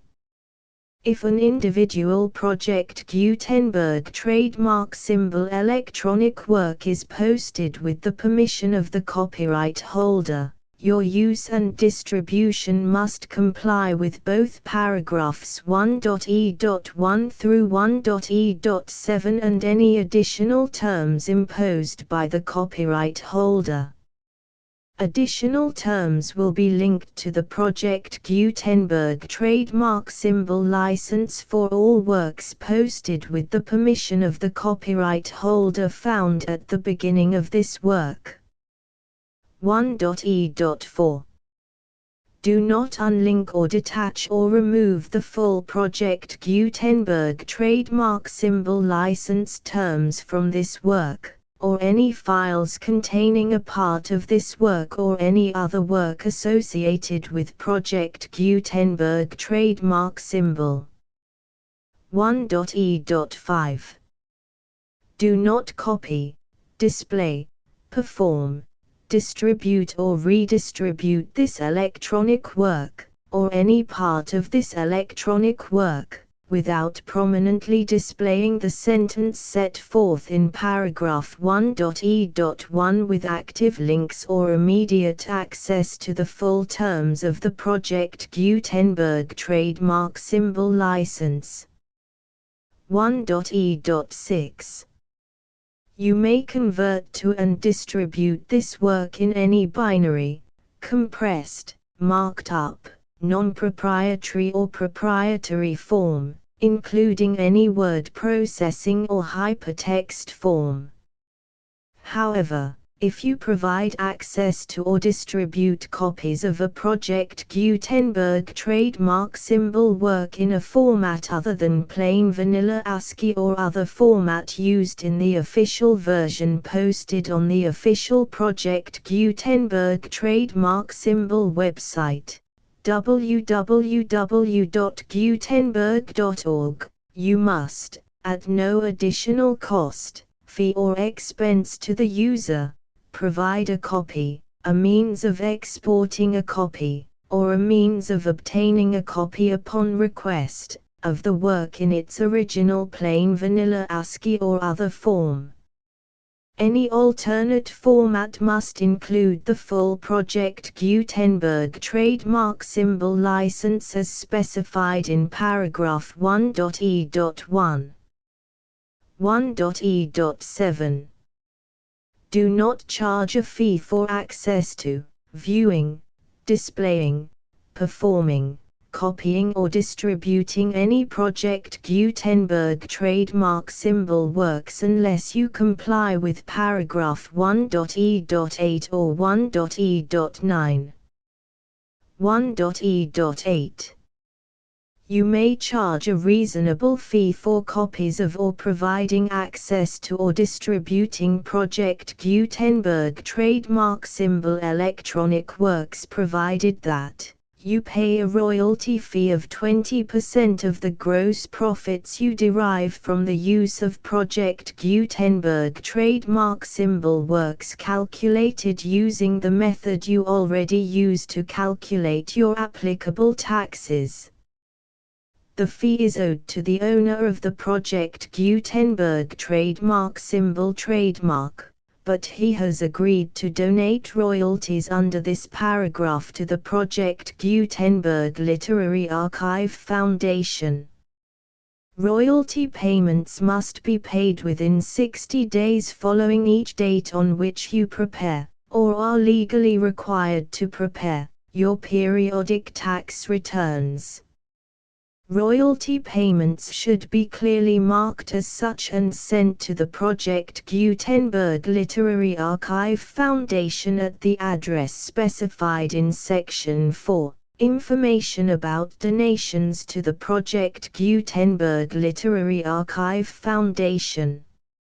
You provide a full refund of any money paid by a user who notifies you in writing, or by email, within 30 days of receipt that he does not agree to the terms of the full Project Gutenberg trademark symbol license. You must require such a user to return or destroy all copies of the works possessed in a physical medium and discontinue all use of and all access to other copies of Project Gutenberg trademark symbol works. You provide, in accordance with paragraph 1.f.3, a full refund of any money paid for a work or a replacement copy, if a defect in the electronic work is discovered and reported to you within 90 days of receipt of the work. You comply with all other terms of this agreement for free distribution of Project Gutenberg trademark symbol works. 1.e.9.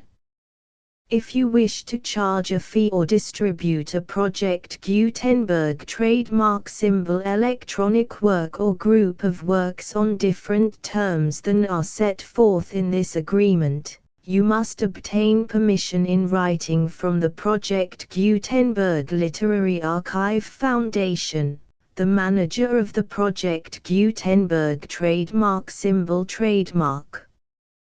Contact the Foundation as set forth in Section 3 below.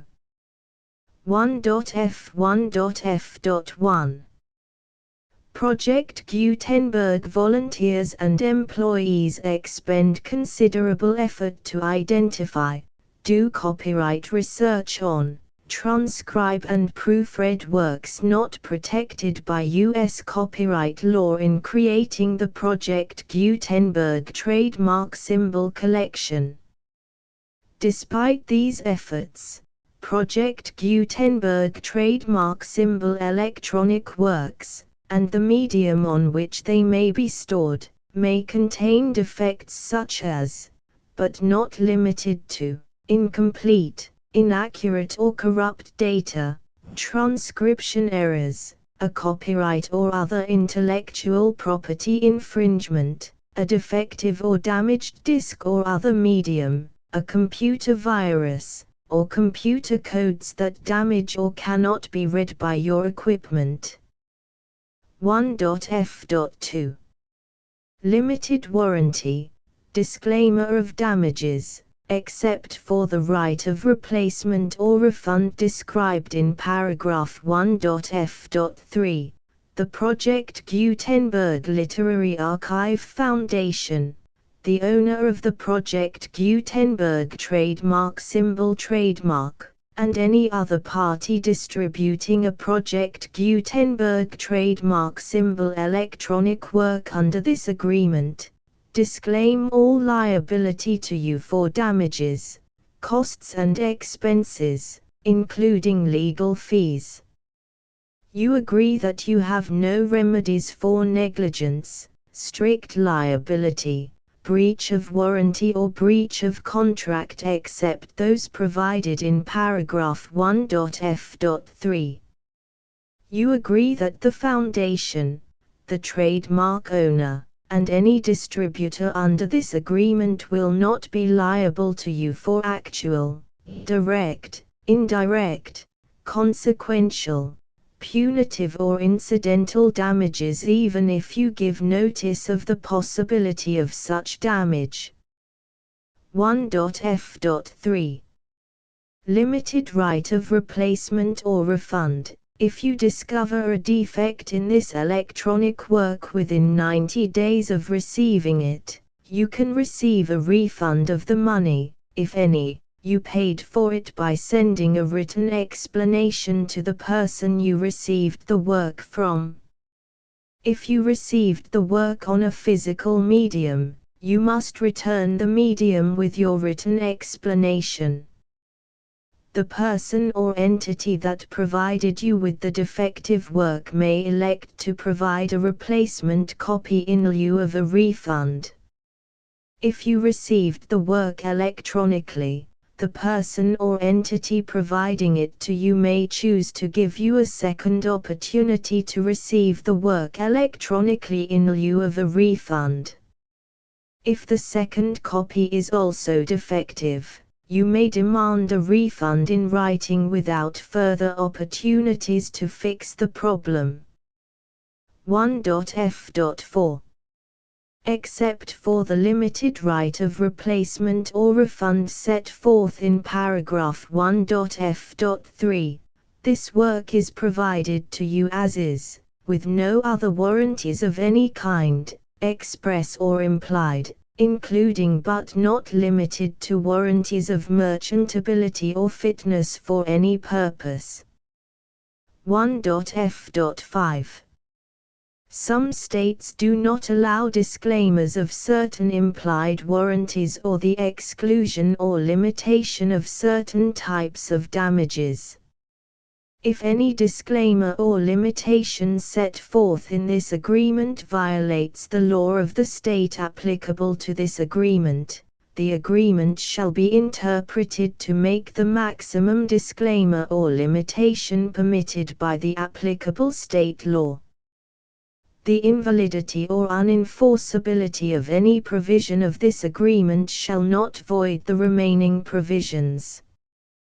1.f.6 Indemnity. You agree to indemnify and hold the Foundation, the trademark owner, any agent or employee of the Foundation, anyone providing copies of Project Gutenberg trademark symbol electronic works in accordance with this agreement, and any volunteers associated with the production, promotion and distribution of Project Gutenberg trademark symbol electronic works, harmless from all liability, costs and expenses, including legal fees, that arise directly or indirectly from any of the following which you do or cause to occur.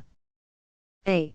Distribution of this or any Project Gutenberg trademark symbol work.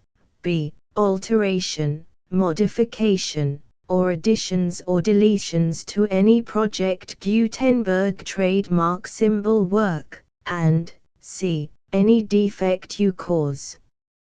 Section 2. Information about the mission of Project Gutenberg trademark symbol. Project Gutenberg trademark symbol is synonymous with the free distribution of electronic works in formats readable by the widest variety of computers, including obsolete, old, middle-aged and new computers. It exists because of the efforts of hundreds of volunteers and donations from people in all walks of life. Volunteers and financial support to provide volunteers with the assistance they need are critical to reaching Project Gutenberg trademark symbol's goals and ensuring that the Project Gutenberg trademark symbol collection will remain freely available for generations to come. In 2001, the Project Gutenberg Literary Archive Foundation was created to provide a secure and permanent future for Project Gutenberg trademark symbol and future generations. To learn more about the Project Gutenberg Literary Archive Foundation and how your efforts and donations can help, see sections 3 and 4 and the Foundation information page at www.gutenberg.org. Section 3. Information about the Project Gutenberg Literary Archive Foundation. The Project Gutenberg Literary Archive Foundation is a non-profit 501(c)(3) educational corporation organized under the laws of the state of Mississippi and granted tax-exempt status by the Internal Revenue Service. The Foundation's IN or Federal Tax Identification Number is 64-6221541. Contributions to the Project Gutenberg Literary Archive Foundation are tax-deductible to the full extent permitted by U.S. federal laws and your state's laws. The Foundation's business office is located at 809 North 1500 West, Salt Lake City, UT 84116, 801-596-1887. Email contact links and up-to-date contact information can be found at the Foundation's website and official page at www.gutenberg.org/contact section 4. Information about donations to the Project Gutenberg Literary Archive Foundation. Project Gutenberg trademark symbol depends upon and cannot survive without widespread public support and donations to carry out its mission of increasing the number of public domain and licensed works that can be freely distributed in machine-readable form accessible by the widest array of equipment, including outdated equipment. Many small donations, $1 to $5,000, are particularly important to maintaining tax-exempt status with the IRS. The Foundation is committed to complying with the laws regulating charities and charitable donations in all 50 states of the United States. Compliance requirements are not uniform and it takes a considerable effort, much paperwork and many fees to meet and keep up with these requirements. We do not solicit donations in locations where we have not received written confirmation of compliance. To send donations or determine the status of compliance for any particular state, visit www.gutenberg.org/donate. While we cannot and do not solicit contributions from states where we have not met the solicitation requirements, we know of no prohibition against accepting unsolicited donations from donors in such states who approach us with offers to donate. International donations are gratefully accepted, but we cannot make any statements concerning tax treatment of donations received from outside the United States. U.S. laws alone swamp our small staff. Please check the Project Gutenberg web pages for current donation methods and addresses. Donations are accepted in a number of other ways, including checks, online payments and credit card donations. To donate, please visit www.gutenberg.org/donate. Section 5. General information about Project Gutenberg trademark symbol Electronic Works. Professor Michael S. Hart was the originator of the Project Gutenberg trademark symbol concept of a library of electronic works that could be freely shared with anyone. For 40 years, he produced and distributed Project Gutenberg trademark symbol ebooks with only a loose network of volunteer support. Project Gutenberg trademark symbol ebooks are often created from several printed editions, all of which are confirmed as not protected by copyright in the US unless a copyright notice is included. Thus, we do not necessarily keep ebooks in compliance with any particular paper edition. Most people start at our website, which has the main PG search facility, www.gutenberg.org. This website includes information about Project Gutenberg trademark symbol, including how to make donations to the Project Gutenberg Literary Archive Foundation, how to help produce our new ebooks, and how to subscribe to our email newsletter to hear about new ebooks.